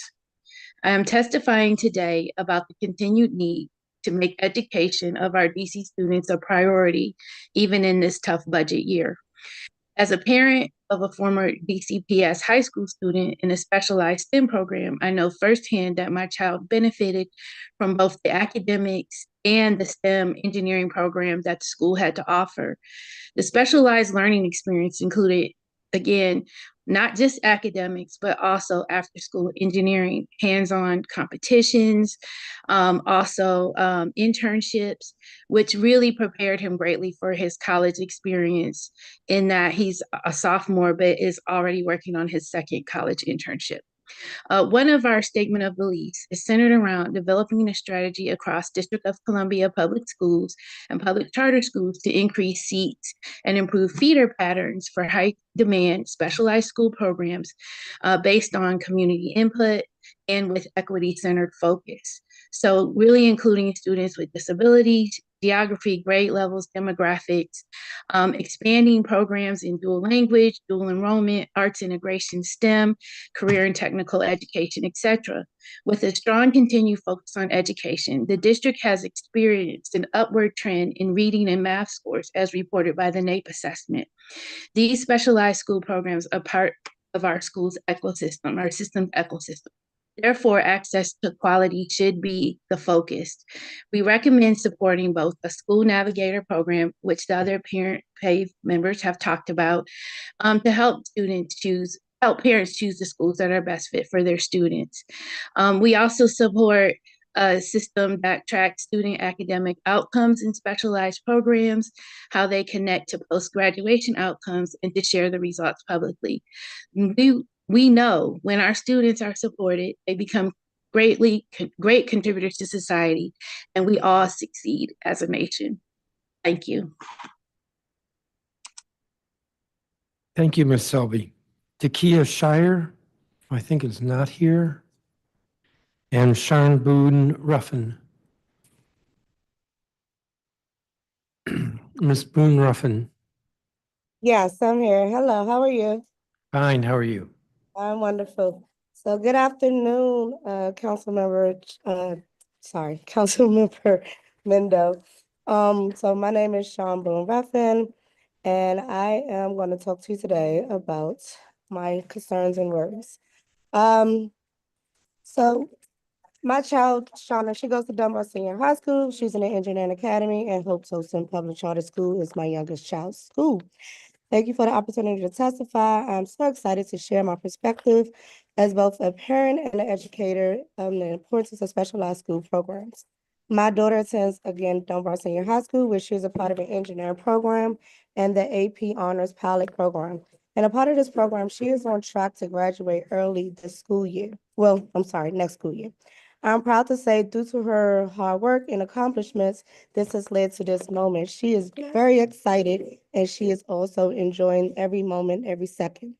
It has just so happened that Dunbar has these specialized programs that fit my daughter's needs in a situation like I highlighted below. The Navigator program, again, would have been a perfect opportunity for me to realize about these opportunities at her school if it were available. However, it was not available, and as a parent and as an educator, I found out by going to these schools. So choosing and enrolling her in the school can be daunting, or any school can be daunting and overwhelming process. However, if we had this AI chat box or anything of that nature, this would have broken down and narrowed everything down that I needed for my specialized program. So for me being a PAVE representative and a PAVE leader, I'm asking OSSI to administer a $750,000 grant to fund a Navigator program for DC students. This way, we will ensure that families understand the specialized school programs that are offered and available to them. But we also need to make sure that these programs are offered with fidelity Everybody needs to be on the same page when it comes to understanding what these programs are and what it means to provide for them. This is why I am advocating, and paid parents are advocating as well, for an SSP verification process. Having verified programs in our schools allow parents and students to know that their students have access to properly functioning programs. I urge DCPS to consider how to verify that their schools are offering specialized programs with fidelity. Finally, in my own capacity as a parent and a concerned parent with that, it is essential that DCPS clarify the process of early graduation through the AP pilot programs that they have. So my daughter, again, she's on track to having all of her credits that she needs to graduate high school. However, she's been kind of going through bumpy roads because they don't really truly know the process. Again, I'm a proud parent of a DCPS student who is excited about the opportunities and the education she is receiving. I urge council and DCPS to support the creation of the $750,000 grant funding navigator program for specialized school programs. I look forward to any questions you may have. Have a great day. Thank you, Ms. Boone Ruffin. I don't have a copy of your statement if you could provide that. No problem. Thank you. Amy Hammond, I believe, is not here. Zachary Carroll, I think is not here. Stephanie Thomas Gordon.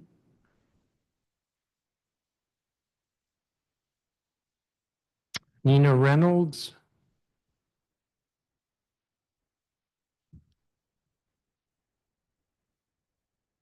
Nina Reynolds.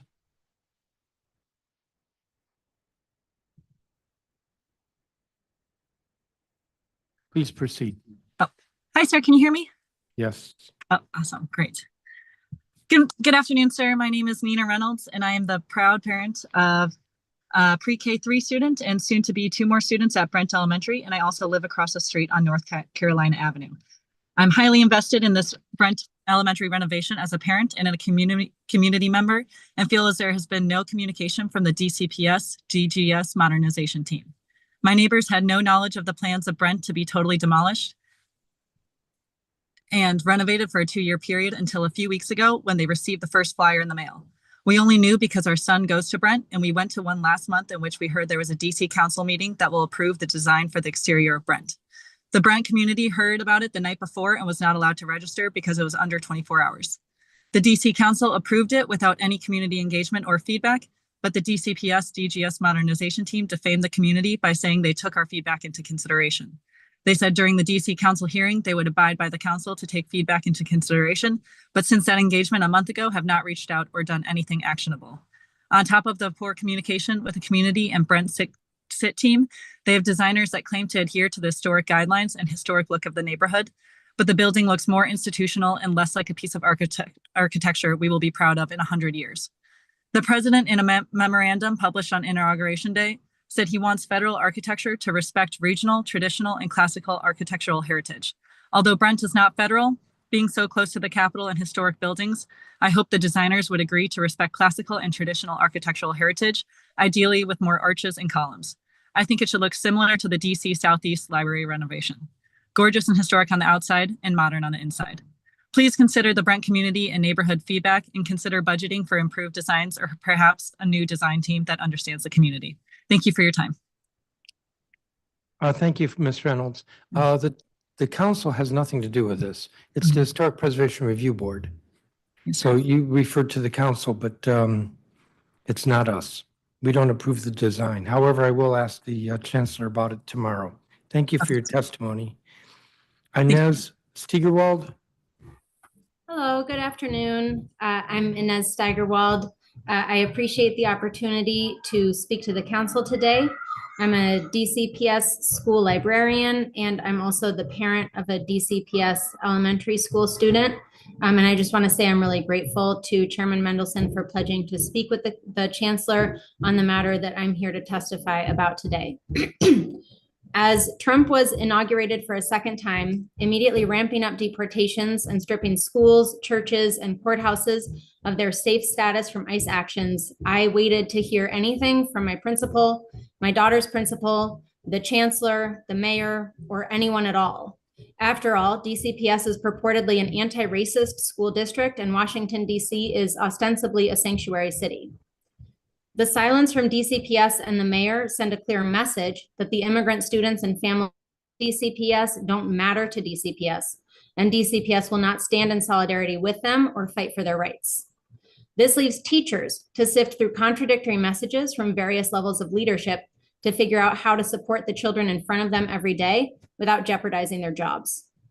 My union's president shared that the chancellor verbally stated that DCPS will follow guidance from the OAG. Meanwhile, my principal told me that she was instructed not to share information with families or even discuss immigrant rights or ICE with them. Teachers at other schools have shared that their instructional superintendents have issued a range of directives with varying degrees of caution and cowardice. Meanwhile, DCPS has not said anything publicly about how it plans to keep students and families safe. The lack of clear guidance or policy from DCPS on how to ensure that all children in the district can access their constitutionally guaranteed public education safely and without fear is shameful. I'm embarrassed to work for a school district that won't stand up against hate. Silence won't stop what the Trump administration is trying to do to our communities. DCPS has a responsibility to issue guidance to all school leaders and staff that is clear, legally sound, and in writing. This guidance should align with the guidance recently released by the DC Attorney General and DCPS's stated vision that every student feels loved, challenged, and prepared to positively influence society and thrive in life. We can't ensure every student feels loved if we aren't prepared to protect their rights when ICE agents show up in our classrooms. We can't academically challenge our students if they aren't coming to school because we as a school system haven't told them how we will keep them safe. We can't prepare every student to positively influence society or thrive in life when we can't even tell them that we will support them, much less show them through our daily actions that we value their place in our school communities. Right now, the school district is failing immigrant families. As you consider DCPS's performance, I hope you will join me in demanding that DCPS share clear guidance to schools and families on how it plans to keep students and families safe. Thank you. Thank you for your testimony. Chelsea Foku, Jen Kaufman. Hi, good afternoon, Chairman Mendelson, and to the members of the Committee of the Whole, and thank you for the opportunity to testify. I'm testifying today in my individual capacity as ANC Commissioner of Single Member District 4008, and not on behalf of ANC 4D, of which I am Chair. I'm here because the children are worried.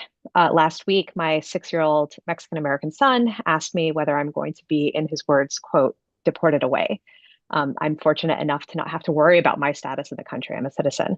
But he was crying because many of his friends at his school, like many schools, DC schools, has a large immigrant population, and many students are scared about what's going to happen to their families in this current climate with a president who came to power on a wave of xenophobic, anti-immigrant rhetoric and promised to deport millions of immigrants who are a vital and critical part of our communities. As you well know, it's not just immigrants under attack. Black and brown people, queer and trans people, the federal government is trying to erase away our very identities. And in light of this, DCPS must be ready to do more to protect students, families, and staff. DCPS must establish and communicate clear protocols that can protect students and families from deportation raids and schemes, such as ensuring immigrant enforcement cannot enter DCPS property without a warrant. DCPS should also distribute Know Your Rights materials and provide training for school leaders to communicate with staff and families. And DCPS must also issue a policy in defense of LGBTQ plus students and educators' rights, affirming trans students' right to exist, to use facilities and pronouns, and participate in sports that match their gender identities. DCPS should also protect the value of diversity, equity, inclusion, and stand strongly behind them and not cower to what the administration wants us to do, which is to run away from that. DCPS must also be ready with mental health resources for students and staff who are impacted by this unprecedented assault on their identities. And also, DCPS must protect student data and prohibit law enforcement or immigration enforcement from accessing databases without a warrant. And it should also prohibit the use of student behavioral records and law enforcement databases, which only pre-criminalizes students.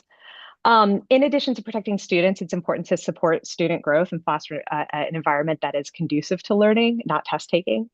Over testing and test prep are taking away from instructional time in DCPS.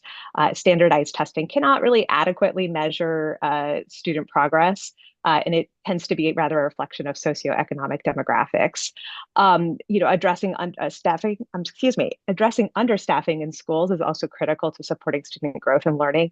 Sometimes there's a talk about there being too many adults in their schools, but teachers are constantly having to give up their planning time to cover classes. And as a parent of a child with an IEP, families like mine continue to be concerned about understaffing for special education and supports, which often means that students may not have the access to the curriculum and the right to a free and appropriate public education in schools. Lastly, I'll end by saying that families are beginning to see improvements in DCPS, especially because of the Washington Teachers Union contract.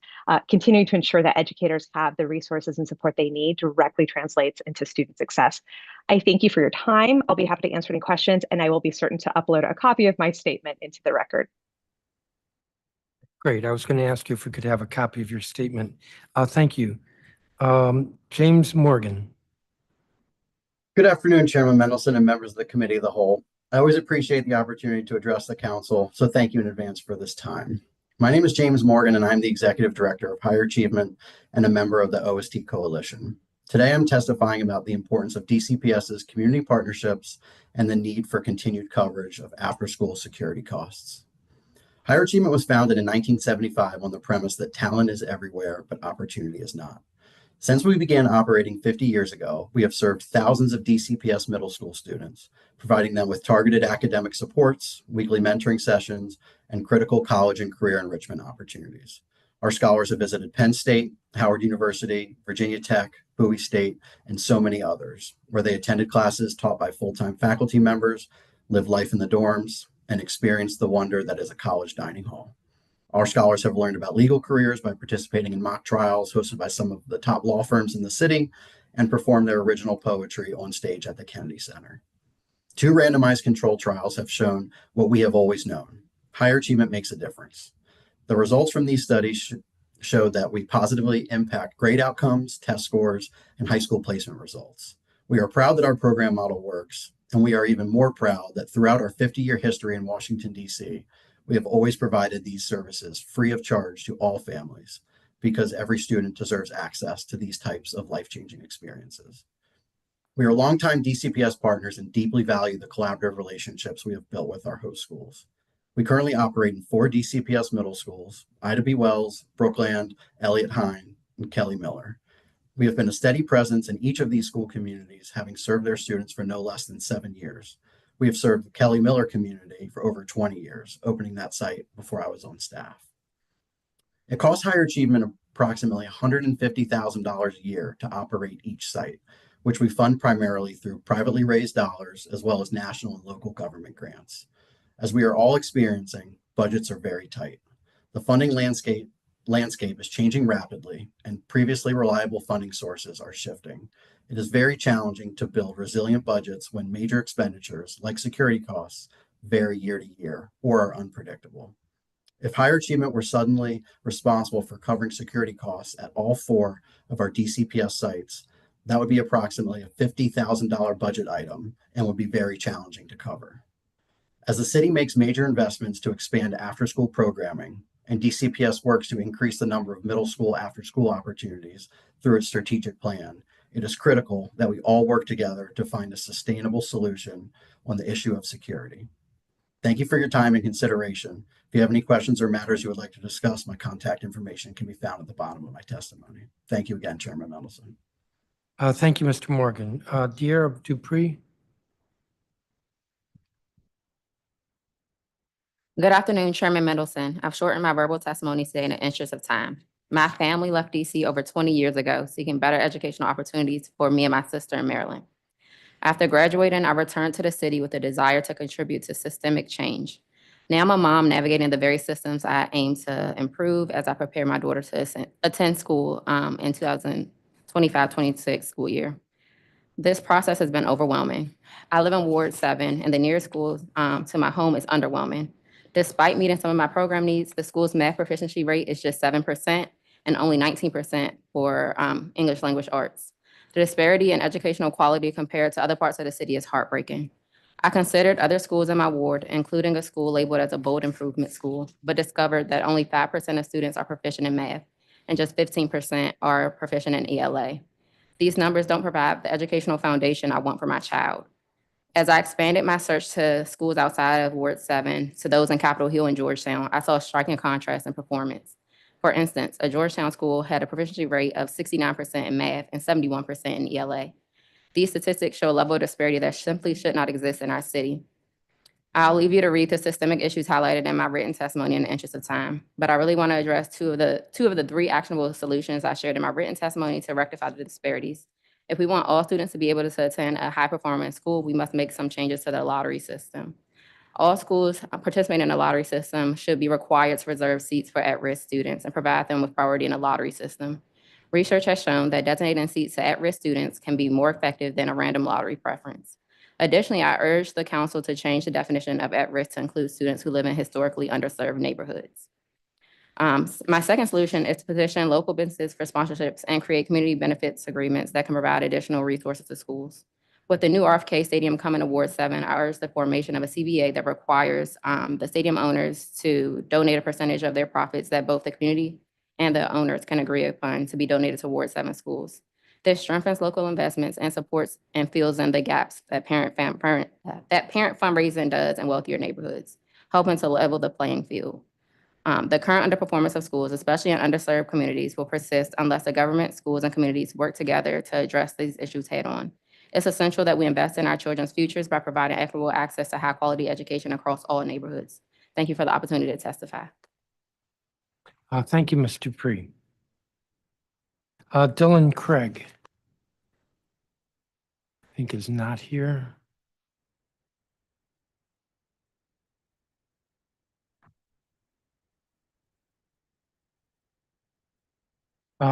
Let me just say, again, there were witnesses who talked about the lack of a clear message from DCPS with regard to, I think the way I'll characterize it as diversity or citizenship status.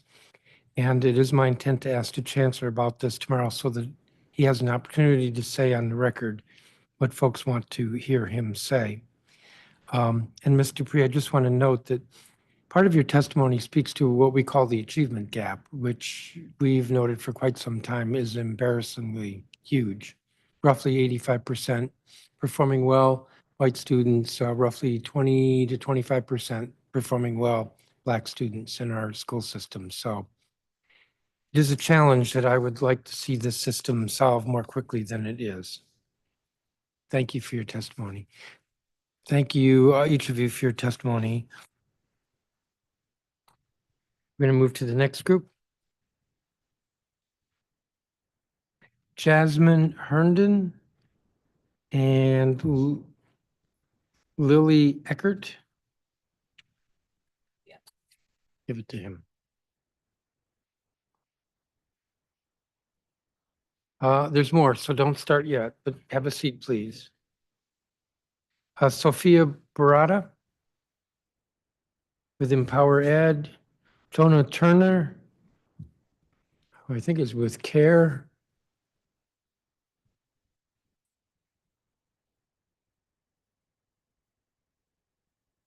Justin Rice Moore.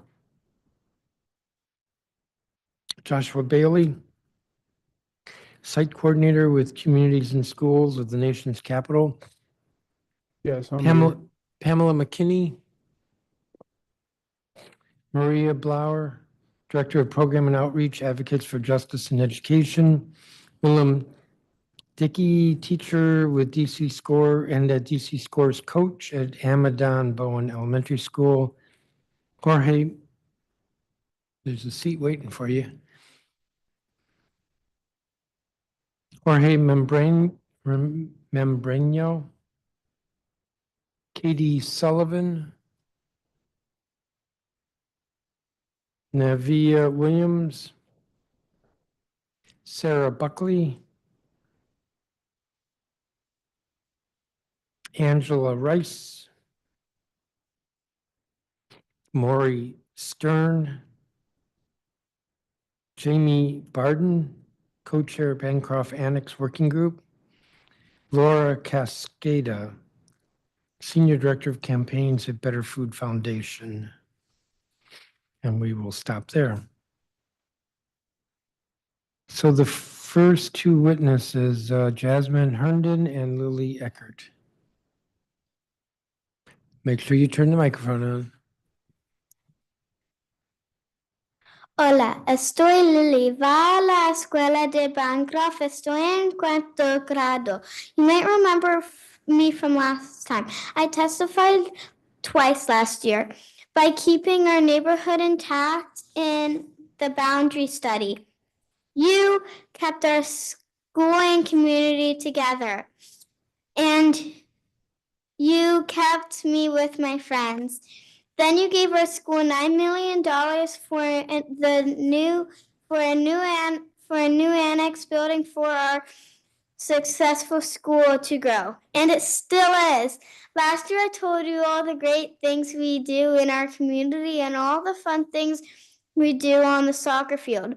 Today I want to tell you what happens if we don't get another building for Bancroft to grow. We will be right back where we started.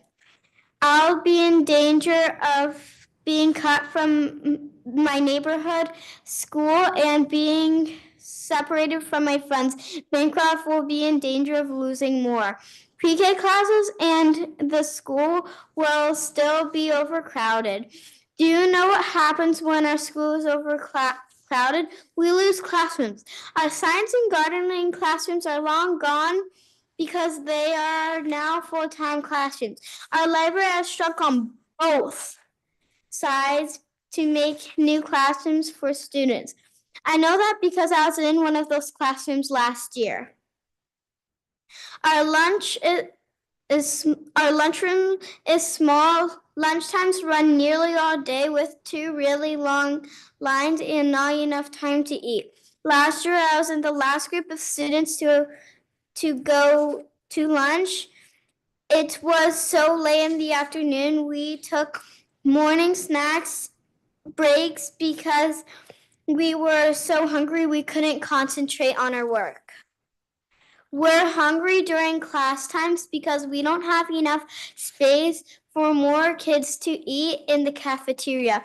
The pre-K classes will be at the Sharp for the next 2 years, but then there's no solution. The annex will be really, really important for our school, and it helps us keep our containers off our soccer field. Please don't allow the plan for there to be classrooms on the soccer field. We need a safe place to play and to be kids. An annex for the pre-K is still the best solution for our community and for our school. Thank you for your consideration and for your continued support. Sincerely, Lily. Bye. Adios. Thank you. Hi, my name is Jasmine Herndon, and you just heard the concern from my daughter Lily on the state of Bancroft's overcrowding.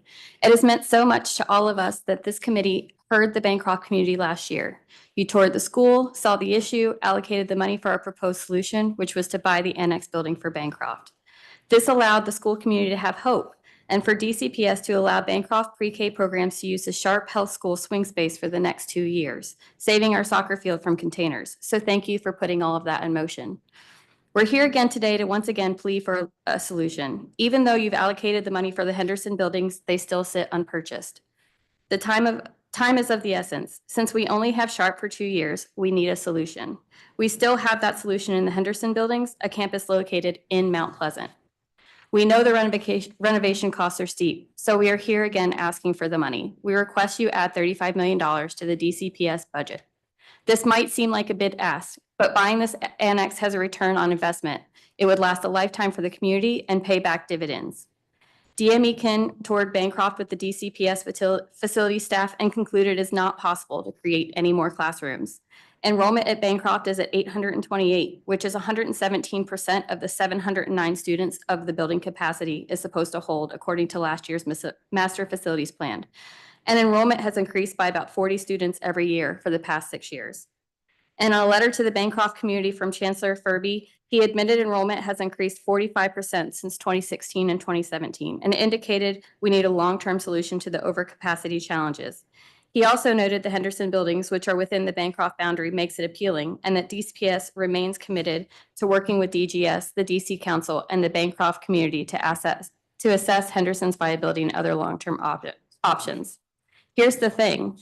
We can't build on the current campus because Bancroft is already in the red zone for not having enough outdoor space per student, according to the master facilities plan. We can't put trailers on the soccer field because the school is already in the red zone for not having enough outdoor space per student. And the DME stated to parents and kids that the DC government has no alternative long-term plan for Bancroft overcapacity other than the Henderson buildings. We recently heard the old Department of Parks Recreation headquarters at 3149 16th Street Northwest has become available. This building is across the street from the Henderson buildings and next to a playground. Although it is smaller with a good renovation, we are confident that that could work. So as I conclude, I urge you to ask the mayor to direct DGS to initiate purchase of the Henderson buildings, which could start as early as tomorrow. I encourage you to allot $35 million for the renovation of the Henderson buildings. And I call on you to help Bancroft with this or another solution, such as the old DPR headquarters. The annex for the pre-K is still the best solution for our community and for Bancroft's overcrowding issue. Please help that become a reality. Thank you for your consideration. Thank you, Ms. Herndon. Sophia Barata with Empower Ed, is she here? Jonna Turner. Yes, thank you. I just want to make a note that we have, I submitted a budget letter and I'm reading from a budget testimony. I want to be sure that you have the budget testimony. I have something from the previous witness. So wait a minute, I have something. Okay. Well, the budget testimony is the narration of the letter, budget letter. I'll go ahead. Thank you for your dear council members, thank you for your unwavering dedication and service to our students. I want to take a moment to recognize and appreciate the DCPS leaders, families, and educators who show up every day, committed to shaping the future of our city. I also extend my gratitude gratitude towards Councilmember Mendelson and Patrick Ashley, Deputy Chancellor of Finance and Operations, for securing the necessary funding to restore the McCogney Building as a swing space for the Ward 8 DCPS entities, an important victory for our families and school communities. Lastly, I want to acknowledge Sharona Robinson, Community Action Team Manager, for her extraordinary dedication, compassion, and service to DC schools and communities. Her contributions deserve a raise. Our school communities are in the midst of a mental health crisis. The current approaches are not working, and we cannot afford to keep recycling the same solutions while expecting different results. Now is the time to embrace creativity under a very tight budget. We must invest in solutions that prioritize the voices of those who know and love their schools, their students, and their DC community. In our budget letter, we highlighted the critical importance of expanding the Connected Schools Managers Program. As a community-based organization, we can feel the difference when a school has a Connected Schools Manager. It creates a profound impact on their ability to maintain strong relationships across the city. This investment is essential to fostering deep connections between schools, families, and community partners, ultimately strengthening the support systems that our students rely on. While DC is making strides in many areas, we must continue to uplift and invest in leaders of color who are building education-focused organizations with the vision and expertise to meet students' needs, helping them not only learn, but also thrive, achieve economic mobility, and become future homeowners. Addressing mental health extends beyond hiring more psychologists and social workers. It requires directing resources to community-based organizations that can drive real impact and create pathways for student success. Additionally, the curriculum in many schools, especially those serving our brilliant Black and Brown students, remains uninspiring, overly test-driven, and lacking cultural relevance. Without flexibility to fund enriching learning experiences, our students are missing vital opportunities to develop as critical thinkers and future leaders. They need engaging field trips, dynamic and cultural responsive curricula, hands-on exploratory learning, and high-quality professional development for our educators. We must create learning environments where students are excited to attend school and can clearly envision their futures. A transformation is necessary. We should look to models like those in New York City, where engagement and learning have been strengthened through curricula designed to reflect students' communities and histories. Our children deserve nothing less, and our city depends on our ability to educate the future of Washington, D.C.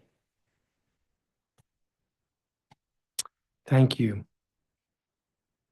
Justin Rice Moore. Joshua Bailey, Yes, here. please proceed. Awesome. Thank you. Thank you, Councilman Mendelson. My name is Joshua Bailey. I'm a proud native of Washington, D.C., a graduate of D.C. Public Schools, and a current resident of Ward 8. Today, I'm honored to testify on the behalf of Communities and Schools, where I serve as the site coordinator at MacArthur High School. At Communities and Schools, our mission is to surround students with a community of support, empowering them to stay in school and to achieve success in life. Through our work, we have seen firsthand the many challenges students face before they even step into the classroom. Many struggle with basic needs such as clothing, food, and personal care items like deodorant, toothpaste, mouthwash, things that no child should have to go without. By providing these essentials, we help ensure that students can focus on learning rather than worrying about their next meal or clean clothes. MacArthur High School is one of the newest schools in DC Public Schools and is located in Ward 3. However, it has become a safe haven for students from Ward 7 and 8, students who may not feel comfortable or safe attending their neighborhood schools. At CIS, we are there to support them and their families, removing barriers so that they can focus on their education and their future. One of our key initiatives at MacArthur High School is increasing student sense of belonging. In just a short time, we launched the MacArthur Men of Excellence program, which is designed to guide young male students in grades 10th and 11th toward becoming confident, resilient, compassionate leaders through our 4 core pillars of healthy masculinity, wellness, leadership, and civic engagement. These young men are not only learning essential life skills, but also developing a deep sense of responsibility for themselves and their communities. We believe, belong, and a vision for, with belief, belonging, and a vision for becoming their best selves, MO for short, participants are growing into the leaders of tomorrow. One of our proudest moments was sponsoring a group of young men to attend the Black Male Initiative Conference at Delaware State. This national convening brought together high school and college students, business professionals, educators, government officials, and community leaders from across the country. Watching our students step into a space that was new, exciting, and full of opportunity was truly inspiring. They were able to be curious and to connect and to see themselves in a future filled with possibility. In conclusion, we know that the impact of communities and schools has been vital to the success of countless students over the past few decades. We are grateful for the partnership with DCPS and look forward to expanding our impact. With DCPS and the Council's continued support, and with increased funding, we can deepen our impact in every ward of the city. We can create new and innovative ways to reach even more students, ensuring that they have the foundation, the guidance, and the opportunities they need to succeed. Thank you for believing in our students, for investing in their futures, and for making a long-lasting difference. And also, I'll leave space for any questions that you may have, Councilman. Thank you, Mr. Bailey. And I don't have a copy of your statement if you would submit it. Okay, I can submit that for you. Thank you. Pamela McKinney. Good afternoon. My name is Pamela McKinney, and I'm a parent of a current student at Amadon Bowen Elementary School. My son will hopefully join the pre-K program next year. I was excited to enroll my daughter in 2023 in Amadon Bowen and to join this wonderful school community. We have appreciated so much the work that the admin team and teachers put into providing a safe and joyful learning experience for our daughter and all of the students in Amadon Bowen. My child participates in before and after care because of our work schedules, which means I have put a lot of trust into the school to care for my child. I especially thank Mr. Hilliard, Mr. Taylor, and Ms. Curitan, and so many of the pre-K team, Ms. Thomas, Ms. Harris, and Ms. Cook, for helping her grow and learn. The aftercare program through Polite Piggies has also been wonderful for my daughter. She's currently taking Spanish, which isn't offered at Amadon Bowen because they don't have enough funding for a language teacher. Last year, I learned from other parents that DCPS plans to swing Amadon Bowen kids to the Meyer Elementary building during its 2-year renovation from 2027 to 2029. Once I did the math, figuring out how our family could make that site work for us with our schedules, I knew that this site would be impossible. It's 40 minutes away commuting and a mile from the metro. After hearing from other families, I've learned even more about not only the inconvenience of this location, but also the rupture to the community that this swing base will do. In addition to neighborhood families, we have students coming from Ward 7 and 8. Moving them further across the city will be unmanageable for them. When families were surveyed about the move, more than 60% said they would look for a new school for their child. If they do, they likely won't come back. Amadon Bowen sits adjacent to a DPR field that could, in theory, house modular units, but we need council funding for that. Schools in Ward 4 and 5 receive funding for such units. Why can't Amadon Bowen? We've been asking DCPS for 18 months to work with us, but all they say is no. No isn't good enough for our students, families, or Amadon Bowen staff. Councilmember Allen has also stated that the Meyer location is too far for Amadon Bowen. I encourage the council to set aside funding for modular units for Amadon Bowen and to push DCPS to work with the Amadon Bowen community to find a solution that works for everyone and keeps kids' needs first. Thank you for your time.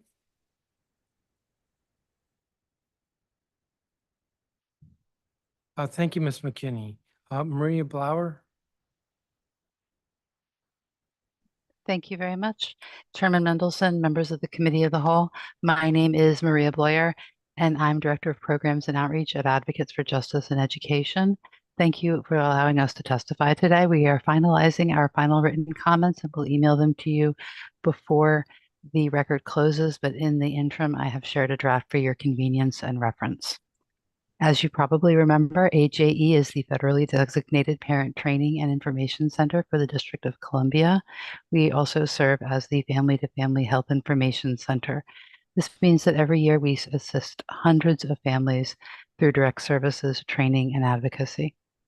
As we reflected on the past year and prepared for this hearing, 3 themes emerged from our work with DCPS families that we wanted to share with the Council.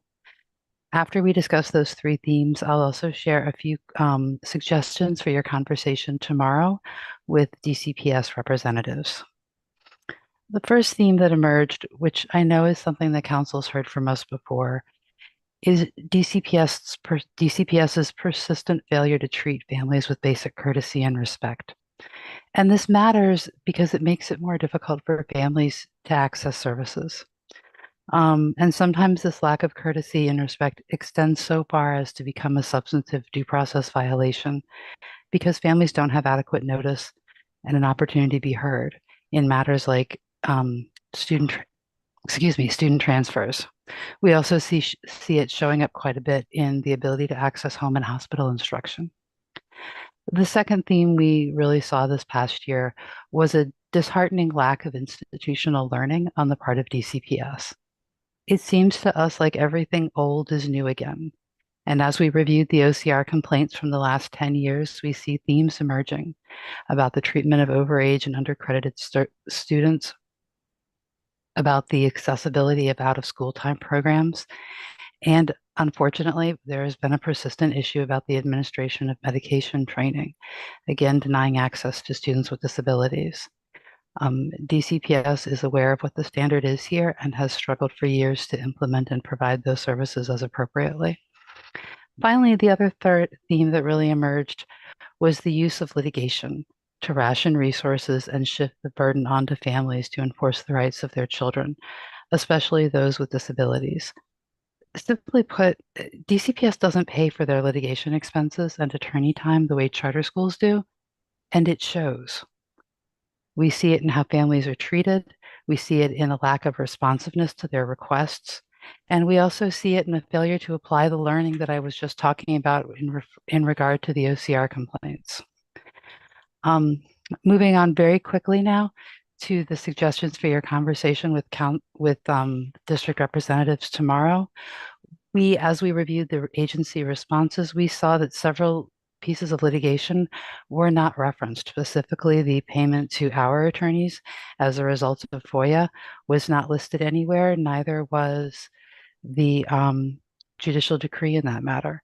We were also disheartened to see that no complaint or grievance filed by a parent was listed in response to Council question 22. We would encourage you to ask tomorrow, where are these Title IX complaints? You asked for all the grievances and all the investigations. No care team investigation or grievance was listed in their council responses. This was deeply concerning to us. We are also concerned about the lack of an MOU regarding the hearing officers who hear involuntary transfers and 504 matters. I'm over my time, so I will stop. But like I said, you have a copy of our draft, and I'm here to answer any questions if you have any. Thank you.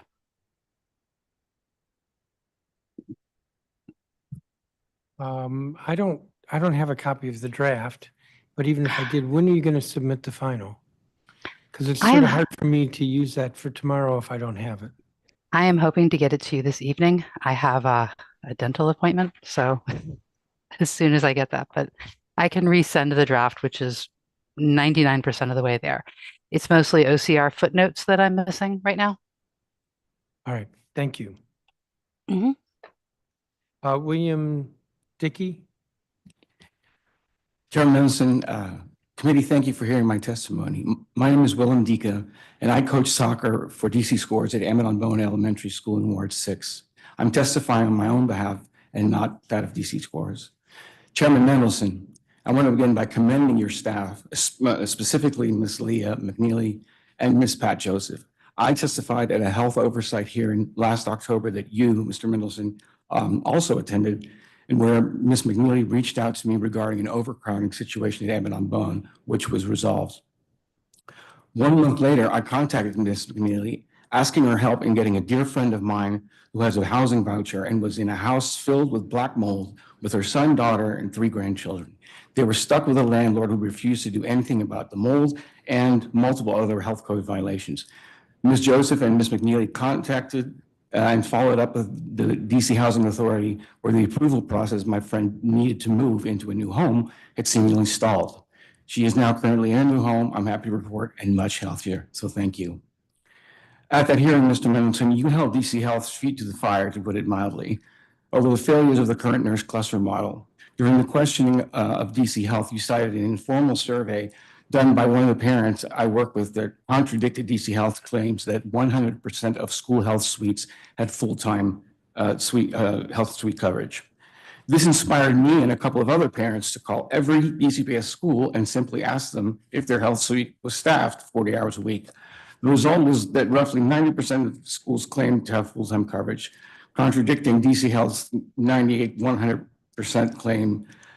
And this comes with the caveat that there are only half as many licensed nurses to oversee the health suites compared to last year. I'm happy to furnish the paper with these results by email.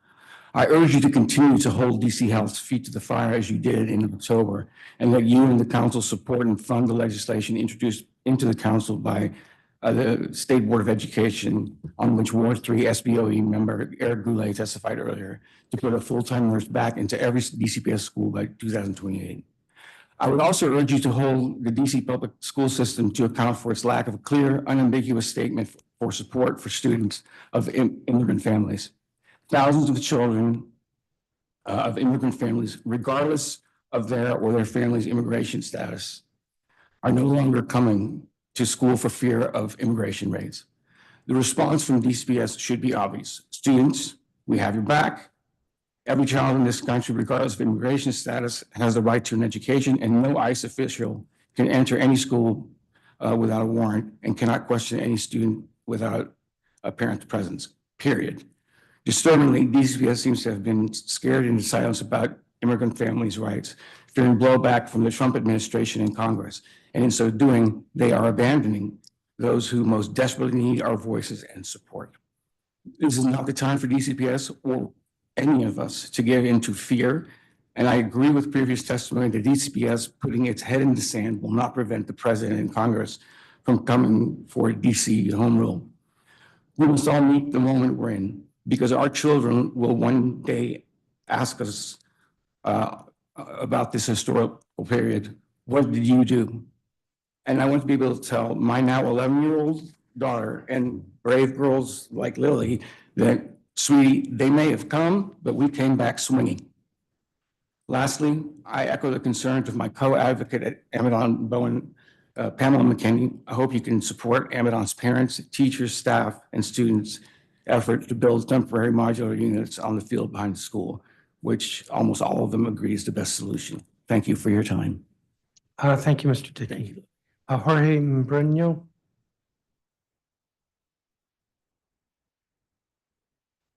Katie Sullivan. Hello, good afternoon, Councilmember Mendelson, members of the Committee of the Whole, and the DC Public School District. My name is Caitlin, or Katie Sullivan, and I'm in the College of Arts and Sciences at Georgetown University, studying government with a minor in environment and sustainability.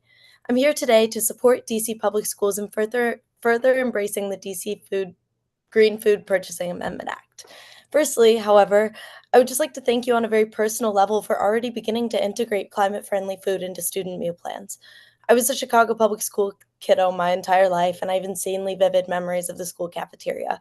By this, I kind of mean avoiding it with ferocious tenacity. We all did. For those who ate healthy foods or had dietary restrictions, it was tiring to have limited options that were heavy in animal products. Many of us would end up throwing the majority of the uneaten meal in the trash. Aside from that, I absolutely loved school. I woke up excited to go every single morning. It was a second home to me. For so many children, school is the only substantial nutritious meal they have in a day. I'm here today for those children because not long ago I was them.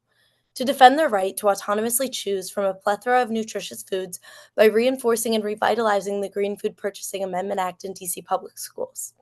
The majority of United States citizens are unaware of the role that food production plays in climate change. After fossil fuels, food is the largest contributor to global greenhouse gas emissions.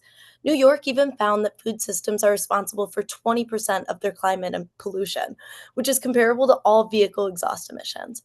If you've ever driven in New York or seen a movie, you'll understand how substantial this is. By food-related emissions, we're generally referring to livestock, particularly methane produced from cattle.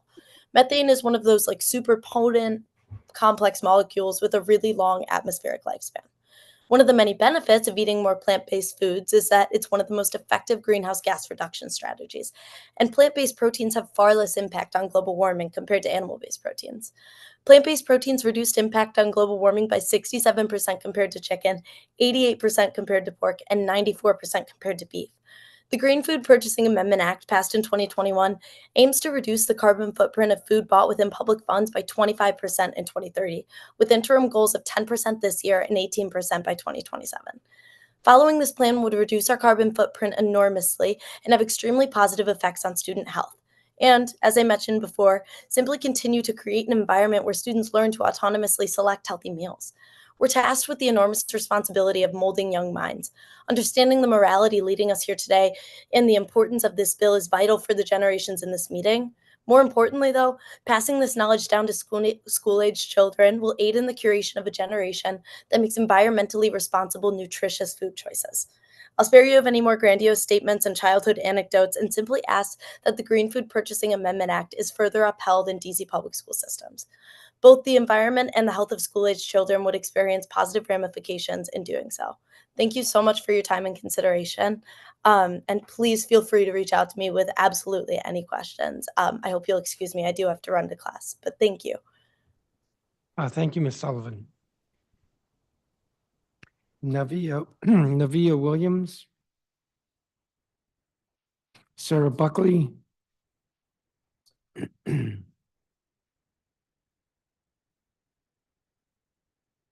Angela Rice.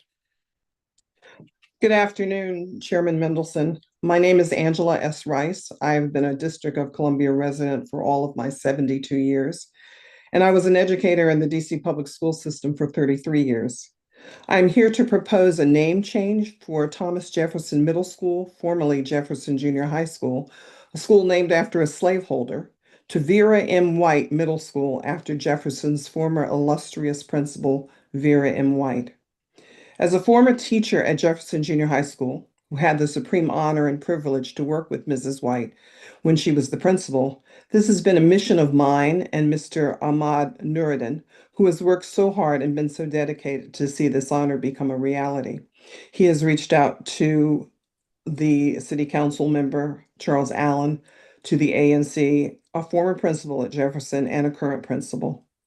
Southwest has always been a progressive community, but Vera White made it an educational mecca where children of Southwest were given an outstanding and creative education and were exposed to many opportunities to which other children in the city did not receive the exposure.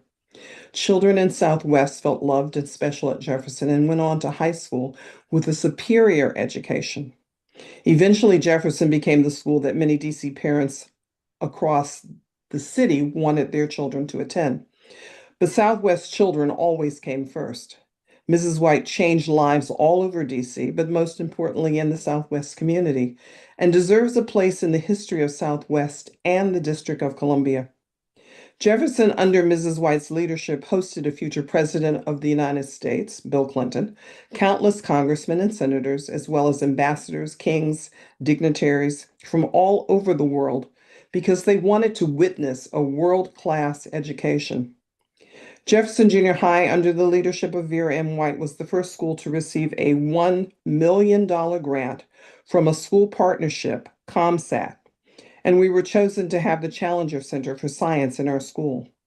Mrs. White partnered with the Department of HUD and created a program where volunteers from HUD came to Jefferson each Saturday to tutor our students. Mrs. Tipper Gore, when her husband was Vice President of the U.S., came to Jefferson once a month to work with the Jefferson Photography Club. The Best Friends Foundation, founded by Elaine Bennett, wife of the former Secretary of Education Bill Bennett, a program for girls that taught self-respect through self-control, flourished at Jefferson Junior High and expanded to 22 cities in different states. All of this was due to the support of Vera M. White. Mrs. White was a hero and a legend to education in DC. Most of her staff worked with her for over 20 years. Many moved on to become principals and superintendents in other jurisdictions. She inspired educators to believe that all children, especially in the district, given opportunities, could learn and succeed, as well as those children receiving private education.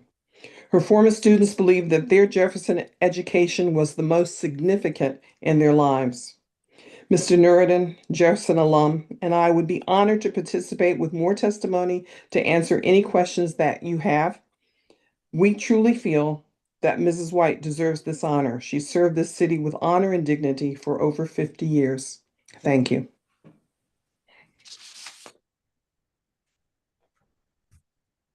Thank you, Ms. Rice. Maury Stern. Jamie Barden. Hi, my name is Jamie Barden. I'm a Bancroft Elementary School parent and a co-chair of the Bancroft Annex Working Group. Bancroft Elementary is over capacity, and that situation is getting worse by the year. We are currently 120 students over capacity. Fortunately, Chancellor Farabee has provided a temporary solution, relocating 6 Bancroft classes to the Sharp Health space for 2 years through the spring of 2027.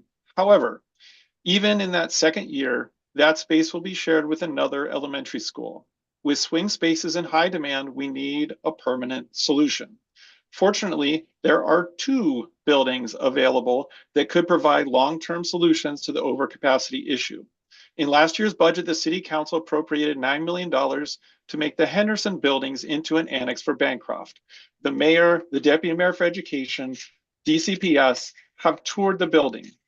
The Chancellor's August letter to Bancroft mentions the Henderson buildings as an annex and a building, and that building remains for sale. Yet we have heard nothing for 6 months.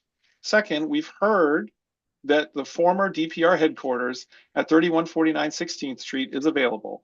While this building is listed at 15,000 square feet, a bold renovation could make this into a long-term annex for Bancroft. The community would love some engagement on this as well. What would be unthinkable is to let both of these opportunities slip away during this brief window of time we have to preserve our school. Here is what a failure to renovate one of these two buildings for Bancroft will lead to: loss of pre-K, shrinking of the inbound area, and trailers on the soccer field. What would this mean? Pre-K 3 and 4 serve 80% Spanish-dominant students, many of whom come from low-income households. A loss here also undermines the bilingual program. The Chancellor's 5-year plan places equity at the top priority. Shrinking the inbound area. The Deputy Mayor for Education's boundary study concluded that this is not a practical solution. Shrinking the boundary was also highly unpopular, with more than 1,000 residents voting in it as their lowest choice and the annex building as their top choice when the Deputy Mayor for Education conducted a community survey. Trailers on this soccer field. Even with our miniature soccer field, the Deputy Mayor for Education set Bancroft as code red for how little outdoor space we have per student. So shrinking that further is unthinkable. In short, the community asked the mayor, the deputy mayor, and DCPS to move forward formally on either the Henderson buildings or the old DPR HQ building before it's too late. Inaction is a choice with foreseeable and disastrous consequences. Thank you. Thank you, Mr. Barden. Laura Cascada. Hi, thank you so much for having me here. I am Laura Cascada with the Better Food Foundation, a nonprofit that's worked with cities, schools, and companies all over the country to transform their food to be more sustainable to address the climate crisis. I'm here today to offer encouragement as you work toward meeting the goals of DC's Green Food Purchasing Amendment Act.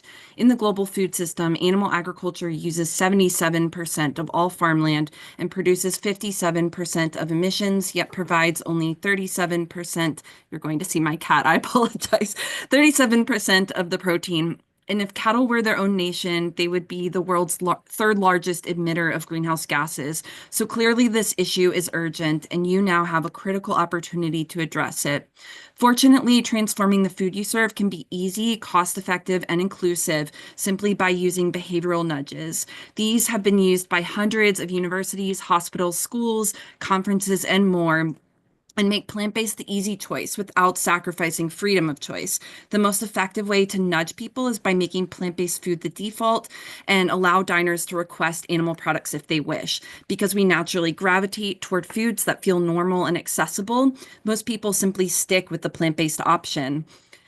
Since New York City's hospital system switched to a plant-based default, more than half of patients are sticking with the veggie option, and that's reduced the food's carbon footprint by 36% and is saving them over $500,000 every year. There are nudges for every kind of food setting. For example, in a buffet, you can make sure there are twice as many plant-based dishes as animal-based dishes, place the plant-based dishes more prominently on the line with larger serving spoons. You can sprinkle plant-based options throughout your main menus rather than separating them into a separate area at the bottom, and label them with enticing flavorful descriptors. For baked goods, this is really cool. School district in Denver, the Cherry Creek School District, swapped out eggs and dairy in their baked goods and saved nearly 23,000 kilograms of CO2 equivalent and $14,000 per year. So every small change like this adds up. Plant-based nudges are also more equitable and inclusive. This approach includes everyone by default, including the 30 to 50 million Americans who are predominantly people of color, who are lactose intolerant, those with religious or cultural dietary restrictions, and young people who are increasingly requesting plant-based foods. Centering healthier options is also a key strategy in combating our major health crises, including heart disease and diabetes. Thank you so much for paving the way towards a more sustainable and resilient food norm for the DC community and youth. Thank you. Clearly your cat needs some attention. What's his or her name? This is Maxine. Thank you so much for allowing her to be here. Well, thank you to both of you. Jorge Membreno, I'm sorry, I'm not pronouncing it correctly, but you know who you are. Please proceed. Thank you so much. Good afternoon, Chairman Mendelson and staff of the Committee of the Whole. Thank you for the opportunity to address the committee today by providing testimony regarding DC Public Schools and out-of-school time programs. My name is Jorge Membreño, he, him pronouns, and I'm the Director of Youth Advocacy at DC Action. As you know, DC Action convenes the Out-of-School Time Coalition, and today I'll be speaking on behalf of our community-based organizations. Last summer, there was a looming threat of having OST providers pay for security costs at DCPS sites, which was a change to a previously standing agreement that nonprofits who provide free or low-cost after-school programs to DCPS families would have access to school building space, custodial services, and security guards to keep students and staff safe. Thankfully, you were able to collaborate with Chancellor Farabee and Deputy Mayor Kine in order for DCPS to continue paying for security and custodial costs as long as there was a building use agreement in place. We urge DCPS to continue paying for these costs in perpetuity, or many OST providers will be forced to eliminate seats for our most vulnerable youth at a moment when students need more than ever to be in an environment that fosters growth, safety, social, and emotional support. To further illustrate the financial impact on nonprofit organizations, note that a security guard costs an average of about $45 an hour. If a guard is in a school from 4:30 to 6:30 on all 180 school days, this brings the cost to over $16,000 per site. Many organizations have programming in multiple sites, ballooning security costs to close to $100,000 for some nonprofits. These costs are prohibitively expensive for nonprofit organizations that are already facing increased operational costs and rising inflation while confronting increased student needs and longer waiting lists for their programs. Many programs have actually stopped offering summer programming because of the costs they would have to take on in order to operate. One of the issues seems to be that the cost of security contracts negotiated by DGS is increasing, and that cost is passed on to DCPS. We need more transparency about what those costs are and how they are negotiated. We ask that DGS shares its rubric for assessing and choosing security vendors and that DCPS is at the negotiation table. We also need DCPS and DGS to provide more transparency around what portion of security guard contract costs are attributed solely to community-based OST program operations at DCPS sites before school, after school, and over the summer, compared to costs that DCPS sites would otherwise accrue from already being open and operating their own programs on site. Finally, we need more guardrails in the contract and contract solicitation process to protect the district against continually escalating costs, which becomes a burden to schools, OST providers, youth, and their families. Finally, I just want to highlight that our OST providers and families are also asking DCPS to explain what training school personnel, security personnel receive or have received in recent months with respect to protecting our immigrant student population. I'm sure you've heard this a lot today. We have official guidance from the OAG, but we just need more messaging and more training. The lack of concrete messaging and training that leaves too much room for error and has already shown to reduce youth participation in school and OST programs. Thank you for your time, and I welcome any questions. Thank you. Thank you for your testimony. Thank you, each of you, for your testimony. I just have a few things for the Bancroft witnesses. I said this with the earlier panel. I visited the school a year ago or so I have some familiarity with the situation. And I've had frequent conversations with the chancellor, also with the deputy mayor with regard to how to get the expansion space. I've worked with the Ward 1 Councilmember Nadeau. We had agreed and put money in the budget for the Henderson buildings. I think the executive is not satisfied with that alternative. And of course, there's been a lot of discussion about the DPR building. The issue is not off of my list. I intend, when we have the budget, to be working with the Ward 1 council member and as well working with the executive to see what we need to do in the capital budget to ensure that we have an alternative. The field is not acceptable. And I don't know that DCPS wants Sharp to be a long-term solution. I know they promised a couple years. I think that's because I'm not sure they want it to be a long-term solution. So we'll work our way through this, but I get the issue and I'm very sympathetic to the parent community. Yeah, let me just add there. I just want to highlight we understand that there's already an elementary school that is scheduled. They're actually going to build some walls in to divide the Sharp Health space so that we can co-locate in our second year when we're scheduled to be there. So that just highlights Sharp is a swing space, and we certainly don't want to hold up anybody else's renovation. And I know DCPS wants to move through their renovation schedule. So I don't think that's a realistic long-term option. So that's just kind of a point that I want to highlight. We really would welcome kind of more formal conversations moving forward in one of the directions that would provide a long-term solution. As you know, it takes a number of years to get a building renovated and ready to actually welcome students. And so we're just anxious to get started with that. So we appreciate all of your assistance along those lines. We do need to have, we're just looking for concrete movement forward, and we'd really appreciate any help you can get along those Sure. lines. Now, I didn't have a question in there, but okay. Oh, sorry. Now, I'm a professor, so I got to say now it looks something. like I've got Ms. Herndon wanting to say something. Oh, no, I just wanted to say thank you for all of your engagement, because we know that you've had it on your list, and it's been really important for us to know that we have your support. So thank you. Yes, and thank you, Lily. Ms. Turner, the Connected Schools Manager, isn't that like almost automatic with the Connected Schools? No, not every school has a connected schools manager. So for instance, Savoy Elementary School, they don't have a connected schools manager. And as well as, I think I'm missing one other school.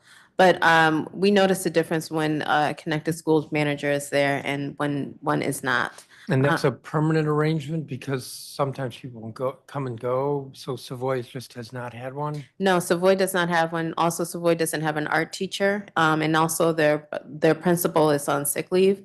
And so there are a lot of different things that are happening at Savoy Elementary School. However, there are people who want to partner with Savoy, but because they're stretched so thin, they don't have that connected school manager to help harness those potential partnerships to help elevate the classroom experience.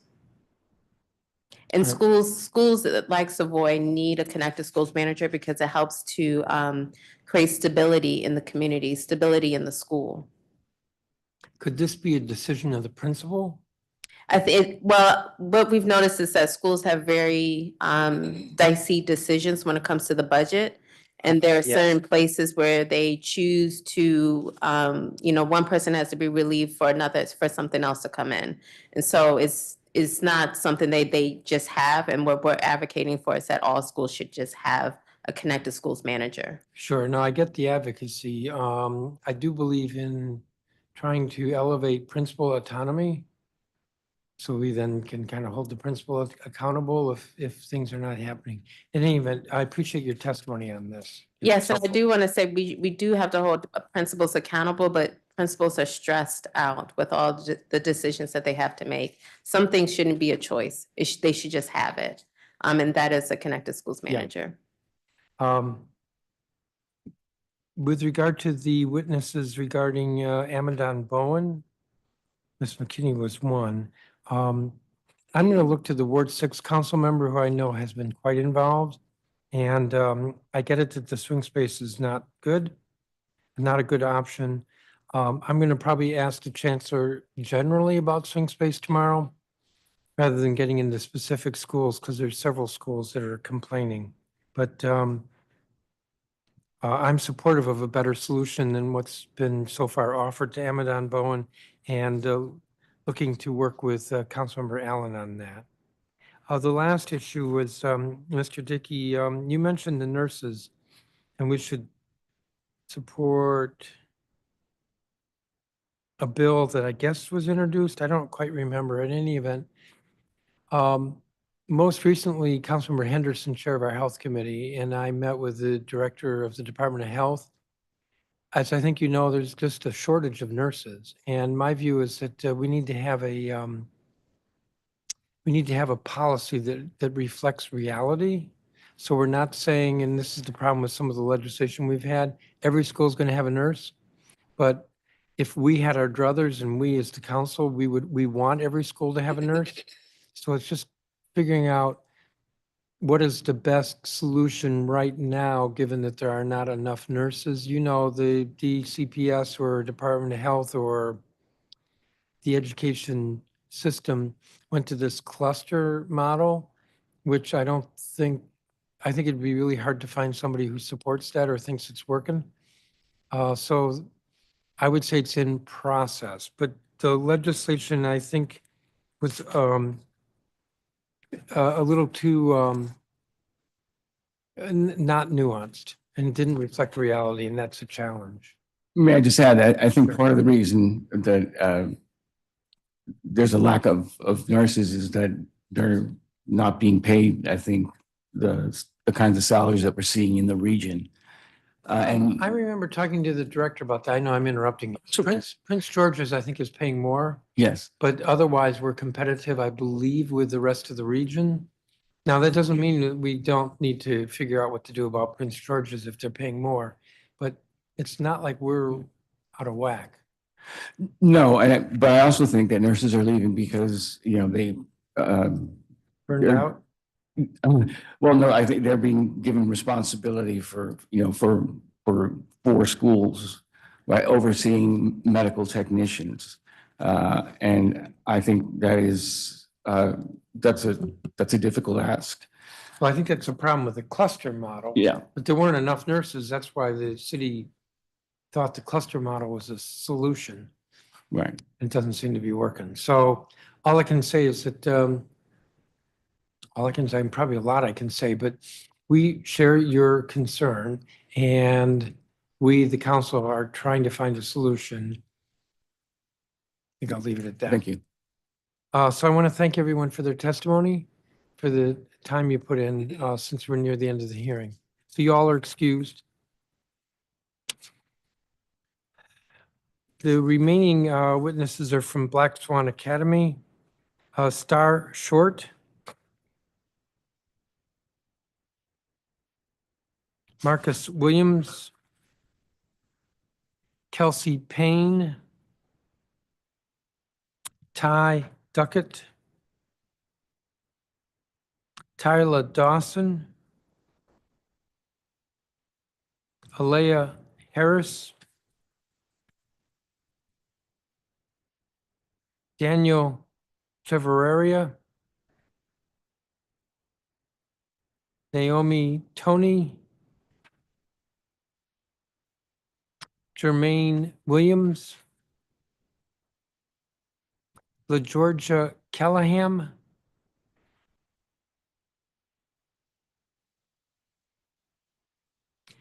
Shania Sims, Sinai Miles,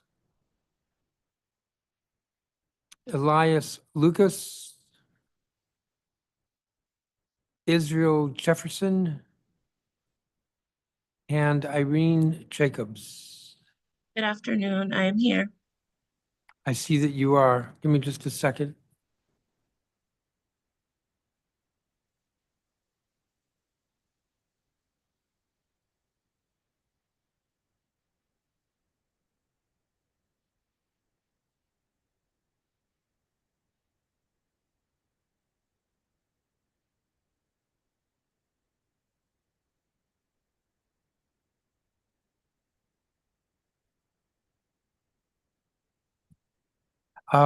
Something tells me, Ms. Jacobs, you're the only one of all the names I called. I am because our young people are still at school. We had their rides ready for like right after school, but the hearing moved a bit faster. So I will give our org testimony. Okay, I do want to note, we're scheduling a student voice roundtable on March 18th at 4 p.m. Great. Our youth are looking forward to that as well. I am, but I'm not looking forward to the 15, 20 people from each organization, but we'll see what happens. Okay. So why don't you proceed? Absolutely. Good afternoon, Chairman Mendelson and Committee of the Whole. Thank you for the opportunity to testify today. As you see from the hearing list, many of our youth intended to testify, but they are still at school. My name is Irene Jacobs. I am testifying as representative of the Black Swan Academy, a nonprofit aimed at granting youth opportunities to gain civic engagement skills for empowerment. I'm here to uplift the demands of Black Swan's 2025 Black Youth Agenda and amplify youth concerns surrounding DCPS performance. Our Black Youth Agenda highlights housing, mental health, safe passage, and school safety as important factors impacting educational experiences. The Black Swan Academy primarily serves youth living in wards 5, 7, and 8. Our youth come from predominantly Black and historically underserved communities. As our youth report lack of investment in their communities, these factors often are connected to lack of investment in their educational environments. Young people need a sense of psychological safety and physical security to attend school. Our Black Youth Agenda highlights housing instability as a factor affecting youth academic engagement. Furthermore, some of our youth have stated that in addition to school readiness, aspects of that, including access to clean clothing or hygiene, has been a deterrent to attending school. Our Black Youth Agenda calls for schools to provide emergency supplies such as clothing and free sanitary products to young people. Overall, policies and programs are necessary to address housing insecurity and resource management to reduce the hurdles that children face when trying to receive their education. Our Black Youth Agenda also highlights the importance of youth having trusted and safe adults at schools. With declining teacher rates and people leaving the field, as well as lack of access to social workers, our young people often feel like they do not have access to people to speak to or the right opportunities to engage in social emotional learning. Another key aspect of school readiness is safe passage. Our young people state that most of the time they have encountered at least one unsafe situation while trying to travel to school. This is also a deterrent to getting to school and feeling safe within school due to their feelings of safety being compromised. Our young people are asking for priority in school modernization projects and for increased custodial supply funds to better empower their custodial staff to upkeep their school environments as well. We must be mindful of the message we send to young people when we focus on school absence without acknowledging the violation of their civil right to learn in habitable environments. Overall, our young people are calling for DCPS to step into its full capacity to make youth spaces of learning more inclusive, resourced, equitable, and healthy. I hope that you'll seriously consider what you can do to meet these demands and create more equity for our youth to actively participate in hearings that directly affect their day-to-day lives. Thank you for your time. Thank you, Ms. Jacobs. I don't have any questions for you, other than if you want to submit your statement. Yes, I will be doing so, and our young people will be submitting all theirs that they intended to read live today as well. Okay. And then again, we have this hearing on March 18th, which is focused exclusively on students. Awesome. Thank you. Which may mean that you don't get to speak, but they do. I'll make sure they get there, though. No worries. Okay. And it's at 4 p.m. That's going to conclude this hearing. We have a hearing tomorrow, which I'm hopeful I will do better at starting on time. Today we were late because of me. And the hearing, I believe, starts at 9:30? 9:30. It'll be on DCPS again, but this time it'll be government witnesses, which means the chancellor. That's tomorrow at 9:30. And then just to repeat, the committee of the whole has 3 more hearings next week.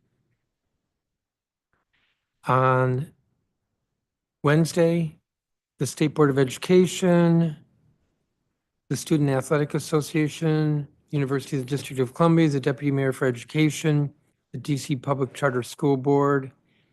On Friday, the Office of the State Superintendent of Education.